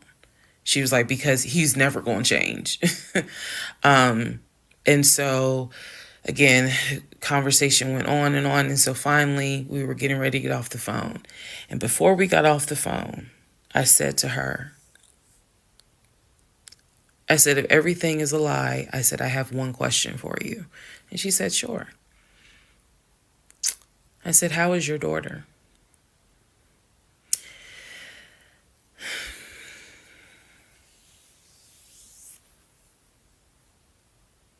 I said, how is your daughter? Next part coming up. Part 29, who the fuck did I marry? So I asked her, how is your daughter? She said, my daughter's fine. And I said, okay. She said, what did he say about my daughter? And I will be honest with y'all, I didn't have the heart to tell her. So what I said instead was, oh, no, it was, with everything with COVID, I think he mentioned that she might have had COVID or was exposed to it. I downplayed it bad. I wasn't going to tell that woman that he said her daughter passed away. So I said, obviously I'm glad to hear that kids are fine. She said, look, whether you stay with him or not is your choice. She said, he ain't gonna change. He ain't gonna change at all. She said, this is what he does. She said, you're not the first. You're not going to be the last. She said, he did it to me. She was very, very encouraging, because she was just like, you do not blame yourself. She said, we both ignored red flags, but it is not your fault. She said, this is on him. And so we, once again, I thanked her for her time, got off the phone. I took the long way home that night. I could not be around him. I could not be around him. I had to figure something out. I had to figure some things out. So I took the long way home. What does that mean? It means that I probably could have taken 75 to 285, but I probably took 20 to 75 to 285 to 675 kind of like I just took the long way home. A couple of days later, because my mind was spinning. A couple of days later, at this point, I'm turning into the FBI, CIA, and Homeland Security all in one. Literally. I'm trying to find everything. And he's carrying on his business as usual. Nothing changed with him. He had no idea that I had spoken to the ex-wife. He had no idea I had gone to the court and saw his divorce documents. He had no idea. So a couple of days later, I decided to look up his mother's obituary. Look up the mother's obituary. And down at the bottom where it talks about, she's preceded in death by, and it lists all the people, the family members that died before. And then it says, leaving behind to cherish her memory. It lists the husband, her husband, excuse me. Let me start over. It lists her husband, which is Legion's dad. It lists Legion's brother that lives in Philly and his wife. Because again, this is she passed away in 2015. So it lists Legion, the brother in Philly, and his wife and daughter, her granddaughter. It lists Legion and his wife I think it was like Latoya or La something. La something. It did not list the ex-wife I just spoke to. And it clearly said Legion, his wife, Latoya. Then it listed the brother in Nashville, his wife, Jane, or whatever. So I'm thinking to myself, there's two things I was thinking immediately. Number one, who is Latoya? Never heard that name before. Never heard that name before. So I was thinking, who is Latoya? And then number two, where are the two sisters? Shantae and Kim. Shantae lives in Douglasville, married with 2 kids. Kim lives in Augusta, and I believe he told me she worked at like Procter and Gamble. So why aren't they listed on here? Because apparently, go back to the video. I posted it on there. I gave y'all background on the family. He apparently was one of 5 through both parents. Brother in Philly, older brother, younger brother in Nashville, an older sister in Douglasville, and a baby sister in Augusta.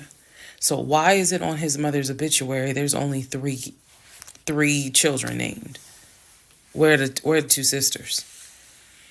So I'm even more like, what in the hell's going on?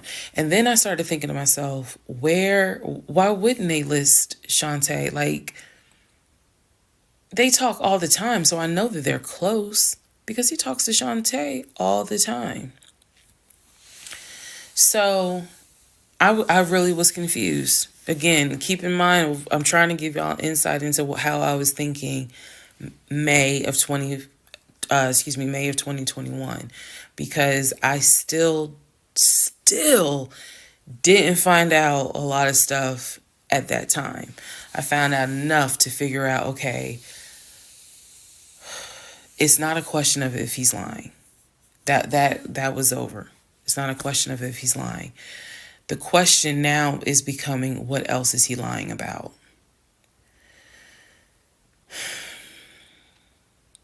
So we had the phone call with the ex-wife. Now I see an obituary that apparently there's another wife. I know on our marriage certificate, it only states he had one previous marriage. I had 0, he had 1. So this is how I'm thinking in my head, which is, okay, what am I missing here? I know we've established that he's lying, but who the fuck is Latoya? Like, I'm really trying to understand who is Latoya. And again, he's hobbling around the house, limping, and I'm in our bedroom, in the bedroom, just. I mean, I could not get on Google fast enough to try to figure some stuff out. So,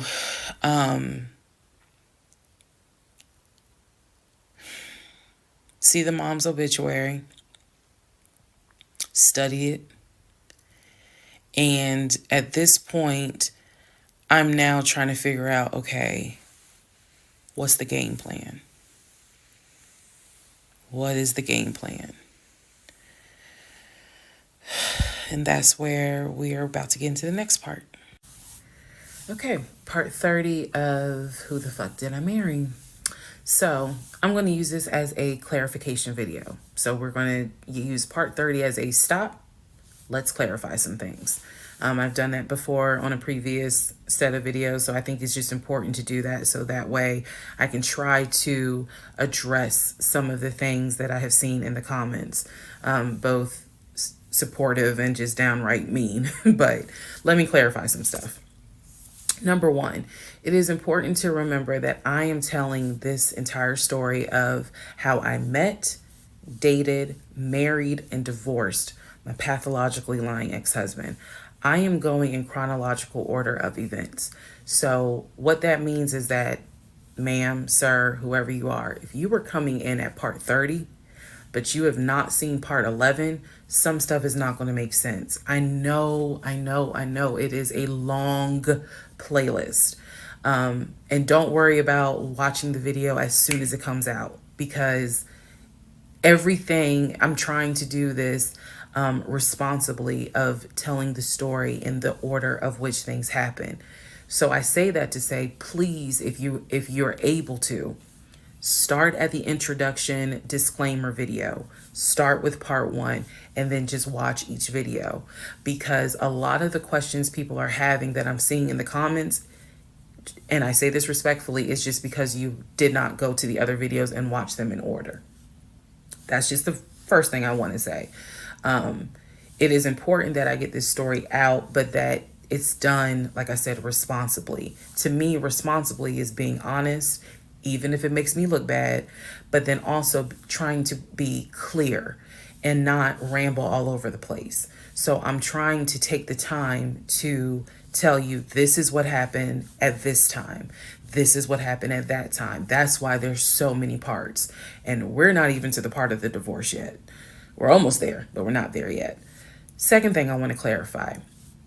I cannot stress this enough. My family and my friends did not know what was going on between Legion and I. They did not know. My family only knew, we've met this guy. He's dating our daughter, our niece, our cousin, our granddaughter. He seems to be a really nice guy. He seems to really love her. From what he has told us, he's done well for himself. He played football, and he has worked at this company 6-7 years, and financially he is in a good place. From what we understand, he just moved here from California. That is what they knew. They did not know about the red flags I had. They did not know what was going on in my head. They did not know what was going on in my heart, because I did not want to look stupid. I'm fully aware that when I tell this story, I look stupid. I'm aware, and I've made my peace with that. But at the time, I did not want to look stupid.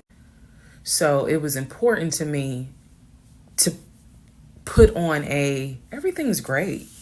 We're really happy. We're looking for a house and everything's going well, knowing full well that behind the scenes, I couldn't figure out why he wasn't showing proof of funds. They did not know. So I say that to say, I see the comments about how my aunt gave me horrible advice when I called her about the sexting on Facebook. And I want to clarify something. She did not tell me to stay with him. She did not tell me to leave him. That's not her place, and that's not what she would do. She simply was in shock that any of this had happened and did not know what to give me advice on. The one thing that she did say was, look, he's not your boyfriend. Meaning, it ain't as simple as, oh, we just gonna break up. Pack your shit and go. Because you married him. My aunt is the most ride or die chick I've ever met. You fuck with me, you fuck with her. And she is straight Jersey. So I love her for it. But I needed to, it's not fair for me to leave it out there as if, oh, she just was like, girl, I mean, go home and deal with it. No, never in a million years. So I want to clarify that. Also want to clarify about my mom. So my mom lived in Arkansas, and when she came to visit in April, we were already married. This is her first time physically meeting Legion. My mom will tell you she had no idea anything was amiss, but there was something that nagged her a little bit. She didn't know what it was, and my mom is the type where she's going to get on her knees in prayer. That's who she is. So for her, it was like, I don't know what it is. He seems like a nice guy. He seems to love my daughter. Because again, there was no arguing in the house. The house was peaceful while she was here, even though behind the scenes, we had just came off of the whole sexting incident with other women. So for her, it was like, I don't know what it is. She did tell me later on that it seemed as if I wasn't as happy as she thought I would have been. But again, she took it to the Lord in prayer. And her prayer was, God, protect my child. I don't know what's going on, but protect her.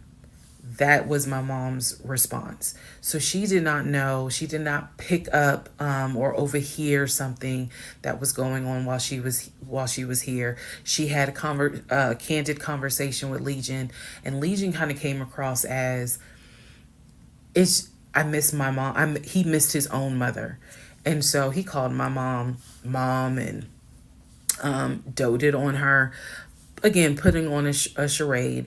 And so for her it was like, bless his heart. That's what she said, bless his heart. But no, she did not know the specifics. Nobody knew the specifics. They didn't know the specifics until we're talking May, June of 2021. They knew that we were looking for a house. They knew that the house fell through. They did not know about the proof of funds. They did not know that he wouldn't show me the savings account, the offshore account. So I just want to say that, because to me it would be irresponsible to not clarify what family and friends knew. Because these people have always been supportive of me, always had my back. I just simply did not share with them the things that I felt like were red flags, because again, my mindset at the time was, I want to be married, and what if he isn't lying? And I was making excuses for him to myself, so I definitely would have made excuses to family. Another thing I need to clarify, and I saw the comments on this about how a VP would never date someone that looked like me. And to the person that wrote it, that wasn't very nice. I need you all to understand, the relationship started in March of 2020. He came into my life as regional manager. Okay? That is how he came into my life. Then eventually he got promoted to VP of production or operations, some VP of something. That was later on in the relationship. He showed me the paperwork where it was basically a memo from HR. Your new position title will be VP of production. We'll just say production. Your salary, I don't remember the exact amount because it was a very specific amount, but it was over $200,000. It listed some of the benefits that he would have. He would have an office. He would be getting an executive assistant. That's where we get David from. If you don't know who David is, please go back and watch the series in order. He would be getting an executive assistant. He would be getting use of the company helicopter. He would be getting a company car.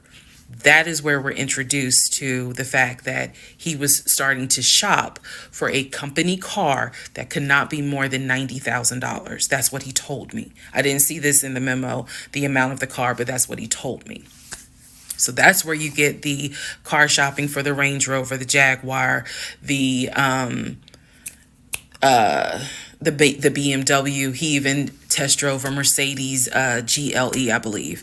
So I'm just trying to, again, bring some clarity to this so that way we all can understand what's going on. And hopefully this just makes a lot more sense for everyone. All right, part 31. Part 31, who the fuck did I marry? So I found his mother's obituary online. It then told me, it listed his brother in Philly and his wife. It listed Legion, and then it said his wife. I took the name from the obituary and I did a Metro Atlanta court search with that name. I found a divorce record. I found a divorce record with Legion and the same woman's name that was in the obituary. In that divorce record, it looks like he's the one that filed for divorce. This would have been around 2016. This was after the mother's death. He filed for divorce. She was the respondent. I think that's the correct terminology. Both had a temporary protection order against each other. He had one against her. She had one against him. The divorce ended up getting granted, finalized. Then it looks like he went on his way. In the course of the search for her name, I discovered that at one point in time, the two of them had lived in Rhode Island. So that's the connection with Rhode Island, because for the longest time I could not figure out who lived in Rhode Island. That's where that came from. The two of them, he and this woman, lived in Rhode Island several years prior, or a few years prior. I could not find the obituary for his dad. I searched and I searched. I could not find the obituary for his father. For whatever reason, I knew his grandmother's name. I just randomly decided to do a Google search of the grandmother's name. Initially, nothing came up because I was looking for the grandmother's name in Philly. Nothing came up. I looked for the grandmother's name down here in Georgia. Found a record, but it wasn't quite clear. What was clear was that she had died several years prior. So what I found was a different website where it was like a legacy.com type thing. So I believe legacy.com holds old obituaries. Did a search for her name, found a match. That is when I discovered that she actually had passed away in July of 2008. Read the caption of the obituary and verified that in fact it was his grandmother. Because at the bottom of it, again, obituaries tell you a lot. It names who she leaves to cherish her memory. So it lists all the different family members. It lists the brother in Philly. It lists Legion, no spouse, and then a brother in Nashville. Once again, it did not list the two sisters, Shantae and Kim. So I'm even more like, okay, clearly something, is up when it comes to Shantae and Kim. But what I do know is that he has talked to them multiple times in front of me. So I'm not sure what I'm missing. Maybe some family feud happened. I don't know. So that is how I discovered that when he told me the grandmother died from COVID and he was crying, boo-hooing and all that shit, she actually had died in July of 2008. I found this out the same time that I found out about allegedly, and I say allegedly because I'll explain, allegedly the first wife, or at least what I think is the first wife. So while all this is going on, Legion is almost bedridden from what happened with his knee. And I need to take a moment to address this issue with the knee. Again, the story started, he hit his knee. Then it turned into, it was an old football injury. And this has happened before. He's going to the doctor. The doctor's telling him to ice it and to elevate it. He eventually moves into the guest bedroom to be more comfortable. I'm going to make this statement. This is probably the only time I will make this statement. He was not lying about the injury that he had. I don't know where the injury came from, but what I do know was he was not lying in the fact that he was in pain. You could clearly see that he was in pain, and the pain was becoming debilitating. Please understand what I'm saying. The pain was debilitating enough to where he was taking my pain meds from when I had the miscarriage. And then also, it was hard for him to walk. He was not eating. So this is what made me believe this, whatever was going on with the knee, there was more to it, because he was not eating. When I met this man, he was a size 3X. At this point in time in May, he's down to a 2X. He is not exercising. He is not doing anything mobile. He's simply not eating. So there definitely was something going on, something concerning. Honestly, I thought it might have been cancer. But he kept saying, no, it's not that. It's from a football injury. It's from a football injury. I said to him, the next time you have a doctor's appointment, I want to go. It was that bad.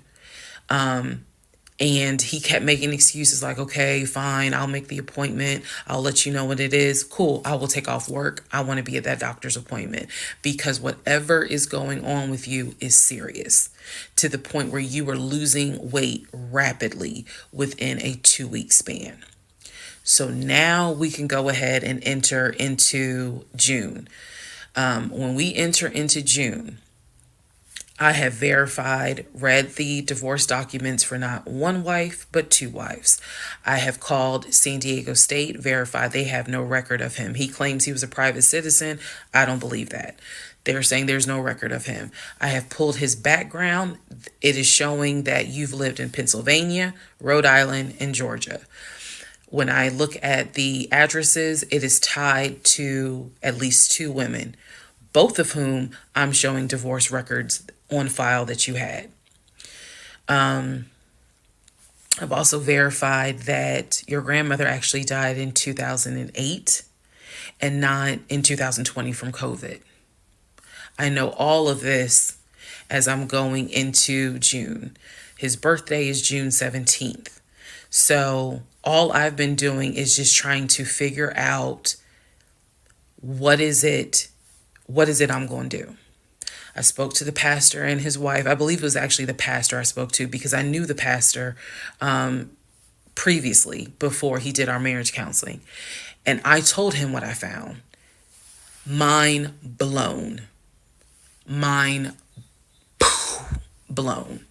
Had no idea. He knew something was up. He knew that Legion was not really trying to make this marriage work. He had no idea all this was going on.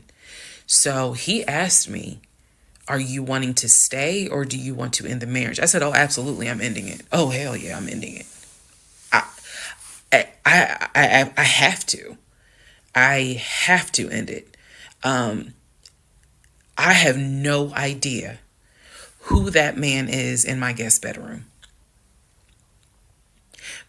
Not to mention, on top of all of this, he had lied about the death of the ex-wife's daughter. Part 32. Part 32. Who the fuck did I marry? All right. So we're now in June. By this point in June, I have been offered the new job, accepted it, put in my 2-week notice at my previous job, and was going to be starting the new job later on in the month. So when he laughed where I told him I wanted to get a new job, that laughter fueled me to get a new job. So here's what happened the beginning of June. At this point, he's completely bedridden. When I say completely bedridden, what I mean is, I'm trying to clarify this so it makes sense. From what I see, he is going to work, but he's calling out a lot more. Okay? So he had already left the condiment company and was working for Apple. So he's calling out quite a bit because the pain is pretty bad. So he's hardly eating at this point, hardly. For example, if I were to say, oh, I ordered a 10-piece wings, he's eating 2. And that's it. That's all I would see him eat. I was going to work and coming home. The house was in the exact same place that it was when I left. Nothing in the kitchen had been moved. Nothing in the refrigerator had been moved, which led me to believe that he had not left the bed from the time I left to go to work until the time I came home. At this point in time, he's drinking Powerades like it's water. I mean, I'm buying cases of Powerades. And that seemed to be the only thing that he was taking in. So if he was a 3X when I met him, he's probably at a 1X, maybe a 2X, depending on the clothes. He's lost a lot of weight because he's not eating. So that's the reason why I say he wasn't faking whatever was going on. I think the issue with his knee was a symptom. That was not some football injury. That was not, I hit it at work. It wasn't that. Something else was going on. I had kept asking him to, let me know when you have a doctor's appointment. I'm going to go with you. I'm going to go with you. And he just kept saying the doctor, he's calling the doctor, and the doctor told him to just keep icing the knee. But I knew better. What was happening was I didn't care because of all the stuff I was finding out. So, beginning of June, he is in the bed, sleep, and I get his phone. I ain't gonna lie. I got his phone. He had a work phone and he had a personal phone. It was the work phone that he had from the condiment company that apparently was never turned in. Follow me. It'll all come out. So he still had the work phone. It was deactivated. But he did not wipe the phone, if y'all know what I mean. Take all the data off. He did not do that. So I look through the phone and I see this would have been text messages. Text messages between him and a woman named Peaches. I go back to the beginning of the text messages. This is on the work phone. This is the beginning of June of 2021. I go back to the text messages the beginning of the text messages between him and Peaches. Yes, that was her name, Peaches. I'm reading the thread because he's knocked out sleep. So I'm in the bathroom with the door locked, reading the thread. And what I can tell is that he met Peaches on POF. If you don't know what POF is, it is Plenty of Fish, a dating website. He met Peaches. I saw the messages in June, so he met Peaches around February. Met Peaches from POF. And apparently Peaches was, there's no nice way to say it. Apparently Peaches was a prostitute. So the reason why I say that is because in the text messages, she's listing the prices. So he asked for a hand job. This is in the text messages. She told him it would be like $40. He asked how much would it be for oral. She said it would be $60, because it was $60 and $80. One was the price with a condom, one was the price without one. So no messages after that. She sent a picture, he sent a picture. No messages after that. So in other words, these messages were not back to back every single day. There's breaks in between the messages. So like a message was in March, the next message is in April. A message in April, next message is like 2 weeks later. So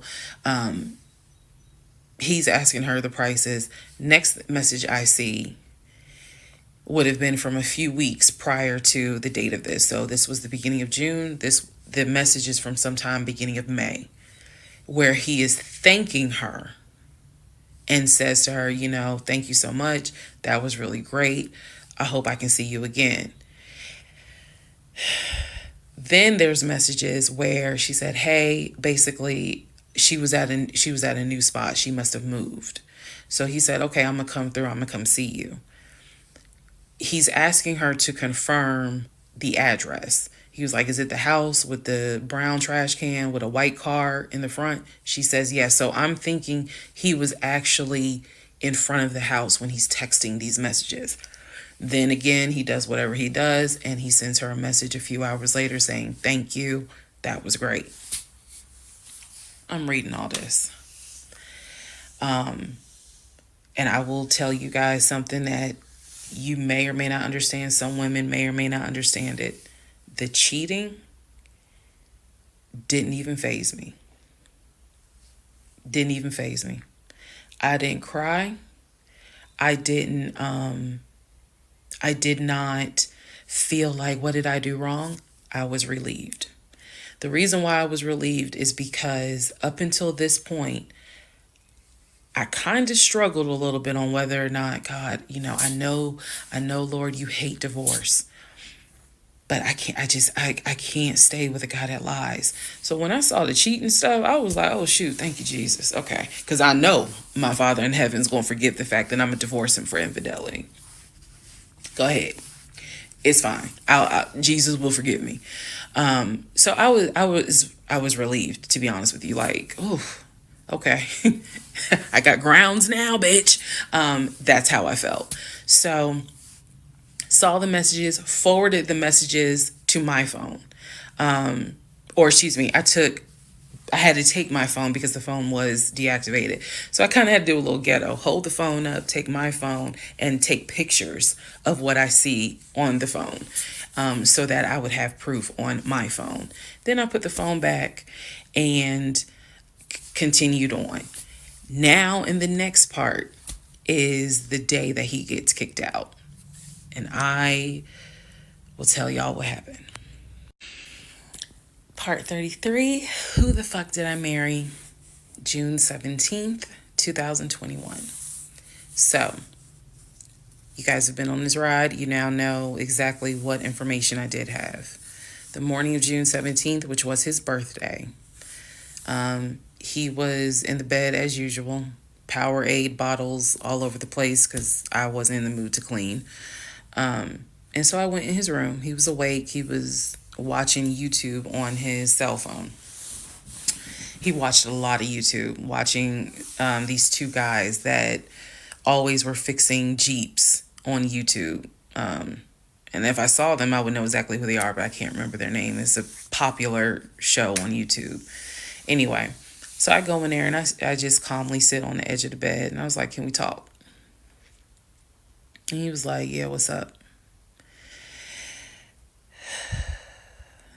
I said to him, I said, Legion. Obviously, I called him his name. Legion. I said, I'm going to ask you something. I just want you to be honest with me. So he starts, I can already see in his eyes, he's about to get defensive. And I was like, calm. Because this is the tone I had. Calm. I said, you never went to San Diego State, did you? He rolls his eyes and he's like, I said, calm down. Watch your tone. I said, you never went to San Diego State. I said, you never lived in California, did you? And he said, of course I lived in California. He's like, I fucking showed you the house I had in California. He said, and I told you about San Diego State. I was a private citizen. My dad paid for me to be a private citizen. And I said, okay. I said, I called San Diego State. And he looked at me. His eyes were like empty. Like he wasn't shocked. He wasn't like, oh my God. He was just more like, okay. I said, they have no record of you. I said, they have no record because you never went. You never been to California. So at this point, I'm very calm. And I'm just stating, I said, you never been to California. I said, I bet you've only lived in Georgia, Pennsylvania, and Rhode Island. At this point, now there's a little emotion behind the eyes. And I said, I don't think that this is going to work. And he said, what, the marriage? He was like, so what you saying? You don't want to be married to me anymore? And I said, I don't want to be married to you anymore. I said, we need to go our separate ways. We tried, but we need to go our separate ways. The way that I am talking to you all is exactly how I was talking to him. And so he was like, that's not what marriage is. Marriage is, you have to fight for what you want. I said, I don't want this. And I don't want to fight for it. Said, I don't want you and I don't want this. And so he was like, I'm not giving up on the two of us. I said, you don't have a choice.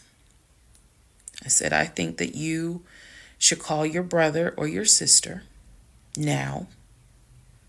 And I think that you need to pack a bag. And I think you need to get the fuck out my house. And he was like, I don't really have time for this. I don't feel well. I said, I don't care. You need to get out of my house. Again, the way I know y'all are going to be like, she's so dramatic. And I am actually a very dramatic person.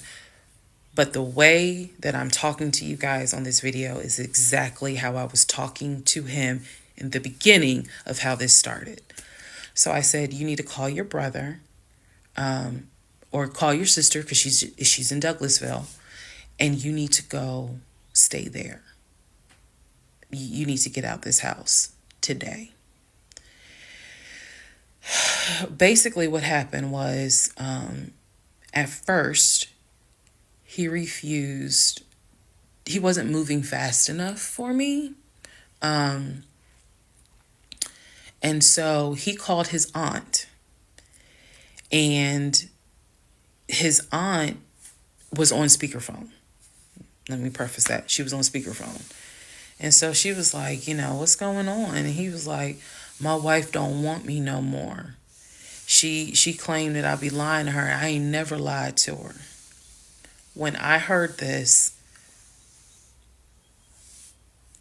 what's the analogy I can give y'all?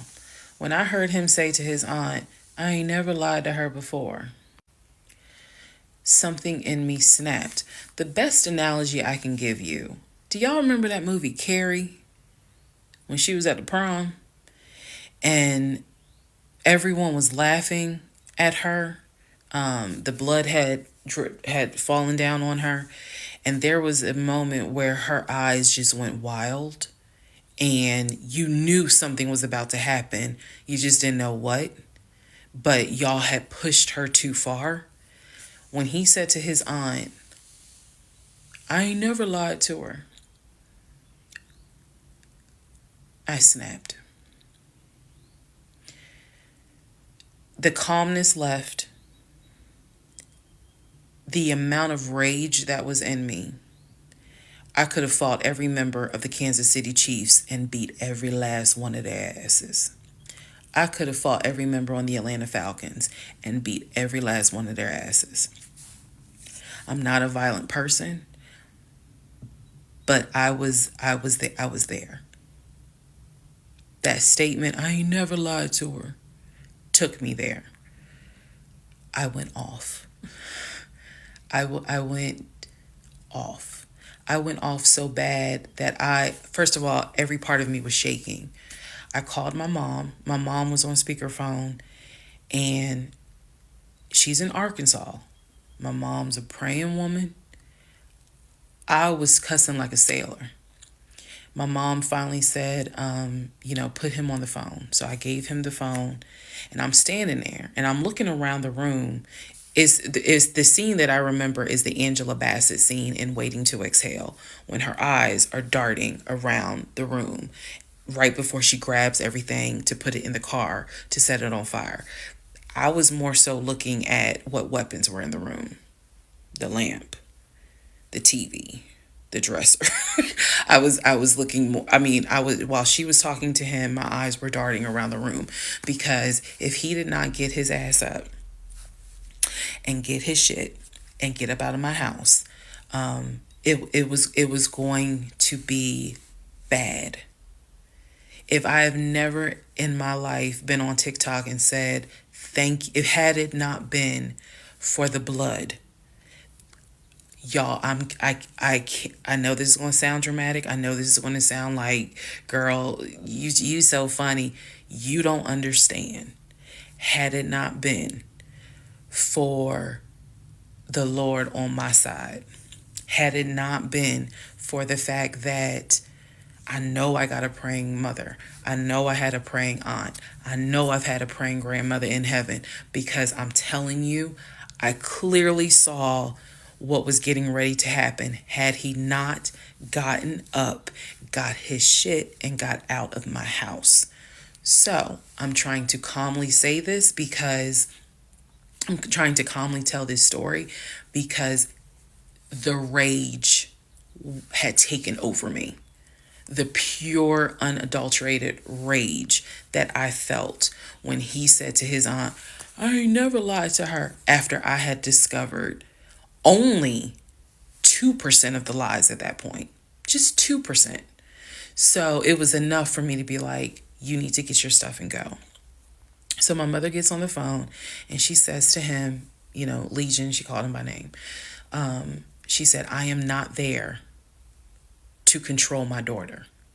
She said, in the name of Jesus, get your stuff and get out that house because I think she might kill you.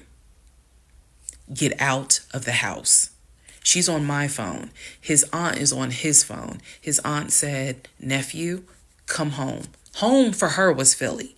She said, I'll send you money. Come home. Leave that house right now, she said, because I think that woman is about to kill you. Let's just go to part 34. Let's all just take a deep breath. Part 34. Who the fuck did I marry? So the aunt told him, I'll send you money. Come home. I'm yelling in the background, by the way. I'm not standing there calmly. I'm yelling. I said, oh, he got money. Yeah, you got money. You got money in that offshore account, right? You got money in that Chase account. You got money to drive. So do what you got to do. I told him, and I'm not going to repeat some of the stuff I said because my mom might see this TikTok. But I did tell him, I was like, if you don't get out of this house, actually what I said was, you have two options. You either going to leave this house voluntarily or you're going to leave this house involuntarily. And he tried to get a little nuck if you buck. He tried. And that's when because he was still on the bed, still laying in the bed. And he was just like, you ain't going to do shit. Like, don't talk to me like you done lost your fucking mind. Da, da, da. And I calmly got close to him. I got like this close. And I literally said, I will beat you like the bitch you are. I dare you to try me. I said, I will literally beat you like the male bitch you are. And so when I said that, his eyes were like, I said, I'm not even playing. Because at this point, I'm rocking like back and forth. Y'all, again, I'm not some hardened type chick. I'm not. I want the soft lifestyle. But I have been pushed to the point. So I'm rocking, I'm walking back, I'm pacing. So finally, his aunt was able to get through to him. I had called my aunt, my mother, my aunt. I had called the pastor. I had called all these people because I did know that I was in a very dangerous place. Not because I'm scared of him. At this point, I was scared of me. I don't know if this has ever happened to someone where you know yourself. You know that you got a line. I was over that line. So I had enough wherewithal to be like, okay, you probably gonna go to jail today. You probably gonna go to jail. You probably ain't gonna have that job in the morning. Like I was there. And again, this is not to sound bragging at all. This was a woman who I could not believe that even with the attempt of me trying to give him one last opportunity to tell me the truth, he still lied in my face. I was at my edge. So I yanked the covers back and I told him, I was like, get up, get the fuck out of my house. Again, I'm saying it calmly on here. It was nothing calm in the house when this happened. So I'm throwing stuff up against the wall. I remember I looked at the lamp. He looked at me looking at the lamp. And I think something in him realized, okay, I'm in pain, but if I don't get up, she's going to do something with that lamp. So he does get up. He is still on the phone with the aunt because the aunt was pretty much like, keep me on the phone. She did not want him to hang up. He throws some stuff together. Again, keep in mind, he has all his stuff in the house. So he basically packed like 2 bags worth of clothes. And he's limping around, and I'm standing in the hallway watching him like a probation officer. So he's limping around, and I'm looking at the condition of the bedroom. This is when I noticed Legion had been semi-bedridden. Remember, I told y'all that because the knee and other stuff. I look at these bottles of Powerade because he had been drinking Powerade so much at this point. He was not getting up to go to the bathroom. He was drinking the Powerade and then using the empty bottles to pee in. So there was about 6 bottles around the bed. And I was like, what is this? Because again, I hadn't really been going in that room. I was busy being CIA, FBI, and Homeland Security for the past 2 weeks. So I was like, what is this? He was like, I'm going to throw it out. He grabbed a trash bag, put the bottles in there. And I said, what are in those bottles? I said, tell me. And I think I started like twitching. Like, tell me. That is not piss in those bottles. He was like, I couldn't make it to the bathroom. I was in too much pain. So at this point, I'm even more like, yeah, get the fuck out. Get out. Get out of my house. So I helped him. While he was packing his bags, I went downstairs. I took the house key off of his keys. I went back upstairs. He had his 2 bags. I grabbed the 2 bags. Yes, I did. I grabbed the 2 bags. I had opened up the garage. I had already popped the trunk for his car and threw the bags in the car. I did that because I was like, you getting out of this house. You getting out of this house today. You can't come back. You can't come back ever. So it took him about 2 hours from the time of I will beat you like the bitch you are for him to actually leave the house. Again, I'm calm telling y'all this story. It was not calm in the house. So he eventually puts on some sweatpants. Now I can really see how much weight he has lost. But he puts on some sweatpants. He puts on a shirt. He's limping down. He's like, you really gonna kick me out on my birthday? I just looked at him. Opened the door. He went through the garage, got into his car, called, his aunt was still on the phone, and she was like, I'm going to send you some money.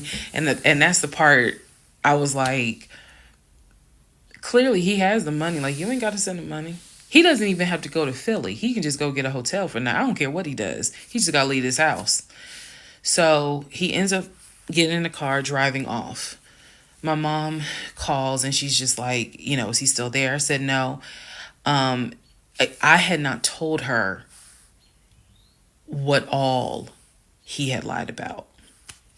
Even in the midst of me being angry and me going off, I never told him that I spoke to the ex-wife. I never told him I knew he was lying about the stepdaughter. Because then he would have asked how, what makes you say that?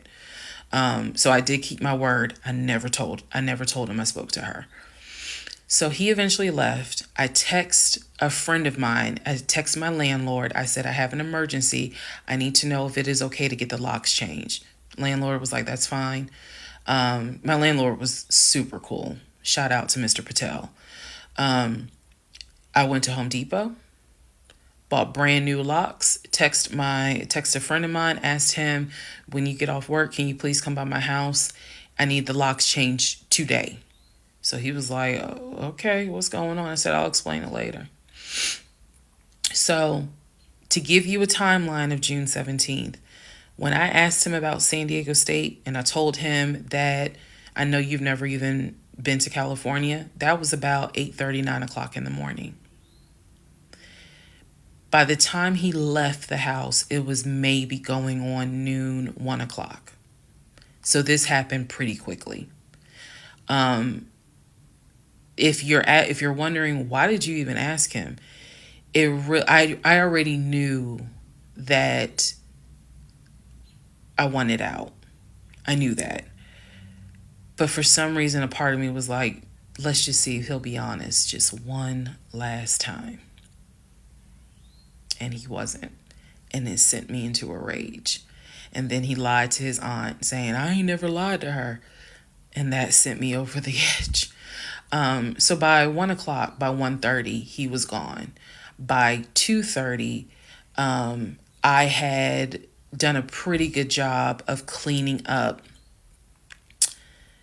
the bedroom. He had thrown away the Powerade bottles. So I didn't have to touch those. I stripped the sheets. Anything that he touched in that bedroom, I stripped the sheets, threw them in a trash bag, threw them out in the trash can.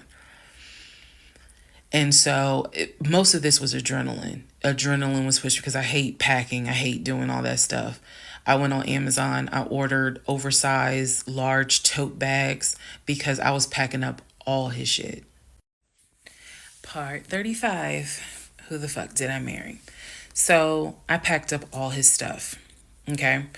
The reason why I packed up all his stuff is because, so I had a 3-bedroom, 2.5-bath townhome. One room was the guest room. Obviously, there was a master bedroom. And then we had a TV room that he had made like his Philadelphia Eagles man cave. I was going to put everything that belonged to him, pack it up, and put it in the TV room because the plan should have been that he's going to come back and get all his stuff. Okay. So that's why I did it.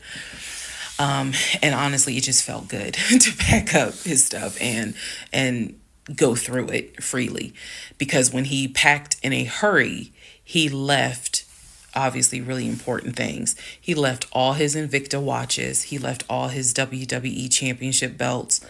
And if you know anything about WWE championship belts, you know those things are expensive. He left all his Jordans. He left suits. He left Cole Haan shoes. He left all that because it was such a hurry for him to leave. So all that was still in my house. So around 2:30, I think I wasn't even at a place where I could start crying. I was just too angry, still shaking, packing everything up. One of the things that he left is a photo album with all the pictures of his mom and dad and his siblings growing up. Now, I had the thought of I was going to have a burn party. And I was going to put it on Facebook Live. I was going to burn it with my friends and drink and dance and play music. But it's his deceased parents. I do have a heart. So I put that somewhere special, meaning I put it up in the closet. He had told me that he was going to come back and get his stuff. And so I just did not, I didn't throw anything out unless it was like something I knew was trash. Other than that, I put everything up and kept it, in the TV room. So that's June 17th.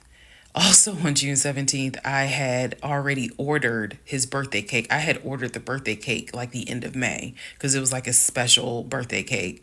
So I also had to go get the birthday cake from the bakery in East Point. And I took it to my family's house and we ate it. Yes, I had left the house, went to my family's house, filled them in, my aunt, my little cousin, and my grandfather, because my mom was in Arkansas. So went over to their house, filled them in on what was going on. They could not believe it. Although my grandfather then told me, he said, he ain't look like he was a football player. He was like, I ain't want to say nothing, but he ain't look like he was a football player. Gotta love grandparents. So we ate his birthday cake. Went back home. The friend that I had called came, changed all the locks, I changed the security codes. Effectively, he would not have been able to get in that house. So That is what happened on June 17th. So now we can fast forward. He would text me and he would call me that he got to Philly. Apparently he left Georgia and immediately went to Philly. So he immediately went to Philly, and he did text me and said that he made it to Philly and he was staying at his aunt's house. I know that this is a short part. That's okay, because what we're doing now is I went through how we met. I went through how we dated. I went through how we got married. Um, Now I'm taking you all to June 17th. The week after June 17th, he's in Philly.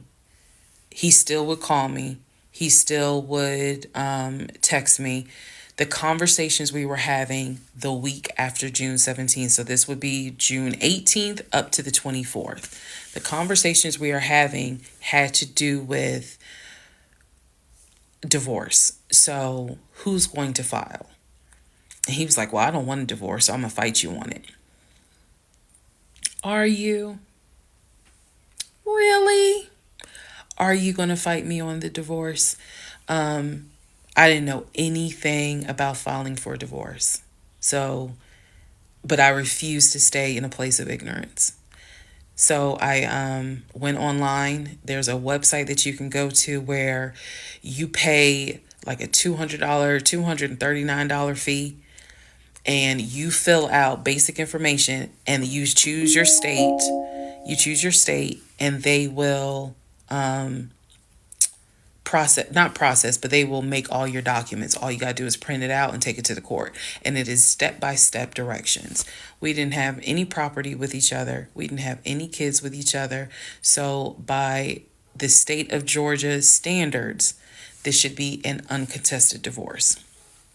So the conversation that last week, the week of June 18th to the 24th, was about divorce. What stuff do you want to keep? Well, I'm going to come and get all my stuff. I just don't understand why you couldn't talk to me about it. I said, there's no room for talking because you've been lying to me since day one. But even still, keep in mind, as of June 17th, June 18th, June 19th, I did not know what I know now. So the lies were really only like 5% of the whole story. So June 24th or 25th is when I had printed my documents. And I'm laughing because at this point in time, I've read y'all's comments about how that man will print out stuff. I know. But I used the website, typed all my stuff in, got my documents, and then I went. I took a day off from the job because I was getting ready to transition into the new job. So I left work early, went to the courthouse, and filed for divorce. I filed. I paid. And then I already had the documents where he would have needed to sign so that it could then be entered into for a divorce settlement agreement. So going into part 36 or 35, I know there's so many parts. Going into the next part is where I can tell you guys what happened with him, because he drove to Philly and he was in Philly for about a week, maybe 3 to 4 days. Then I get a message on Facebook Messenger from a woman claiming to be his cousin. Lord Jesus. So the cousin tells me, actually I can tell y'all. So the cousin tells me that he's there. He's telling the family that I kicked him out. He's telling the family that I kicked him out after he walked in on me having an affair. That I stole his money and I then kicked him out. And the man I was having an affair with, he said, was a law enforcement officer who used his duty weapon to threaten him to get out the house. This is what he told his family. And the cousin was reaching out to me. She found me through a search on Facebook and was reaching out to me because she's like, we know he lies. So I'm just trying to figure out what Like, is this true? Because he's up here asking us for money, asking to stay on our couches. Like, what's going on? Then she explained to me, we didn't even know he got married. So this is the first time we're hearing about you. What do you mean you didn't know he got married? He talks to his brother every day. She said, who told you that? I said, I've heard him talk to his brother every day. All his brothers. She said, all his brothers? How many brothers do you think he has? I said, he has 4 brothers. I named them. She said, he has 2 brothers. She said, he has the twin and he has the older brother. I said, twin? Who is the twin? Welcome to the next part where we discover the real family tree. Part 36, who the fuck did I marry? The family tree. Please fasten your seatbelts and put the tray tables in the upright position. Let's go. All right. The cousin, I'm not going to name her. The cousin had reached out to me on Facebook, asked me to please give her a call. So this conversation was on the phone. Yes, I was actually speaking to her. She informs me again about the whole he's up there. He's telling everyone that he walked in on me cheating on him. It was with a law enforcement officer, and that the law enforcement officer used his duty weapon to threaten him to get him out of the house. The reason why I'm particularly mentioning the fact that he said it was law enforcement is because he was trying to get a family member, like one of his cousins, to call the agency of the law enforcement officer and file a complaint, which in hopes would then start an internal affairs investigation. Yeah. So, female cousin's on the phone with me. She's telling me everything that he is telling them. She's like, look, we know he a liar. We don't fuck with him. He's been a liar since a kid, but he's also family. She said, we didn't know at all who you are. So I thought that was interesting because I was like, you didn't know who I was, but his brother knew who I was. And so, again, that's when I said to her that I was like, I've talked, he's talked to his brother every day. So why wouldn't the brother tell y'all that he had gotten married? And so she said, what brother? And so I told her the brother's name. And she said, he told you that? I said, he was having the phone calls in front of me. So at this point, what the cousin said was, she was like, okay, I'm going to confirm that with him. She was like, he lives up the street, so I'm going to just confirm that with him. She was like, because I'm pretty sure that they have been beefing for a while. I was like, I can only tell you what I saw, what I heard. That's all I can say. So then when she asked me about, well, how many brothers do you think he has? And I said, he has 4 brothers. Again, I listed all of them. This woman was like, he has 2 brothers. She said he has the twin and he has the older brother, the one that he was on the phone with every morning, blah, blah, blah, blah, blah. I said, twin? Who's the twin? So this is where she explained to me. She said the parents, mom and dad, had the older brother. The older brother is about 5 or 6 years older than Legion. Legion and the younger brother, who lives in Nashville, they are twins. So when he kept saying the younger brother, my younger brother by 2 years, it's his older brother by 20 minutes.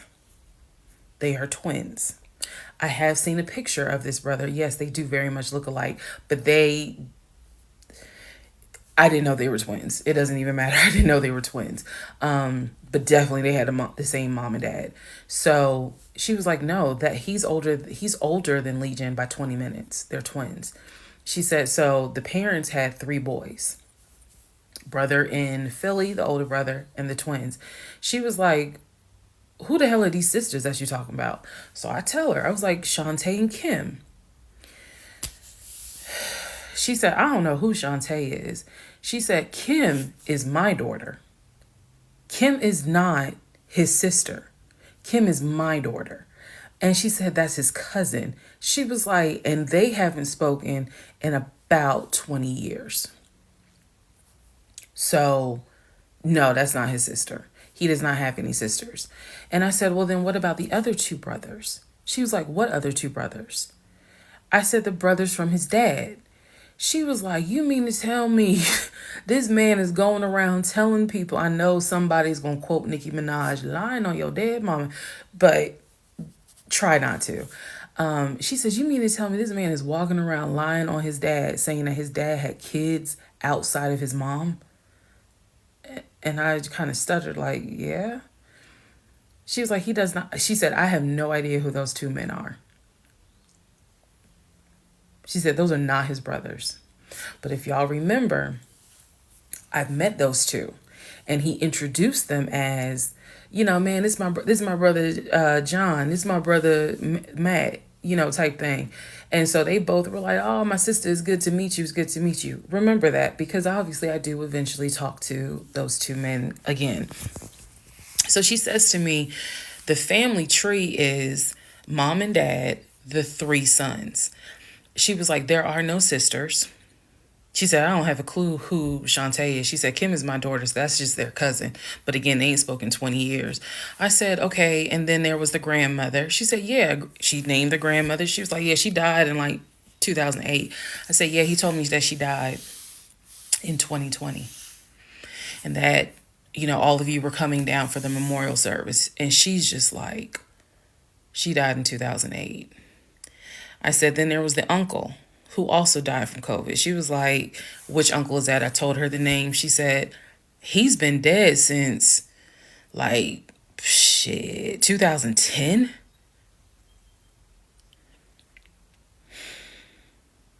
I said, okay, what about the cousin nicknamed Junebug? Everybody got a cut. If you're not African American, we all know a Junebug somewhere. And she just was like, oh yeah, you know, cousin Junebug. She was like, man, that's crazy what happened to him. And I was like, what do you mean what happened to him? Because I know he has talked to his cousin Junebug on the phone like a few months prior. He was like, and so she said to me, she said, yeah, he had passed away in like 2016. So this is now 3 people that she's naming that I recall him having either a story about or a phone call with, and she's telling me that they are all passed away. So this is when the conversation kind of changes, and she's like, you know what? She said, let me speak to the older brother, because he probably wants to talk to you. She was like, you probably should talk to him, and a lot of your questions will get answered. She was like, this dude's been lying ever since he was a kid. She was like, she said, literally, we don't fuck with him. I remember her saying that verbatim. She was so adamant. She was like, and when he showed up here out the blue, talking about how his wife cheated on him with a law enforcement officer, and how the guy took his gun out and threatened him to leave the house. She was like, we knew something was up. She was like, that's why I had to find out who you were and reach out to you and find out the truth. I said, there was no other guy. There was no law enforcement officer.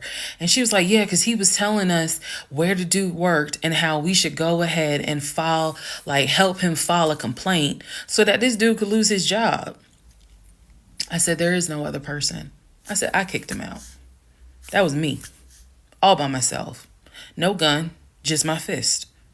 And so she said, you know, he telling us that he had got married, and then she was like, apparently y'all had a baby. So she was like, so you got a kid with him?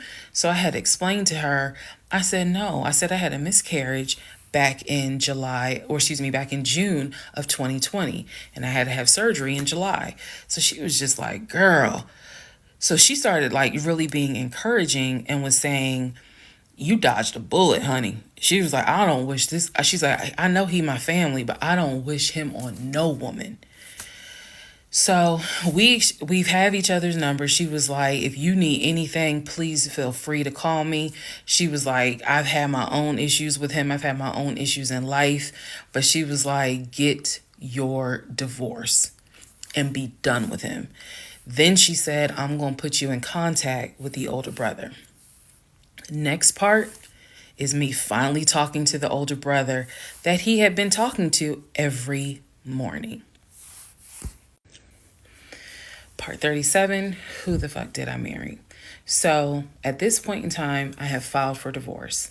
I paid for the filing fee. I'm representing myself pro se, and it should be an uncontested divorce.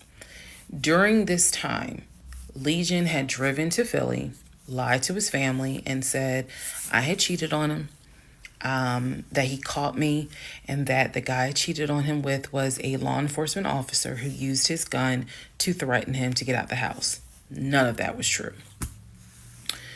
At some point while he was in Philly, he ran out of options in terms of where he could stay. Family members did not want him to stay with them. Apparently, a lot of bridges were burned, according to the female cousin I had talked to on the phone. So he left Philly and went to Augusta. Yes, what you were hearing is correct. He drove from Georgia to Philly, stayed in Philly for about 3-4 days, left Philly, drove back to Georgia, went to Augusta. Keep in mind, if you have lost your notes at this point, he was raised in Philly and did high school in Augusta before he went to California. So he has family in Augusta. So at this point, he's on his way to Augusta to stay with a new set of people. The reason why this is important is because what I have is a divorce settlement agreement. That divorce settlement agreement has to be signed by the two of us, where we are basically telling the court, look, this is what he's keeping, this is what I'm keeping. I need his signature. Let me repeat that. I need his signature because I wanted a very quick and painless divorce, as much as it could be. So by this time, this is now around June 25th. So around June 25th, he's now in Augusta. He had left the house June 17th. So between June 17th and June 24th is the trip to Philly, then leaving Philly, coming to Augusta. My aunt and my little cousin get in the car with me and I drive to Augusta with a rag on my head, some sweatpants, and a tank top because it's July, so it's hot. But we ride to Augusta. I had spoken to him. I had said, I just need you to sign this piece of paper. And he was like, I'll get to it when I get to it. No. We're going to get to it as quickly as possible. So if that means I got to drive to Augusta tomorrow morning at 7 o'clock, I'm going to do that because I need that signature. I ain't tell him this. This was my attitude. Sure enough, went ahead, drove down there. I met him at the UPS store in Augusta. It's in the same Kroger shopping center. They had a notary there because I needed the papers to be notarized. So he pulls up. It's only been a week since I last saw him. It has been months since my aunt saw him. Okay?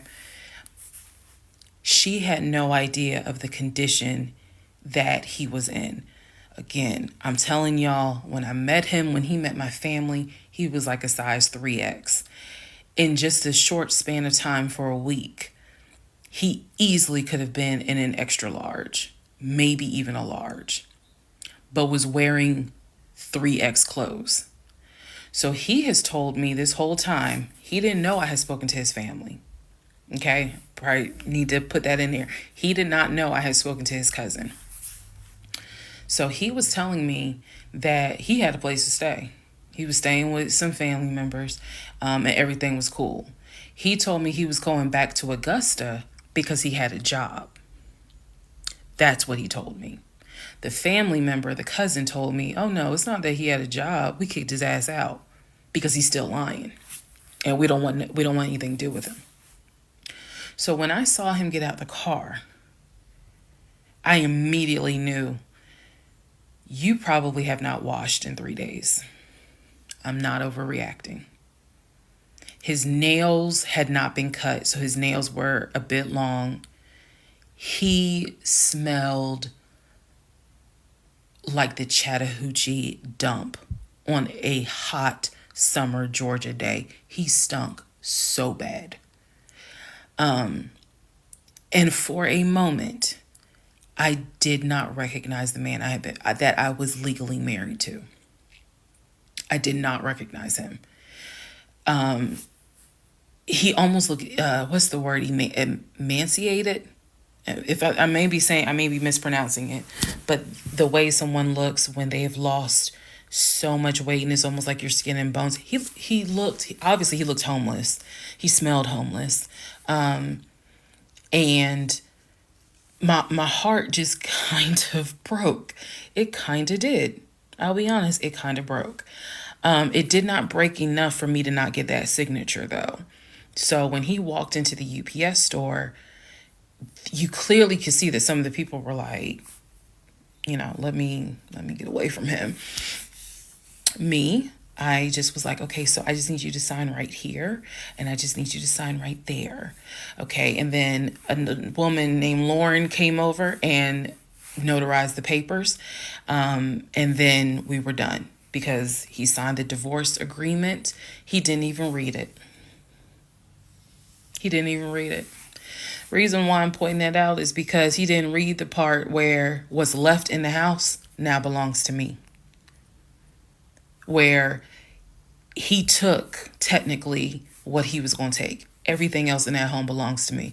Remember, I told y'all he had left all his Invicta watches. He had left all his WWE championship belts, his Jordans, a lot of his clothes, his Cole Haans. He had left all that stuff. He never even read the divorce agreement. So he signed it. I signed it. Lauren notarized it. We leave the store and I said, have you eaten? And he was like, yeah, I ate. It's just, my knee. So again, he's talking about the knee, but if you saw him, you would know there's way more to it than the knee.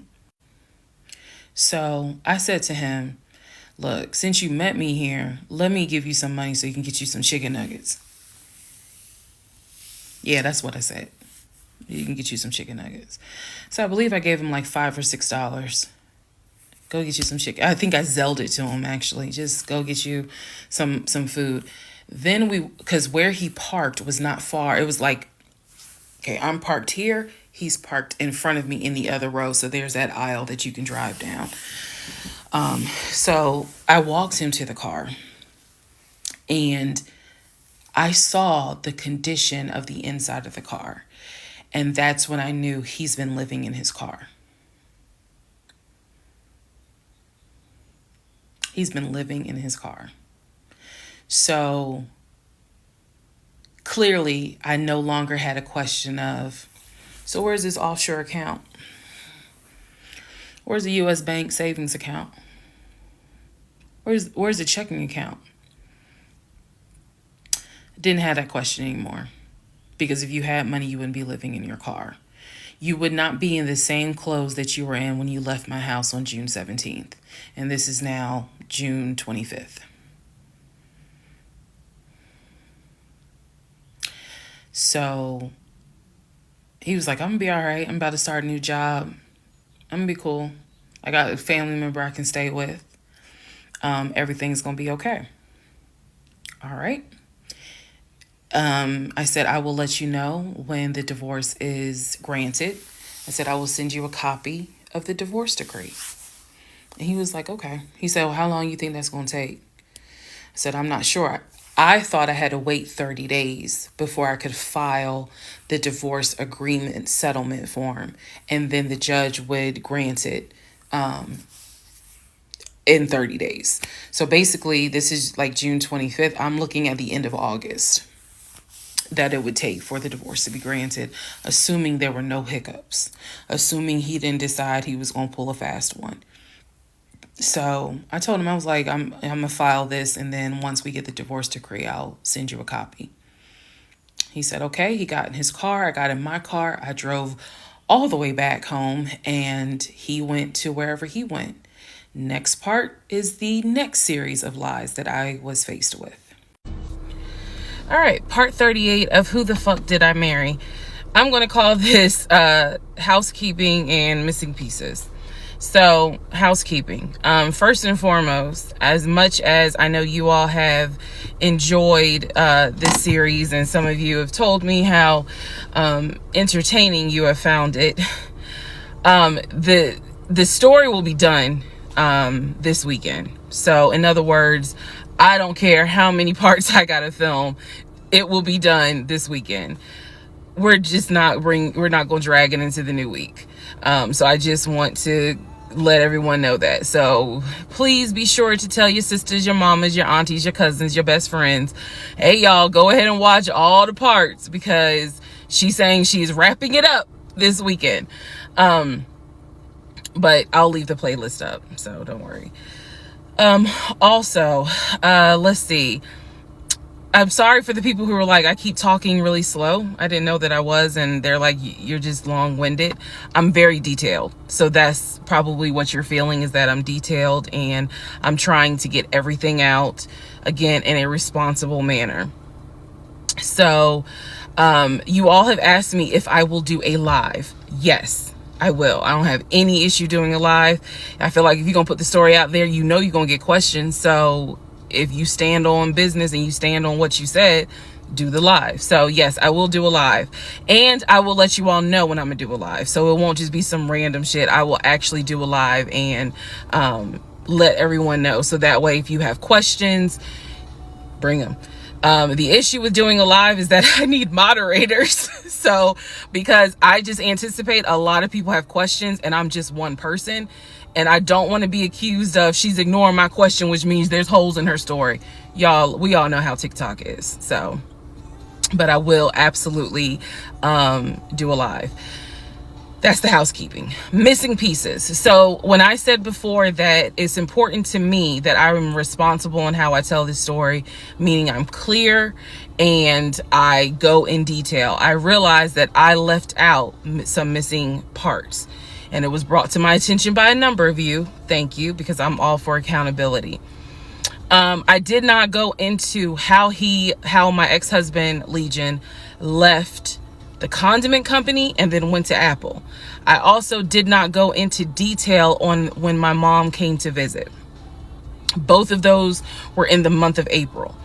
I was going to go into detail a little bit more on the Apple situation because, as you probably have figured out, of course something came out later on. But nevertheless, in terms of April of 2021, my mom came for a visit. She lived in Arkansas. She came to visit us. She came to visit us after we had that whole sexting on Facebook incident, and just after we had started marital counseling. There were no fireworks during her visit. Nothing was weird. I did talk about how, my family has always been there. And if you spoke with my mom, she would tell you she didn't see anything out of the ordinary. But there was something in her spirit that just didn't sit right. She didn't talk to me about it at the time. She did not raise her concerns. She simply, when she came to visit, we welcomed her with open arms. Legion was excited to meet her. She was excited to meet him. We took my mom out to eat. It was a typical, very quiet, non-active visit. I didn't know what my mother thought until later on. So she didn't share with me during the visit, something don't seem right. She and I sat in the guest room talking. I never told her anything that was going on. Number one, because again, it goes back to that mindset of what happens in my marriage needs to stay in my marriage. And I talk about how I didn't think looking back, it was not a good idea that I told my aunt what had happened. My aunt is not the type that's going to tell my mother that, in other words, if you confide in her, she keeps it between you and her. So my mom never knew that there were any issues. And so there was nothing for her to be on mama bear mode. Had she known, this would have been a very different trip, but she didn't know. So she did come to visit. Everything went fine. He and I put on a united front. Oh, we're so happy. We're so, in love. And yes, behind the scenes was a whole different story. He talked to her about how he was looking to buy a house, and how he told her how work was going, how his job, how his job was going, bragging as usual, which I did tell my mom, look, he's going to talk about himself and money a lot. So, just change the subject. If he brings up a house, change the subject. That was my instructions to her, because I was like, I don't even want to get into the whole house situation. So other than that, uneventful. Now, once my mom left, this is still in April, everything was fine with him at the condiment company. As far as I knew, everything was fine. What ended up happening is he randomly came home one day and starts complaining about changes that are going on at the company. When he started complaining about those changes, it was things like, keep in mind, he is not VP of the company. He was VP of, I keep getting it wrong, but I think it was VP of production is what the memo says. So he was not the second in command for the company. He was upset that he was being blamed for production stats, that the production was down. He was upset that his plant manager apparently had resigned. He was upset that some of the policy changes that were coming into play that would affect his plant. These are the things that he was coming home and complaining about. Literally, he would complain. He started complaining Monday. By Friday, he said, you know what, if they continue doing this, then I just need to find another job. He was like, I think I'm going to call my homeboy that I work with at Apple, and I'm going to see, what they have available. Yes, there were red flags going up. Of course there were. At this point, we're not even dealing with United Nations of red flags. We are dealing with the Olympics. We are dealing with the parade of all nations. Everybody got a red flag. So when he said that, I was kind of like, okay, because I had become numb to all the antics that he did. I was numb to it. So he literally said, I think I'm gonna call my homeboy and I'm gonna see what's at Apple. My response to him was, well, what about your salary? Would you take a pay cut? And he was like, no, I'm not gonna take a pay cut. Like, I wouldn't leave unless it's gonna be the same amount or more money. Y'all, the next week, last week of April, I'm at work, minding my own business. He calls me and tells me, I've decided to resign. You what? I've decided to resign. Don't worry. Don't get all crazy. I had talked to my homeboy. There is a position at Apple, and I'm on my way there now to go and meet him so that I can get some information on the position. We're married, y'all. We're married. So what I said to him was, well, will you get all this in writing? His words to me were, of course I'm going to get it in writing. I'm not stupid. You know what? I don't even want to talk to you no more. Click. That's the end of April. So that is how I was introduced to this Apple job. Again, if you stick with this series, you will find out exactly what happened. But that's how I was introduced to the Apple job. It literally was in a span of within 2 weeks. And he resigned from the condiment company and immediately said, I'm going to move over to Apple. Just wanted to clarify that. So we will continue on. Part 39, who the fuck did I marry? Everything you're going to hear probably in this part and the next part, all of this happens in the month of July 2021. Divorce has been filed. It was filed the end of June. I got his signature on the divorce settlement agreement. I thought that I had to wait 30 days before I could actually file that with the court. And so this is kind of in the limbo period because I'm still within those 30 days. So he left a book bag at the house, book bag that had all kind of paperwork in there. Inside the book bag, this is the paperwork that I found. Number one, I found a packet from the condiment company where it showed his 401k contributions. It also stated in there that he had been terminated. So he was terminated from the condiment company according to the paperwork in the packet that I saw in the book bag that he left at my house. Also in the book bag were paycheck stubs from a previous job where he worked at a cemetery. The same cemetery that he took me to show me where his grandmother and grandfather were buried. So let's go ahead. I'll do this video and say this is what he told me. This is what I confirmed. He told me his grandmother and grandfather were buried there. He showed me a headstone with a family name on it. If you go back in previous parts, I talk about it. The truth is they are not buried there. He is of no relation to the people who are buried at that particular gravesite. Only reason why he knew about it is because he had worked there. Also in the book bag, it was a copy of a driver's license that he had. The address on the driver's license, now this I still don't have an answer to, but the address on the driver's license was the same address as the cemetery, because I looked it up on Google. Also in the book bag was paperwork from another construction company job, meaning it was paycheck stubs from another construction company here in Atlanta that he had worked for. It did not have dates on it, so I don't know when he worked for the construction company. Also in the book bag paperwork was unemployment paperwork. So it looked like he had been receiving unemployment just before I met him. I met him in March. It looked like he had been receiving unemployment January and February. So once again, let's confirm. He did not work for the condiment company for 6 to 7 years.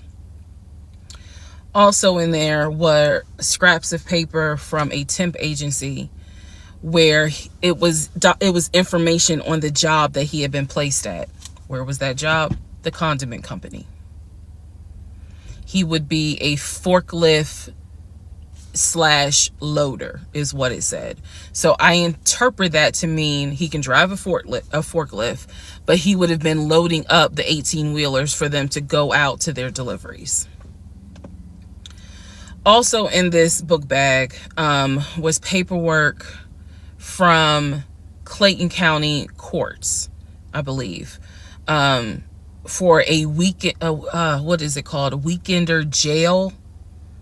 It was like a weekender jail receipt.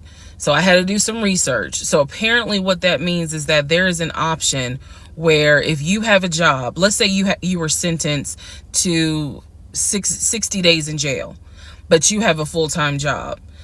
Apparently the court can say, okay, you'll go to jail on the weekends. So in other words, you have to report to the jail on Friday at 5:00 and you'll be there Friday, Saturday, Sunday. You will get out Sunday at 6:00.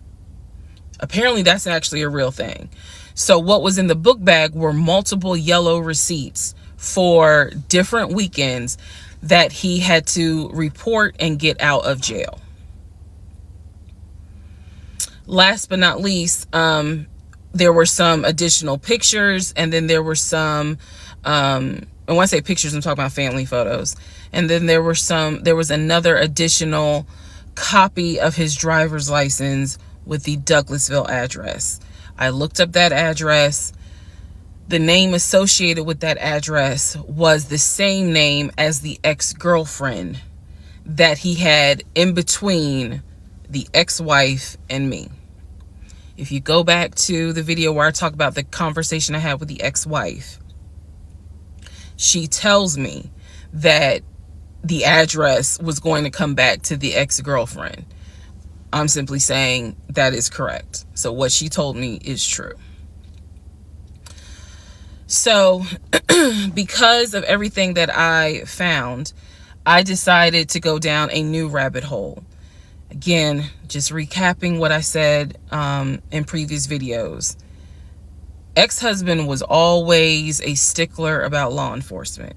His dad was a retired police officer. I'm just telling y'all the story. His dad was a retired police officer. Mom was a retired teacher. After his dad retired, they moved to Augusta, started a church. He took me to that church in Augusta, the same day that he took me to meet his aunt who lived in Augusta. So these are now things that he actually took me to, just like he took me to the cemetery. So that's what I found in the book bag. The Weekender jail receipts. I went ahead and went online to find out exactly why did he have to go to jail for the weekend. And I'm going to end this part here. The next part has to do with his criminal history. Part 40, who the fuck did I marry? So we are now at the point of July 2021.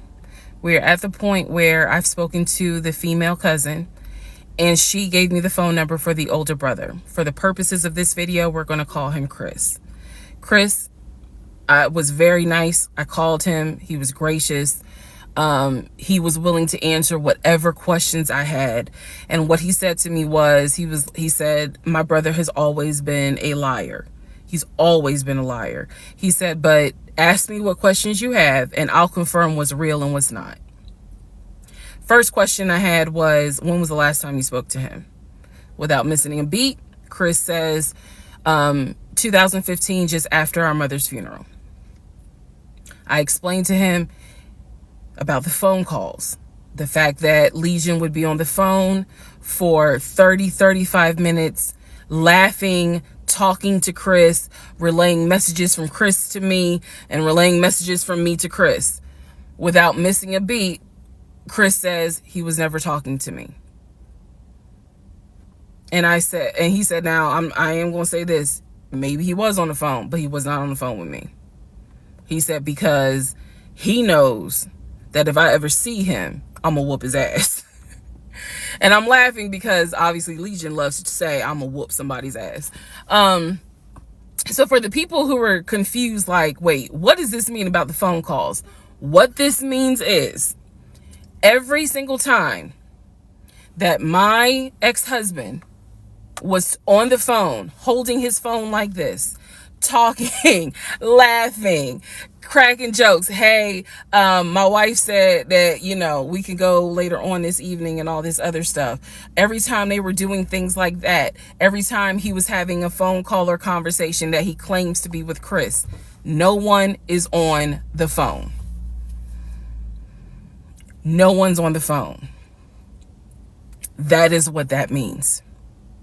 So I'm on the phone with Chris. My mind is spinning. It is blowing up like a volcano. I mean, I'm going crazy. I'm going crazy because what this means is that for the past 4 or 5 months, every morning that he is having a phone call with his brother Chris, I am now understanding in real time that phone call was completely fake. So Chris tells me maybe he was talking to somebody else, but it wasn't me. He said the only family member that Legion actually talks to is the twin. And that's only because for some reason, I guess it's their twins, he helps him out when he needs it. Legion only calls the twin when he needs money. And the twin, according to Chris, now this is the part that might blow some minds. The twin brother, the one that is older by 20 minutes, is VP of his company, is married, drives a luxury car, and lives in like a 4 or 5 bedroom house in Nashville. So Chris is saying to me, he was like, it sounds like he took the identity of the twin and was trying to act like that's his life. And it's not. He was like, that nigga ain't never had no money. ain't never kept a job a long period of time. And he was like, and you're telling me that he claims he was VP of a company? And so he was like, did you ever see anything? Did you ever meet people like Chris? I respect the fact that he was asking me the same questions y'all are asking me. Did you ever meet any family members? And I told him, I said, I met your aunt. Well, what aunt is that? I told him her name. He said, that ain't our damn aunt. I don't know if y'all have ever dealt with people from Philly. So he was just loud. He was like, that ain't our aunt. He said, that is our mother's best friend. And I don't trust that hoe. I'm sorry. It's the way he said it that it makes me laugh. Anyway, he's like, I don't trust her. I don't trust her at all. She is not our aunt.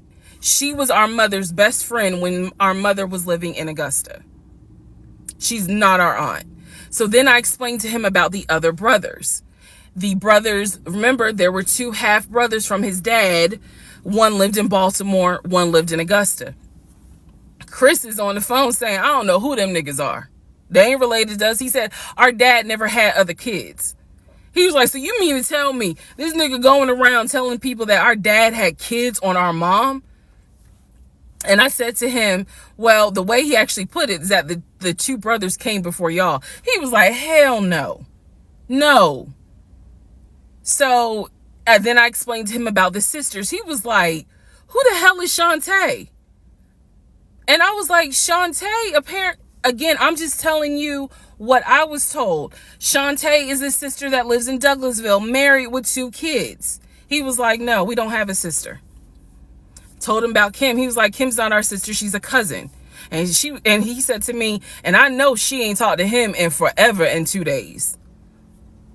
He said, so everyone, the only people who are his family members is Chris and the twin. He's like, we got some cousins up here. I told him about Junebug. I told him about the uncle. I told him about the grandmother. And he's just sitting back like, oh my God. He said, he was like, I realize that every relationship my brother gets in, he gets worse. And it sounds like he is actually worse than what he was in the last relationship. And I thought he was talking about the ex-wife that I had spoken to. No, he had no idea there was another wife. Because again, he hasn't spoken to him since 2015.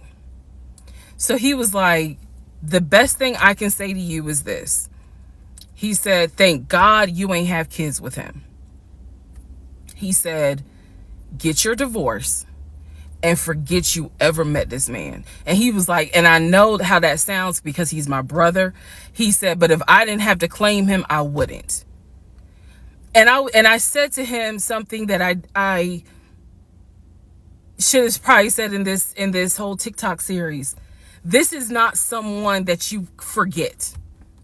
This is not a situation that, man, I don't even remember him. No.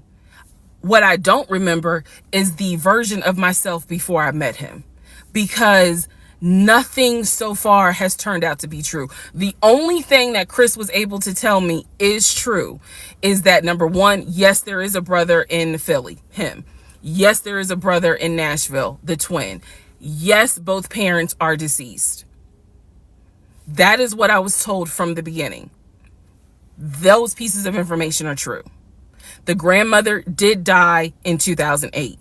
He was like, no, she didn't. She definitely didn't die in 2020. I told him how I found the obituary. And so he was like, and the uncle, he said, which uncle is he talking about? Because if you guys remember, back in one of the parts, I talk about where he said his uncle was giving him advice on why he should not open up his savings account to let me see it. He would not let me see it. And so I'm telling Chris about the uncle, and he was like, that uncle been dead for years. I told him about Junebug. He said, Junebug been dead for years. And I said, Chris, he was having conversations with Junebug on the phone in front of me. He was like, it wasn't Junebug. He said, it sounds like my brother was making up the conversations. He said, he definitely was making up the conversations with me. He said, hell no, I ain't gonna be on the phone at no 6 o'clock in the morning. So the conversation with Chris solidified that this is the actual family tree. And no, there were never any conversations with his brother every morning when I was getting ready to go to work. They had never talked. On to the next part. Part 41, who the fuck did I marry? So this is a continuation of my conversation with Chris, which will then lead into some other stuff. So Chris has confirmed that he has not spoken to Legion since 2015. So now we know that the phone calls that Legion was having every morning on the phone with Chris when we were, getting ready to go to work, the phone calls were fake. I demonstrated in the last video how I think how he was doing those phone calls, because he would relay messages from me to whoever was on the phone. So Chris and I also then talked about their parents. So if you remember in the beginning, I told you from the get-go, this man was, very respectful of law enforcement because his dad was a retired Philadelphia police officer. The mom was a retired teacher. And so he had the utmost respect for law enforcement. That's what he used to always say. Because, again, there's a lot that he lied about. So I'm trying to only highlight the big things because, truthfully, it got to a point where when he would say that as a VP in his company, he had a meeting with the local sheriff. Child, we know that's a lie. So I don't even need to go into detail about that because, again, why? So I told Chris what Legion said about their dad being a retired police officer. And I was explaining how he said the mom was a retired teacher. So Chris listened. Again, very gracious, very nice guy. He listened and he was like, so are you ready for me to tell you what's true and what's not? And at this point, I was already convinced I was going to be drinking heavily that night after this phone call. So I was like, go ahead. All right. So here's what Legion said. Legion said, my dad was a retired police officer with Philadelphia PD. When he retired, he and my mom moved to Augusta. I was there for high school, and they started a church. He took me to that church in Augusta and showed me where the church that they started. The truth. Dad, according to Chris, their dad was nowhere near the church. That man ain't go to church on Easter. He ain't go to church on Christmas. He was like, my dad he ain't stepped foot in the church since the day he got married. That was the last time he went to church. He ain't have nothing to do with church. He said that their father was the furthest thing from a pastor. And he was like, I love my dad, but that man drank, smoked, and he was not a pastor. The mom was not a retired teacher. She did substitute teach at one point, but she was not a retired teacher. The dad was a truck driver. And not only was the dad a truck driver, at one point, he was a correctional officer. And so I said to Chris, I was like, I said I had no idea, of course. I had no idea. So now we know the truth. The dad was never in law enforcement. And I'm not knocking correction officers. I want to make very clear, because I know that sometimes people that work in law enforcement feel like, look, when I'm out there patrolling, that is not the same as being a correction officer, and correction officers may feel the same. So I just want to give the distinction between the two. So the dad at one point was a correction officer. However, his primary career was a truck driver. And so the dad would do long hauls. So Chris is explaining, no, he was like, now that's funny. He said, if you knew our dad, you would understand how funny that is to even insinuate that he was a pastor. And so I told him about the church that we went to. He was like, oh, okay. So he took you to a church in Augusta and told you that was our parents' church. He was like, now, our mom used to go to church, every now and then. But he said, our dad ain't been to church since the day he married mom. So the church that Legion took me to and said that his parents started that church, that was not true. So he just took me on a field trip for nothing, basically. So I told him about the weekend, because I did tell Chris where I worked. And that is when Chris said to me, because at the time I worked in a law enforcement agency, and he said to me, now how does that work? He said, because Legion, he done been in trouble a few times. And I was like, what do you mean? Because I had not yet gone online into the court system to see what type of trouble he's been in. And so he explained to me, he was like, just run his criminal history and you'll see it for yourself. He said, because I don't know all the charges, but run his criminal history.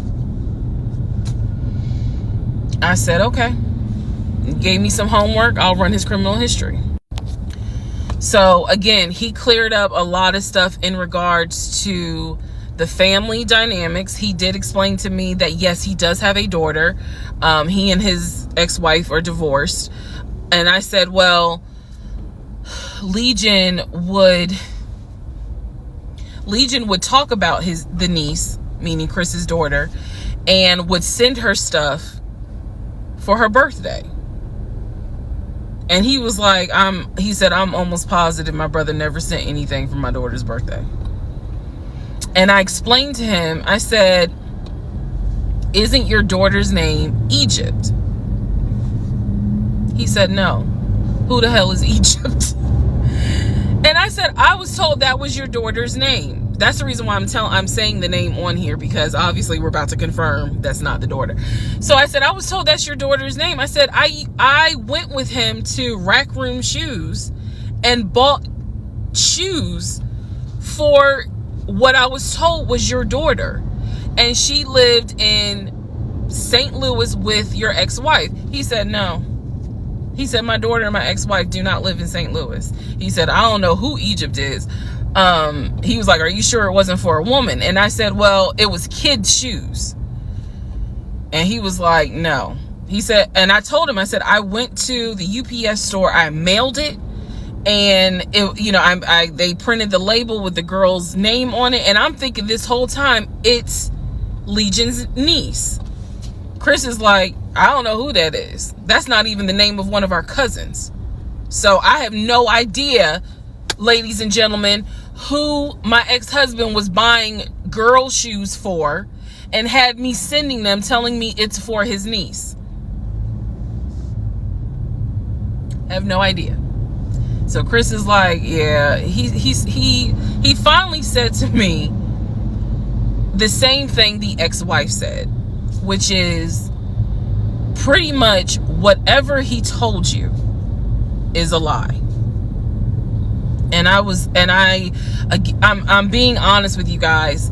It is very hard to comprehend that everything is a lie. Like, there has to be something that's true. I'm like, how was he paying? If he wasn't working at the condiment company, or he got fired from the condiment company, how was he still paying the bills? Keep in mind, we never joined our accounts. He wanted to, but we never did, because he wouldn't show me the offshore, the savings account, which of course never existed. So I'm just trying to figure out, like, I know that I saw his checking account, I know that I saw his savings account, and he had money in there. Something had to be true. Something had to be true. And Chris was like, no. He said, it sounds like everything my brother said, everything that he told you was made up. He said, those phone calls were definitely made up. He said, I don't know who Egypt is. That's not any family member of ours. I don't know who Shantae is. We don't have a sister. He said, we don't have half brothers. He was like, I'm telling you who the family members are. He said, I am so sorry that my brother put you through this. So now let's go into the next part. Part 42. Who the fuck did I marry? So I finished going through the book bag, still July of 2021. I finished going through the book bag. There were some other folders with papers in there. He had left the work phone.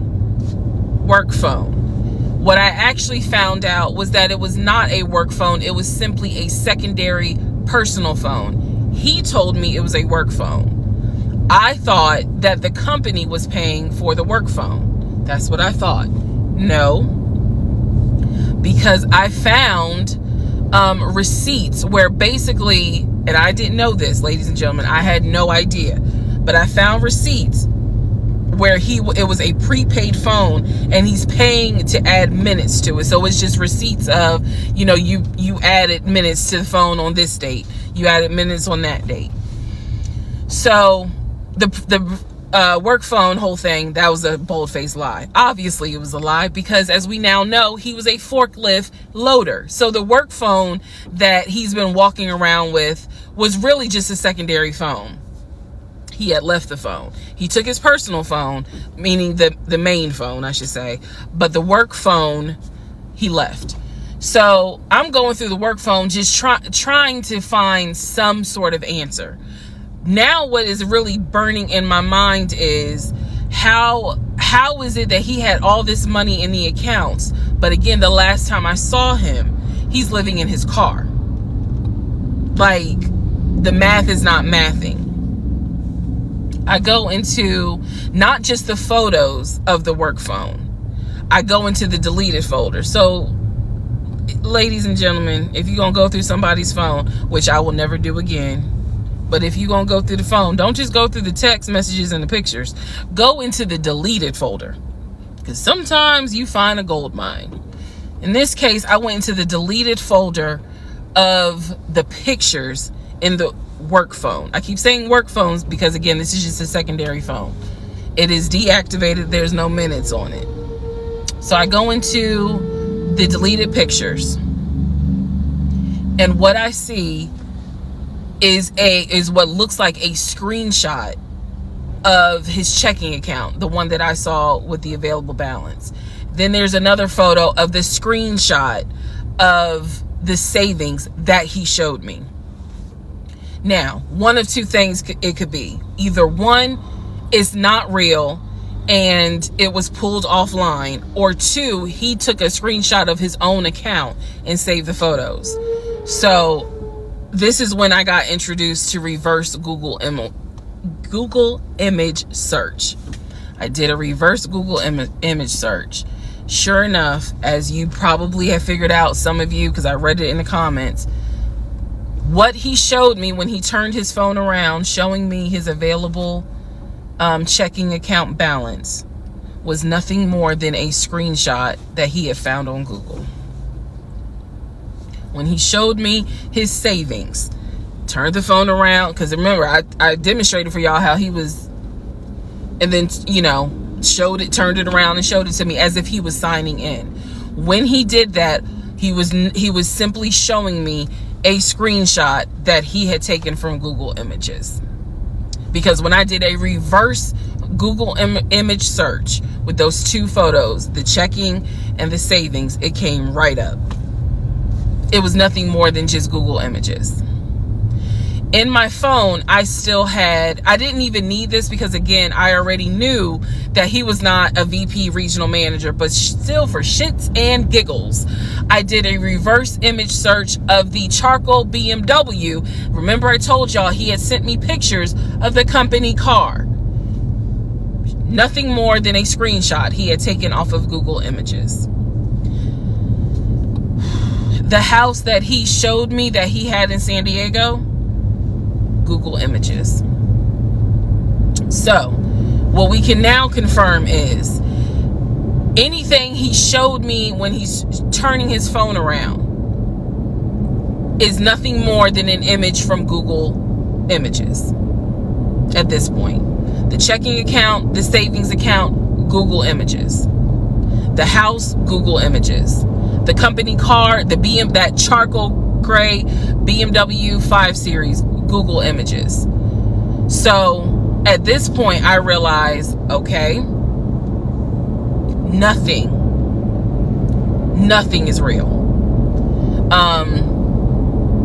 And I wasn't so much in a rage, to be honest with you. I wasn't in a rage then and there, as much as it was, I really truly had a moment where I said to myself, oh my God, what the fuck have I let in my life? Like, this is not even human at this point. That's really how I felt. Like, again, as someone who, I studied psychology, but I didn't graduate with a psychology degree. However, I have never dealt with a pathological liar. I have studied about them, but I have never come into contact with a pathological liar. Because to a compulsive liar, if you ask them, man, why did you lie to me? They probably are going to have a reason. Pathological liars don't have a reason. Like, there's no limit to the lie. So I have now confirmed that at least 70% of everything that I thought I knew is now absolutely not true. Absolutely not true. So in between all of this, I get a phone call from the aunt in Augusta. The aunt in Augusta, who Chris has confirmed is the mother's best friend. She is not their mother's sister or dad's sister. She's the best friend of the deceased mom. She calls me, and this is the one I have met. This is the one that Chris was like, I don't trust that hoe, anyway. So she called because she wanted to know what happened. She wasn't trying to be nosy or messy or anything like that. She's just trying to find out what happened because apparently Legion is trying to come stay with her. So she asked me, sweet lady, but she said, what happened with you guys? And I told her we're getting a divorce. I said, because he lied to me a lot. He lied to me a lot. And so what breaks my heart about the conversation with her is that she said, so whatever happened to the baby?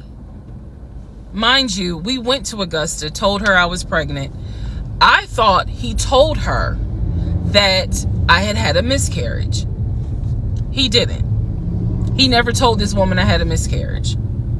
So she informs me, this is what she tells me. So now we're confirming something else. She tells me that on at least 5 times while I'm at work, Legion was driving to Augusta and telling her that he was going to visit the church of where the parents allegedly the church that the parents started. And I was like, what do you mean he went to Augusta? She said, I've seen him like 4 or 5 times. He's come down here, and each time I've asked him to bring the baby. And I said, what baby? And she said, the baby that y'all had. He told me that y'all had a baby boy. And I said, no, ma'am. I said I had a miscarriage in June of 2020. And she said, oh my God. Oh, she was doing that whole thing. She said this whole time he told me that y'all had a son in January. And I have been asking him for pictures. I have been asking him to bring both of you down here so I could meet him. And he always had an excuse as to why he wouldn't bring the baby. And the last time he was in Augusta, he said that he was leaving you and he was taking the baby with him and that you were at work. I am not making this up. That is what that woman told me. And I just was like, no, ma'am. None of that is true. There is no baby. I said I had no idea he was going to Augusta. Next part. Part 43. Who the fuck did I marry? So after the conversation with the aunt, again, she's telling me that Legion has been keeping up this lie that we had a son. I have let her know, no, ma'am, there was no baby. We did not have a baby. And I said, I thought that he told you. And she said, he's told a few people that you all had a baby. And she said, because I know some people were sending we're trying to send a gift to celebrate the birth. I didn't know anything about that. Didn't know anything about that. So she said, he's trying to come stay with me. She said, but I don't think I want him to, again, she's an older lady. She's like, I don't think I want him to come here because I don't really want to get involved with his divorce again. And I said, what do you mean again? I said, are you talking about the previous wife? And I said the previous ex-wife's name. She said, I don't know who that is. I'm talking about LaTanya, that one, the first one. And I said, well, what happened? Do y'all remember I said in my previous video that I read their divorce records. He had filed for divorce and they had a temporary protection order against each other. I said that. So now the aunt is on the phone saying that she had to go to court and testify on Legion's behalf in regards to the temporary protective order. And I was like, well, what happened? She said they got into a fight with each other. And she slapped him. And I said, well, do you know why they got into a fight? And she said, yeah, apparently he had lied to the wife and it was something major and they got into a physical fight. And she said that woman almost beat his behind. And so he asked the court for a temporary protective order. So now I'm just getting the backstory on how that TPO was even came into play.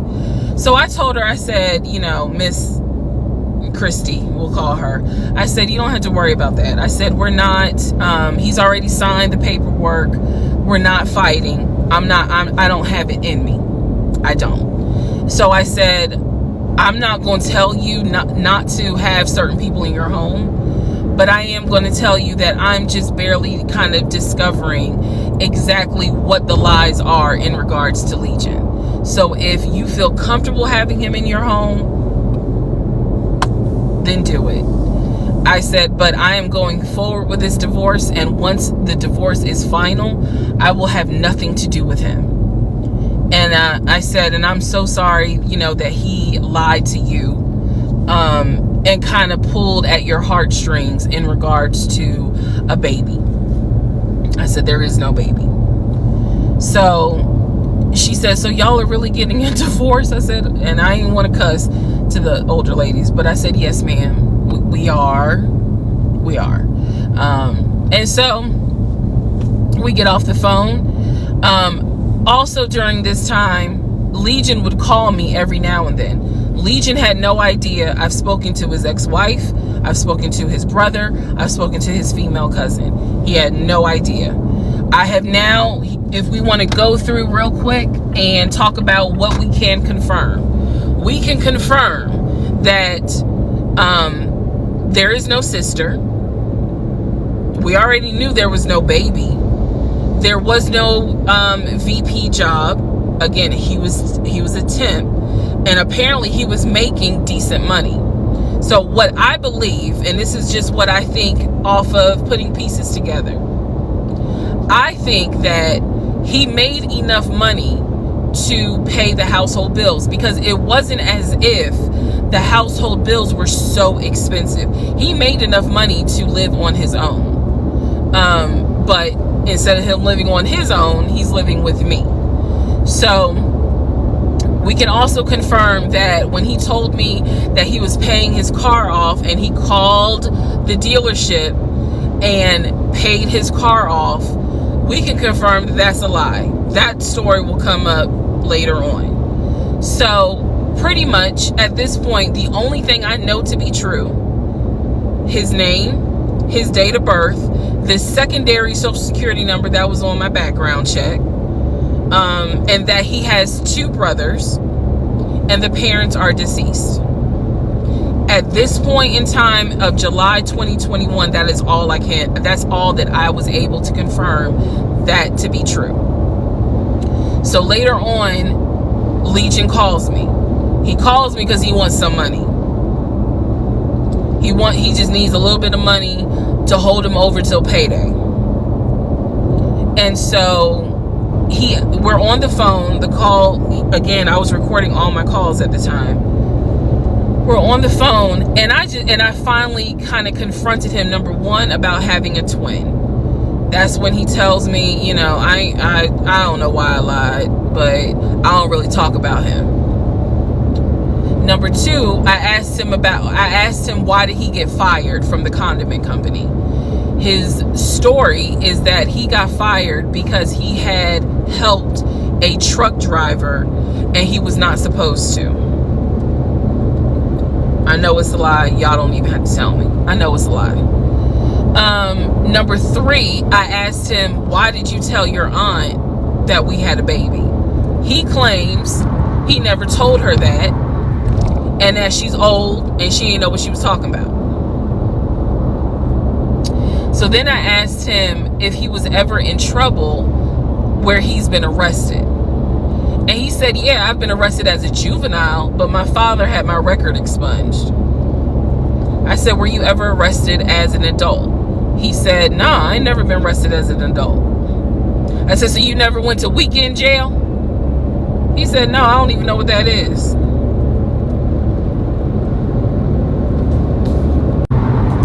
So he doesn't know what weekend jail is. That's his story. And so he was still standing by the lies he told me. So finally, I just asked him, and this is where let me just say it. I asked him, why the hell did you even marry me? Like, why? Why did you even marry me? Because you easily could have just stayed dating or been the boyfriend or just moved on with your life. Like, you didn't have to marry me. You didn't have to pull me into a marriage and make me think that this is what you wanted. This is what he said to me on that phone call. He said, I had to marry you. And I was like, no, you didn't. He said, yes, I did. He said, I knew full well from day one that there was no way you were going to stay my girlfriend for longer than a year. He said, I knew it. He said, I knew in order to keep you, I was going to have to marry you. Y'all, my jaw hit the ground. I could not believe he said that. And he said it so matter of fact. And I was like, that is the most fucked up thing you could ever say. Part 44. Who the fuck did I marry? The videos that you saw earlier were filmed earlier today. And yes, I'm aware. It was brought to my attention. I had to make a decision whether or not to finish, keep my word, or stop, disappear. I mean, disappear. Okay.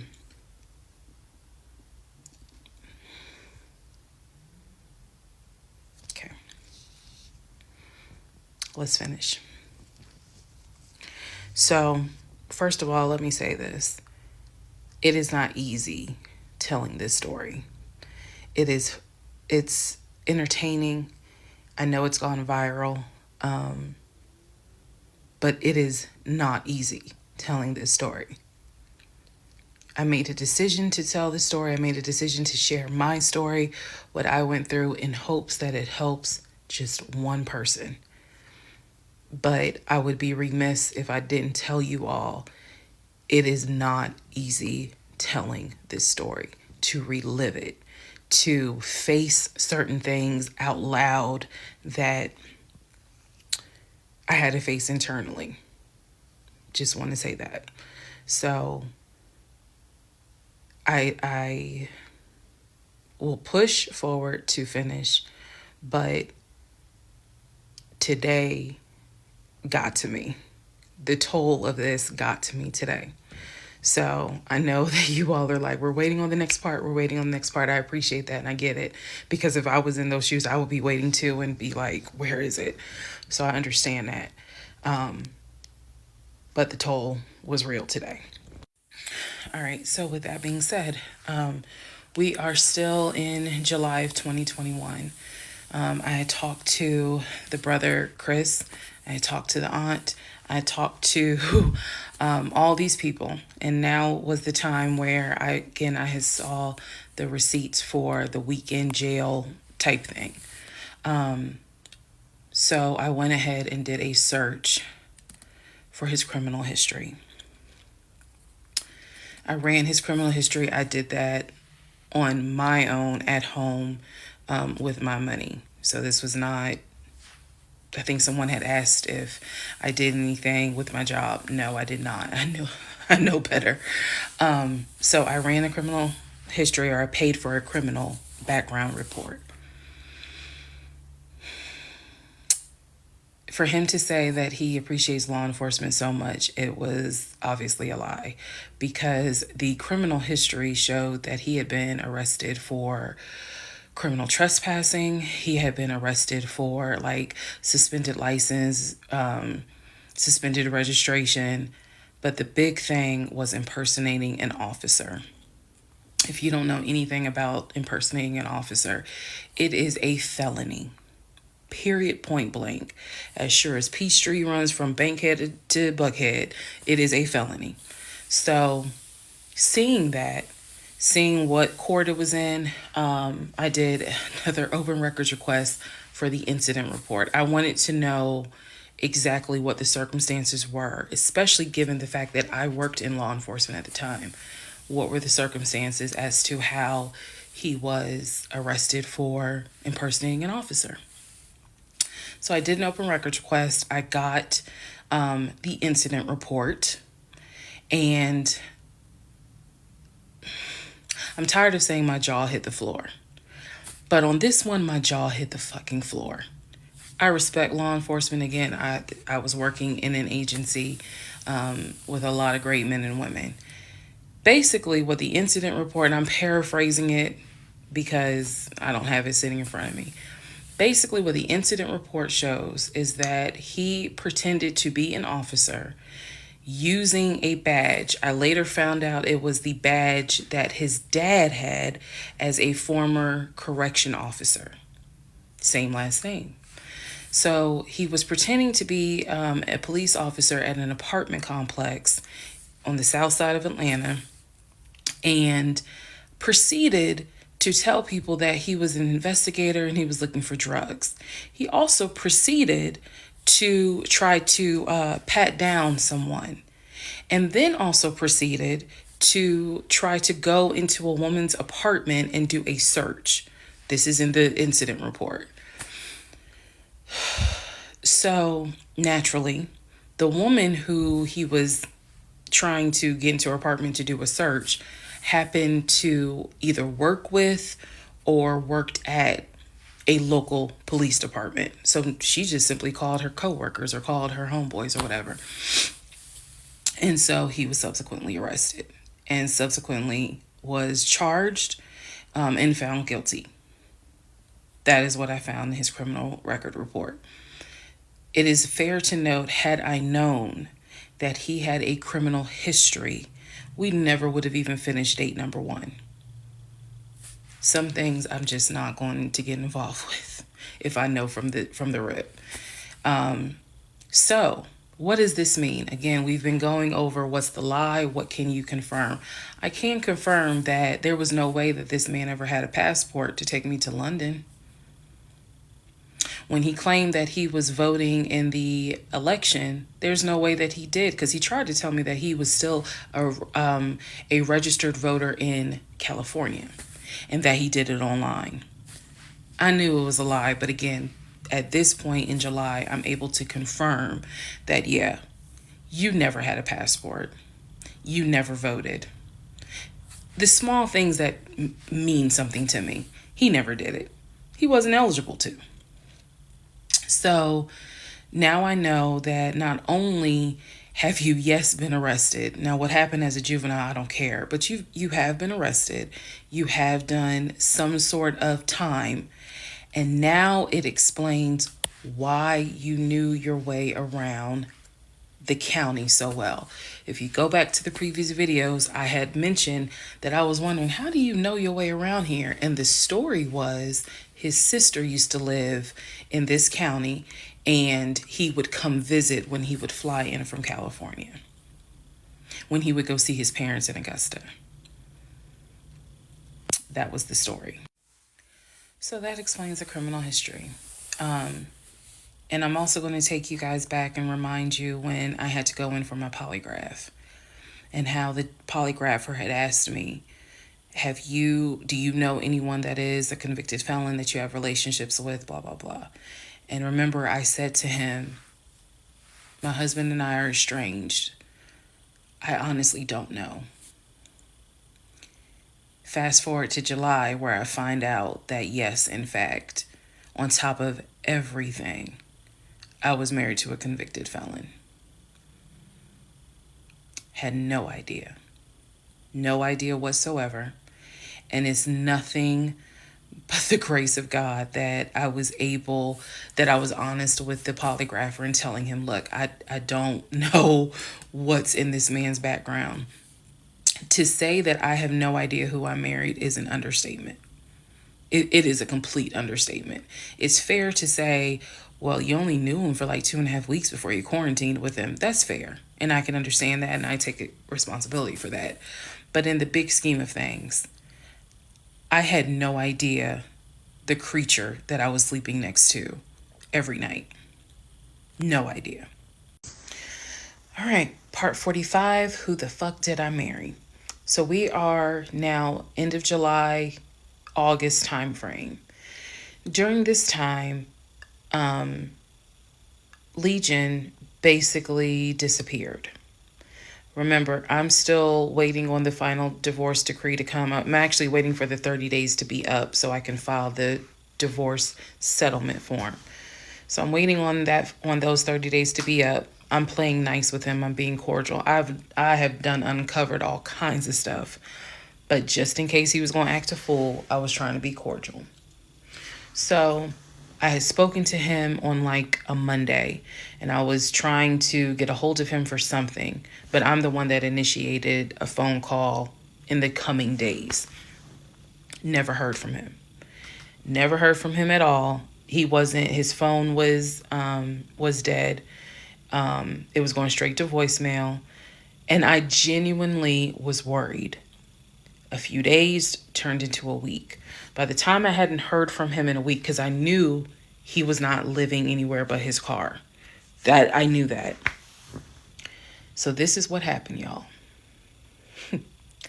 I first reached out on Facebook.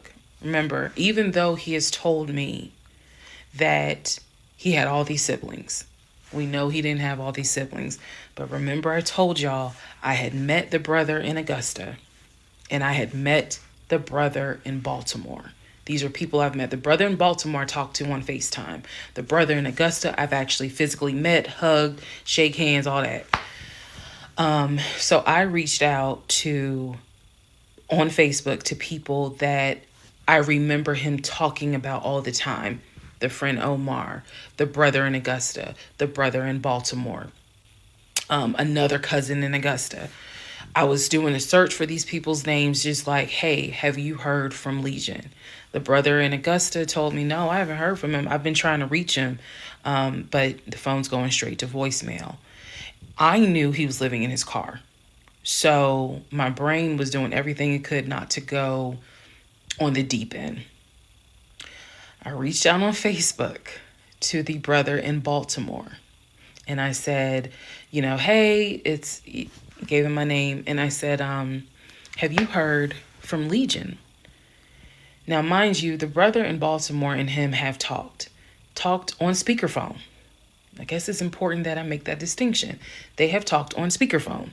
So I know that they have talked at least in 2020. So I said to him, again, according to Legion, they talk all the time. But I have heard them on the phone in 2020. So I said, have you talked to him? The brother from Baltimore informs me, no, I ain't talked to him. He owes me money. So I ain't got nothing to say to him. And I said, wait a second, like, he was telling me that y'all are brothers. He was like, man, he's like a brother. But I don't fuck with it. I don't fuck with him because he owes me money.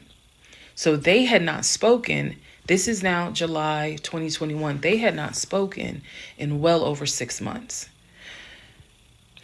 So all the phone calls, this is what it means, guys. All the phone calls that he had with the brother in Baltimore in 2021 were not real.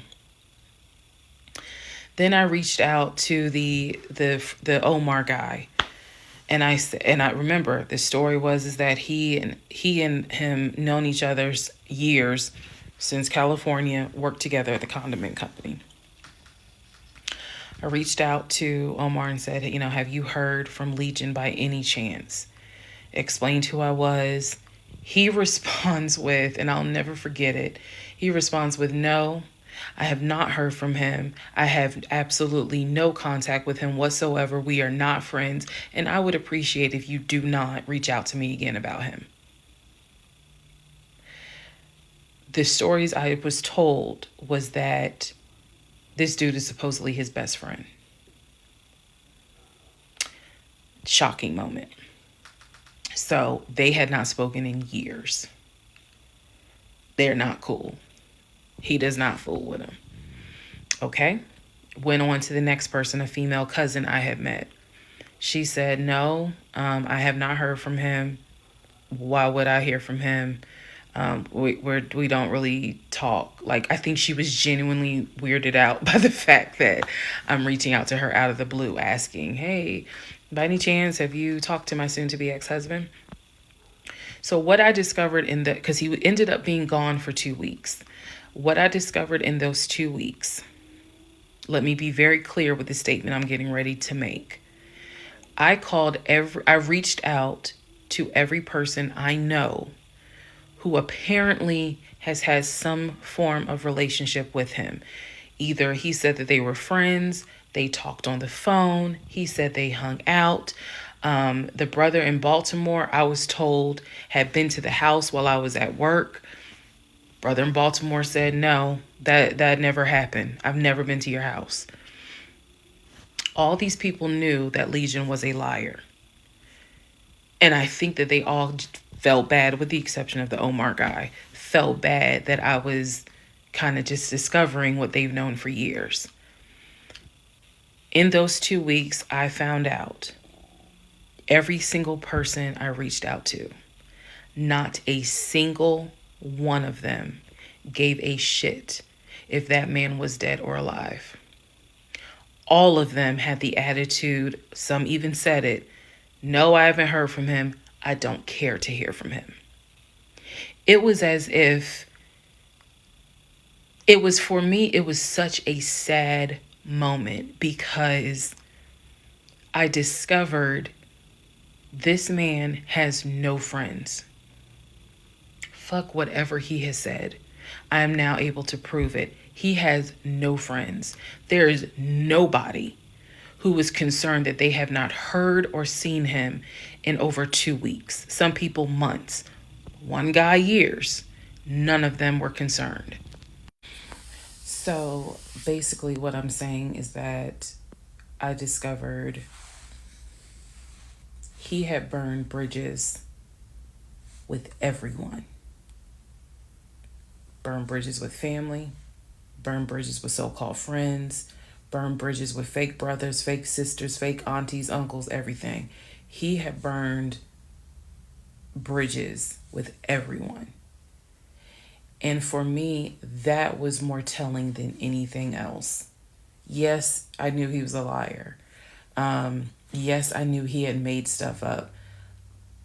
I was genuinely surprised to discover nobody gave a shit about this man.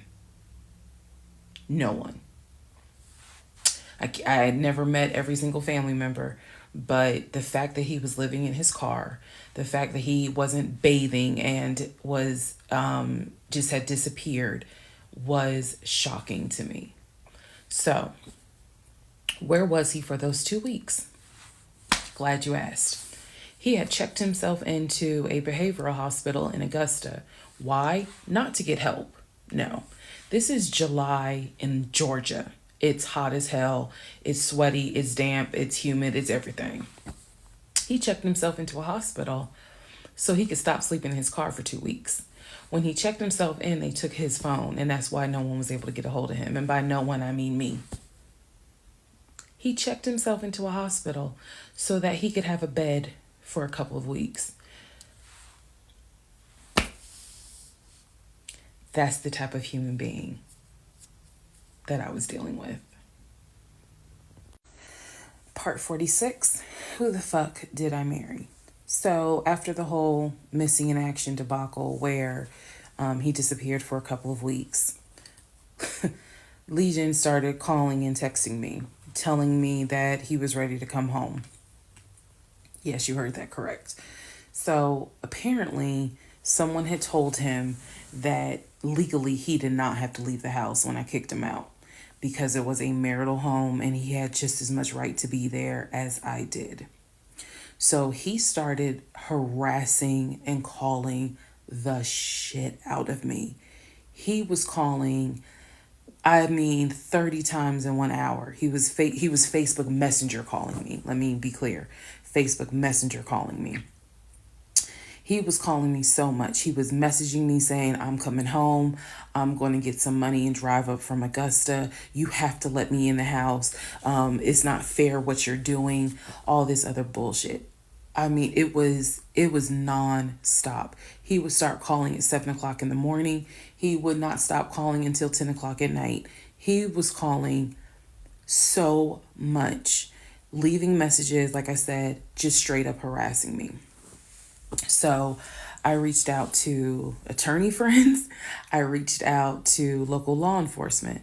Local law enforcement informed me, well, technically he's right because he is still legally your husband. Our divorce had not been finalized at this point.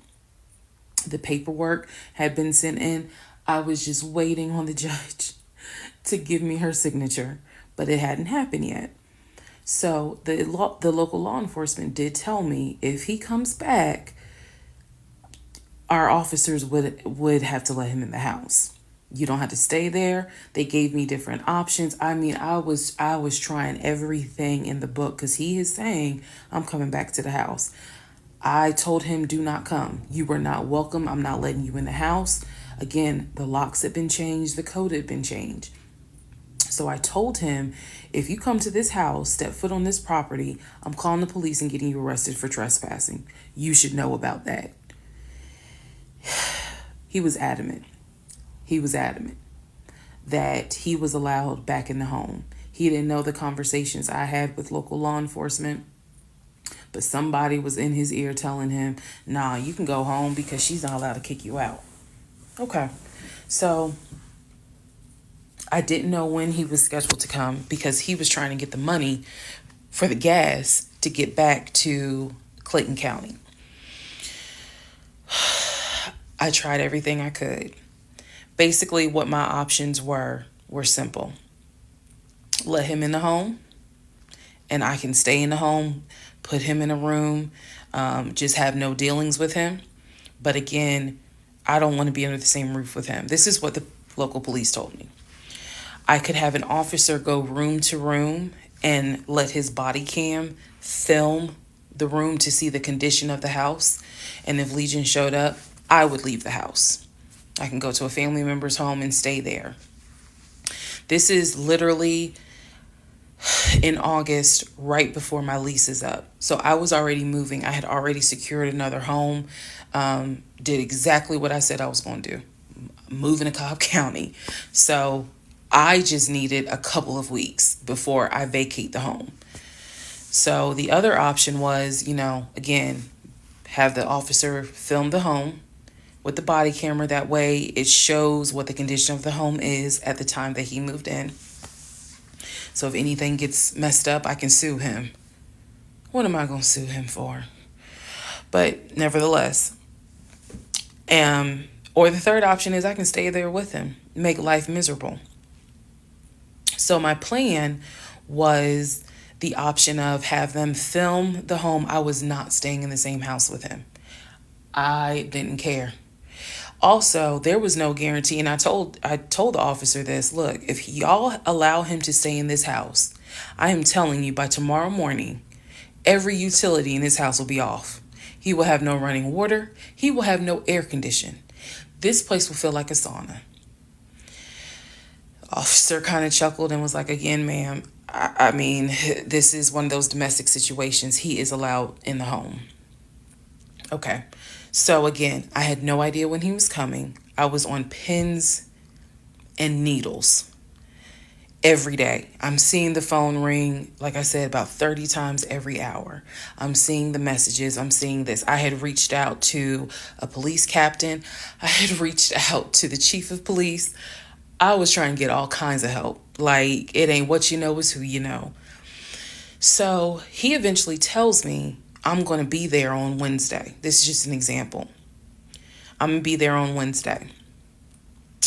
I had been calling a police captain who was really gracious, really kind, and was trying to help me because I was like, bro, I just need 2 weeks and I'm out of this house. And we already knew he legally could not go to the new house. I was trying to see if I could move in early to the new place. The landlord was like, I really can't let you. So I felt like I was running out of options. He's saying he's coming. He's saying he's coming. He's adamant he's coming. I guess somebody felt sorry and gave him some gas money so he could drive from Augusta up to Clayton County. So the day before all this goes down, the police captain called me and he informs me that they ran his name through GCIC, which is a database that law enforcement agencies use. Turns out he has a warrant for his arrest. So the police captain says this changes everything. If he shows up to the house, don't do anything, call us.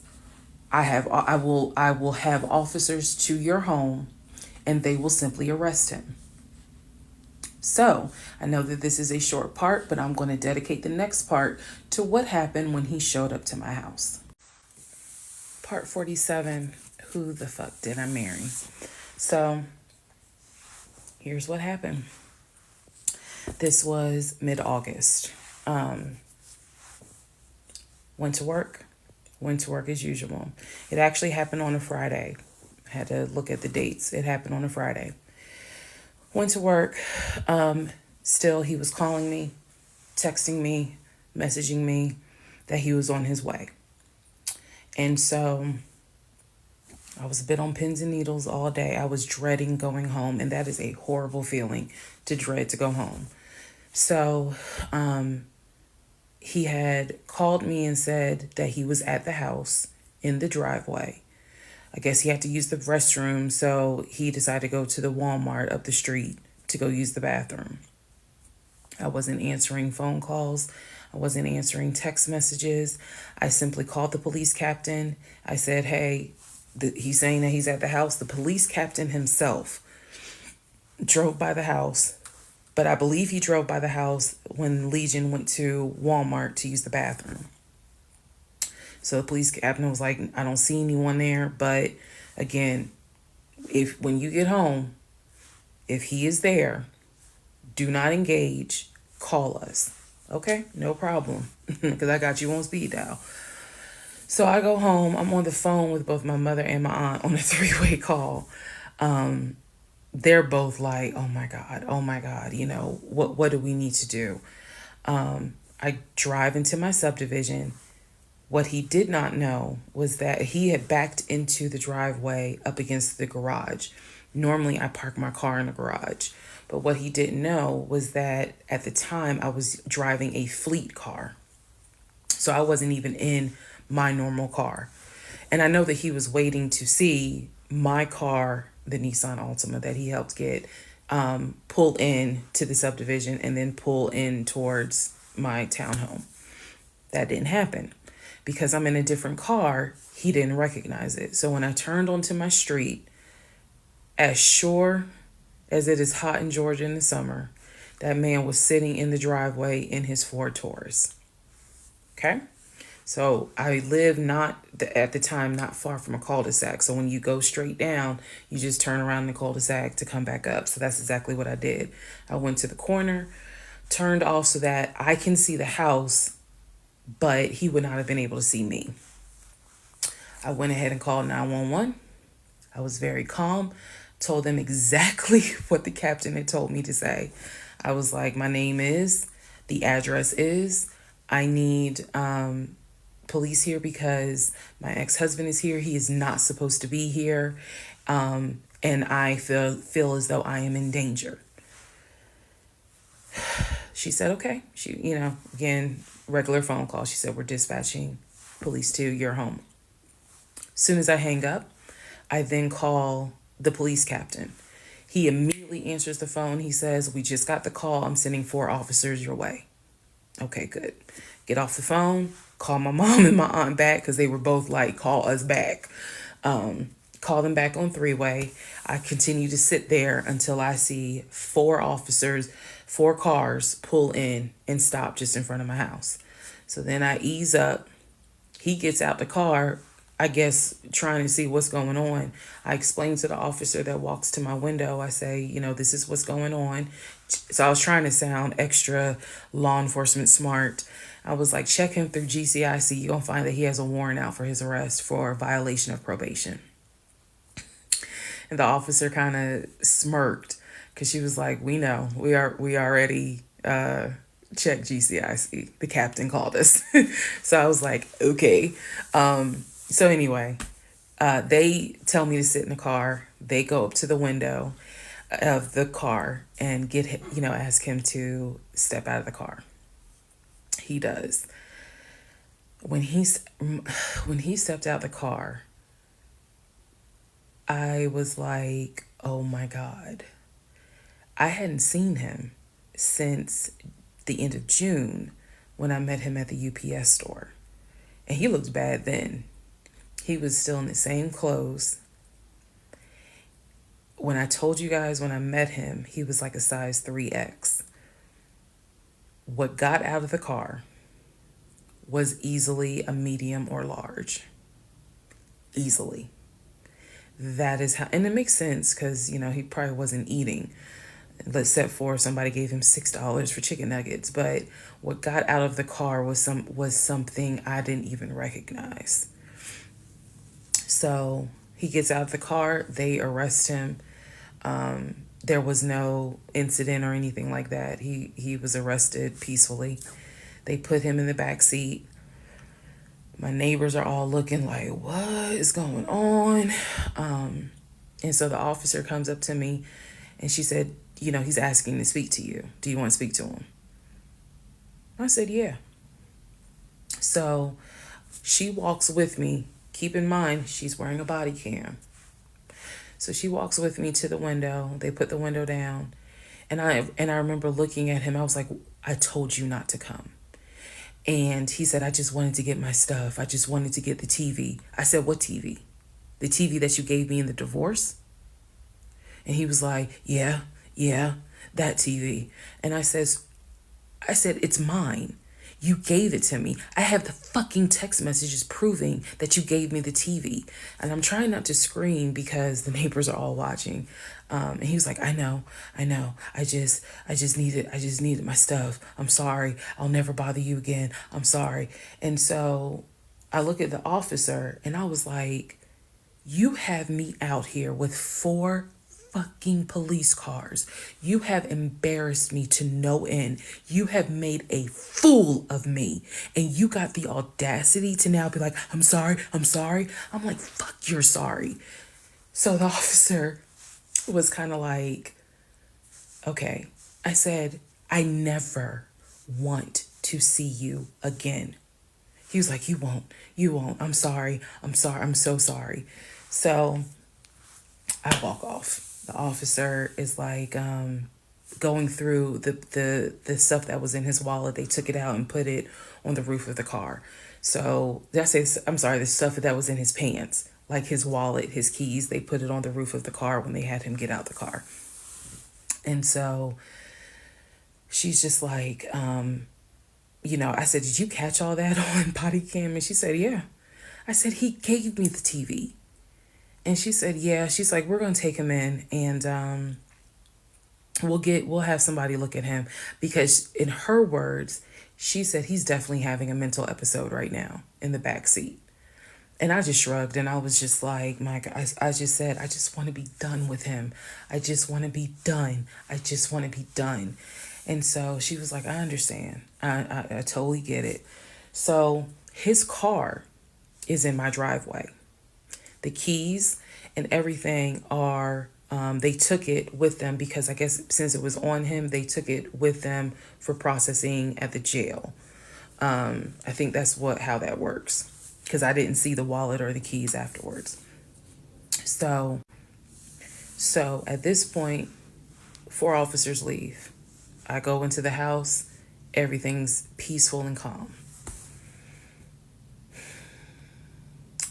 A few minutes later, I go outside to check the mail. What's in the mail but a letter from the court? I open it up. I go into the house because, again, it's hot. I had my wig on. My head is all sweaty and stuff. I'm just angry and just angry. That raised my blood pressure. So I go in the house. I sit on the steps inside the house and I open up the mail from the judge. And it's my final divorce decree. And I'm smiling right now. But y'all, when I got that divorce decree sitting on the stairs, I broke down into ugly Oprah tears. I broke down. It was as if a year worth of weight came off of me. I broke down, and I mean, I wailed. I broke down. I broke down so bad. Next part. All right, part 48. Who the fuck did I marry?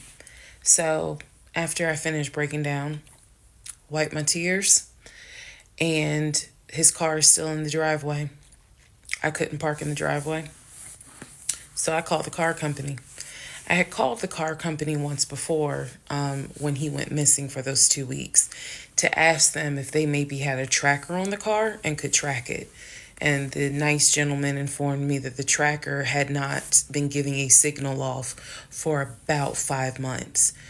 So he wouldn't really give me details on the car, but obviously the car had not, the car payment was not being made on that car. It had not been made on that car for quite some time. So he and I split in June, but apparently the car payment wasn't made long before June.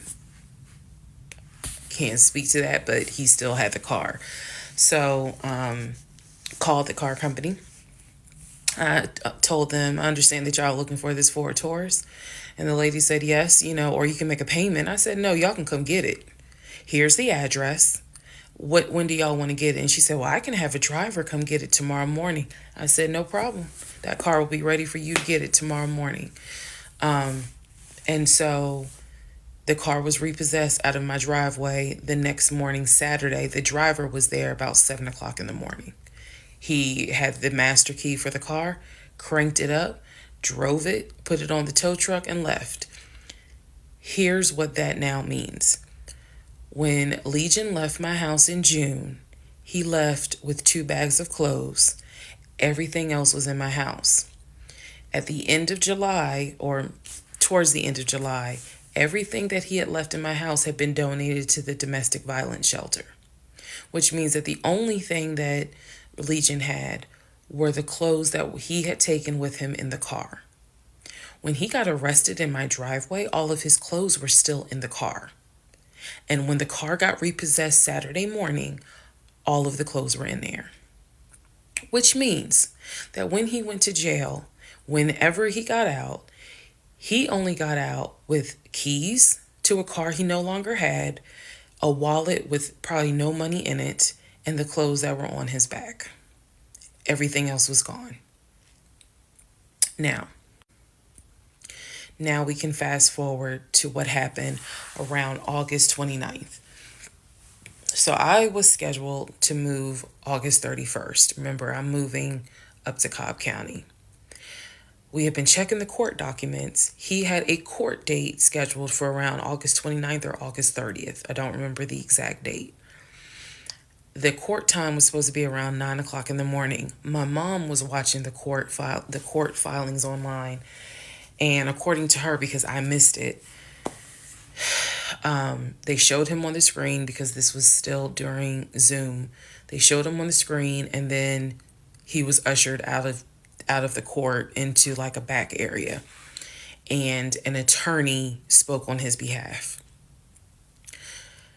Between the time that he had been arrested and the time of the court date, I had never in my life slept so good. Truthfully, never slept so good. I was officially divorced. I had no ties to him. There was nothing in the house of his there was nothing of his that was still in the house. I felt free. So, when the court date happened and my mom told me what she saw on the Zoom, I was confused. Is he getting out? Is he having to serve time? What's going on? I called the courts. I tried to speak to his attorney, and his attorney had a horrible attitude and was like, "Why are you calling me?" And I informed him, I said, "Look, I'm a bit afraid of this man. So can you please just tell me if he is being released, or is he going to be kept, or if he is going to be sentenced to a longer jail term?" He said no, he's not being kept in a longer jail term because the warrant had expired. So when the police arrested him, yes, it was a valid arrest, but the warrant had expired. So I believe the warrant had expired like 6 months earlier, but of course it wasn't put in the system. Which means that if the court date is August 29th, he's going to be released August 29th or August 30th. I'm moving August 31st. So my mom was just like, please just spend the night at your aunt's house. Like, just spend the night at your aunt's house, then go back to the house during the day. The movers will be there, and then just move. So that's exactly what I did, because there was concern that he would get out of jail angry and catch a Uber with no money and come back to the house, either for retaliation or because he's just in a fucking manic mode. And so that's where he went. I really didn't want to take any chances. It's just that simple. I did not want to take any chances. I knew that at that point, legally, the law's on my side. Y'all are divorced. You have no reason to be at this home. I knew that that's what the police would say. But I wasn't 100% sure, because truthfully speaking, I did not know this man. We can make all the jokes we want. I did not know this man. I thought I knew him, but you never really know a pathological liar. So, needless to say, he got released August 30th. I went to my aunt's house for the night. August 31st, I went back to the house. The movers were there. They packed me up, and we got out of there so quick. I think they packed me up in about 2 hours. I honestly told them, there is extra money in this if you guys can get me packed up, meaning loaded up onto the truck, because everything was packed. But I explained to them, this is a domestic situation. I need you guys to move quickly. When I moved out of that house on August 31st, anything that Legion touched, I got rid of. I sold the furniture. I sold dining room tables. I donated plates, glasses. When I tell you, I moved out and I started over. I completely purged my life. Completely started over. I mean, I was not willing to take a single item into my new home that reminded me of him. From the dishes in the kitchen to the towels in the linen closet. When I tell you Amazon and Ross were my best friends, I mean they were my best friends, because I could not fathom moving into a new home, a new space, with anything that reminded me of him. I sold the bed, got a new bed. If he had bought me clothes, I got rid of them. If he bought me shoes and purses, okay, I kind of kept the heels, but everything else I got rid of. So I completely purged my life, completely. Started over from the bottom in terms of just the move. I could not take any piece of him with me. Could not. Part 49, who the fuck did I marry? So after the whole, I moved and I started over, basically, completely started over. So there was a period of time where different people had reached out to me, people who knew him. Apparently, he was still trying to find a couch to sleep on. And so one guy in particular had reached out to me because I guess Legion had asked him if he could come and stay with him and his family, because he was homeless and had nowhere to go. And so he had lied and told the guy, because again, he's a liar. So he had lied and told the guy that, I had kicked him out. We're divorced. I had taken all his money. And so that's why he's homeless. So the gentleman simply was reaching out to me on Facebook to confirm what is actually true. And he and I talked, because he ended up calling me. He and I talked for a while. Very respectful, really nice guy, very compassionate. And so I told him, I was like, I said, we are divorced. So I have nothing to do with him. I said, I wouldn't bring him in my house with my family if I were you. But that's just me. And so the guy was like, lady, he didn't say lady, but he was like, lady, you dodged a bullet. He was like, I know you may not see it now, my sister, but you dodged a bullet. You dodged a bullet big time. And so, just in talking to him, he was very encouraging. Like, it sounds like you got a good head on your shoulders. It sounds like you a good woman. And no, he was not flirting at all. He was like, it sounds like you a good woman. And I really hope this does not mess you up. Like, don't let him mess you up. Don't let him, like, diminish your shine kind of thing. And I appreciate that. I did. Because at that time, again, had moved into my new place. 2021 was the worst year I ever had. I'm not saying that so that 2024 can be like, hold my beer. But 2021 was a dark year. Started out married, end of the year divorced, end of the year with COVID and divorced. And that period of time, that August, September time, I felt like I was just walking around like a numb woman. I didn't know if I was coming or going. I didn't know what to do, because I felt like I had just been through hell. And it was a period of time where I had to sit down and I had to really, really deal with some stuff that I just simply was not ready to deal with. Things that I had to come to grips with that I really wasn't ready to come to grips with. So fast forward all this time, get to December of 2021. Yes, this is where the story does end. Get to December of 2021. I am out sick with COVID. I'm not at work. I get a phone call from my coworker telling me that Legion has called our job looking for me and was trying to get information on how to reach me. Yes, I had already changed my number. Again, I had already moved, but he knew where I worked. So apparently he had called trying to find me, and the person that answered the phone was like, we're not going to give you that information. So he said, well, can you ask her to give me a call? I'm just trying to get a hold of her so I can get my stuff. The stuff he's talking about are those tote bags from July. So he was calling.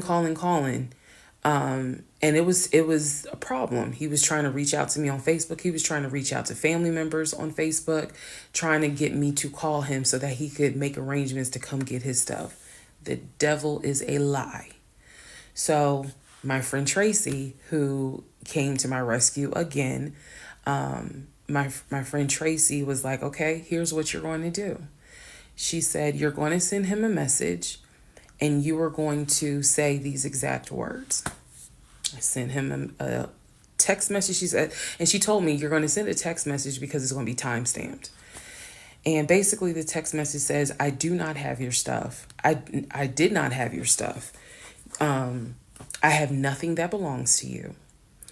If you continue to, you are disrupting the work of my job by calling and asking for me. We have no contact with each other. I will send you a copy of the divorce decree that shows whatever is in your possession you own and whatever is in my possession I own. If you contact me directly or indirectly ever again, I will get a restraining order on you. Now, for those of you who are watching this in 2024, and you're probably like, wow, she's dramatic. Please understand that what I just said, I meant. I mean that. If you ever try to contact me directly or indirectly, I will get a restraining order. I have it in writing. I've always had it in writing. And if I need to rewrite it again in 2024, I will, because the boundaries still stand. And that, ladies and gentlemen, is the last time I had any contact whatsoever with my pathologically lying ex-husband. Part 50, who the fuck did I marry? So, the aftermath. There are some realizations I had to come to after the divorce and everything had passed. One, Legion never loved me. He never loved me. He doesn't love himself, so I know he didn't love me. Number two, he didn't even like me. He watched me get excited about things that he knew I was not going to get. And not even just the possession stuff. Like, of course, we know I was excited to be the woman whose husband is like, I'm taking my wife to London. I was excited to be the woman whose husband was like, yeah, I bought my wife a brand new BMW X5. You have to understand, is all the jokes that we make about the BMW. It was the time and effort that he spent in taking me to dealerships and being sure to put me in the car and test drive the car and, oh, I can see you in this. I like this for you. It seems safe. It was the effort to really make me believe that he was going to get this. Just for him to fuck with me. The effort in taking me to all these homes, to see my face light up as a woman who grew up on welfare, to be able to walk into these 4 and 5 bedroom homes, knowing that he didn't have any money to buy it. Imagine if he had just been honest and said, hey, I like in my free time to go to open houses and just see how the other people live. Imagine if he had just said that versus wasting not only my time, but the wasting the time of the realtors who did nothing wrong. There's a level of cruelty to my ex-husband that I had never experienced before. And God knows, I pray I never experience it again. That's the word that comes to mind when I think of him. He is cruel. And it wasn't just me, he did it to the ex-wife. So, do I trust? No. I trust the people who were in my life before him. If we were friends or if we were in a relationship or whatever and I knew you before him, I trust you explicitly. But if you're somebody I just met, I don't trust you. I don't. There's no point in me getting on here and saying and making it seem like, oh, I'm so strong, I'm so brave. I struggle big time. Because on one hand, I want to like someone. On the other hand, I'm immediately thinking, what if it's a repeat? And I'm going to be honest with y'all, I can't go through that again. I can't. Every single thing in our relationship was a lie. It took me a while to realize every single day this man lied to me. Every single day he lied to me. Every conversation he had was a lie. I will never know how much he lied to me. I'll never know. I've made my peace with it. I will never know how deep it really truly goes. I only know what I experienced, and I only know what God allowed me to see. But I'm willing to bet that there's a lot I still don't know. When people say, oh, you dodged a bullet, like you just, and I've read a lot of the comments on this, and people have sent me a lot of the comments. And so I need to make one thing very clear. I am fully aware I dodged a bullet. I am so grateful to my God that I did not have that man's child. I'm sorry if that offends some of you, but it's the truth. I'm grateful that we didn't buy a house and that I'm not financially tied to him in any way, shape, or form. But I am also grateful for the fact that there are things about my ex-husband that I discovered in terms of how he is when it comes to other women. And I'm grateful that God has kept me and protected me. That's all I'm gonna say. So when I started out making this series and I made the decision to tell my story, my motive was I just want to help one person. If there is a woman out there who's like, God, I want to be married and I met this guy and something don't seem right, but maybe it's not that bad. My advice is, honey, just go ahead and do your research, because I can honestly tell you, being single sucks, okay? In my opinion, sometimes it sucks, but being married to the wrong person is a type of hell no one should have to go through. You should not have to be married to someone that does not like you. You should not have to be married to someone that doesn't even love you. And I know what that is like. I know what it's like to be told, hey, babe, I love you. And yet, I swear, I think that man sat back in the recliner with his WWE Championship Roman Reigns belt and laughed his ass off at me every day. Like, damn, she really believed it. Ha, ha, ha, ha, ha. I do. I really do think that. My radar was broken, because I am an intelligent woman and I know that I know better. And I still sometimes ask myself, how the fuck did you let this happen? How did you let this be your story?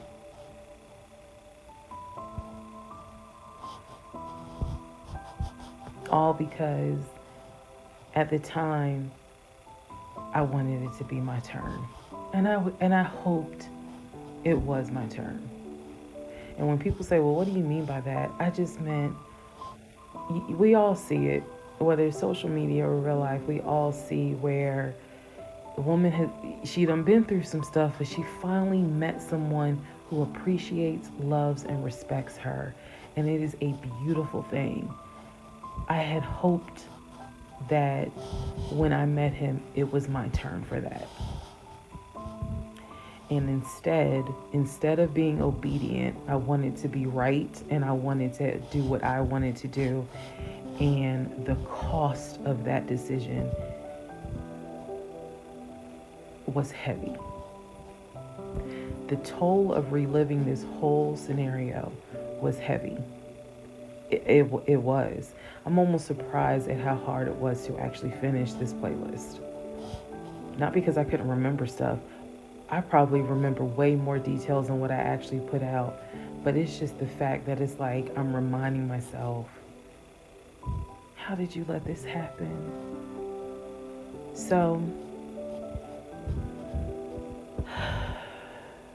therapy is real. Therapy helps. Stella Rosa Black helps too. And yes, I will one day get to London. I will get my dark blue BMW X5 with a cognac interior. I believe I will get those things. Just got to get them a different route. So, thank you all for being on the playlist of Who the Fuck Did I Marry? I promise I will go live, and I will let you all know when I go live so that we can have a wine night full of question and answers. Thank you for watching.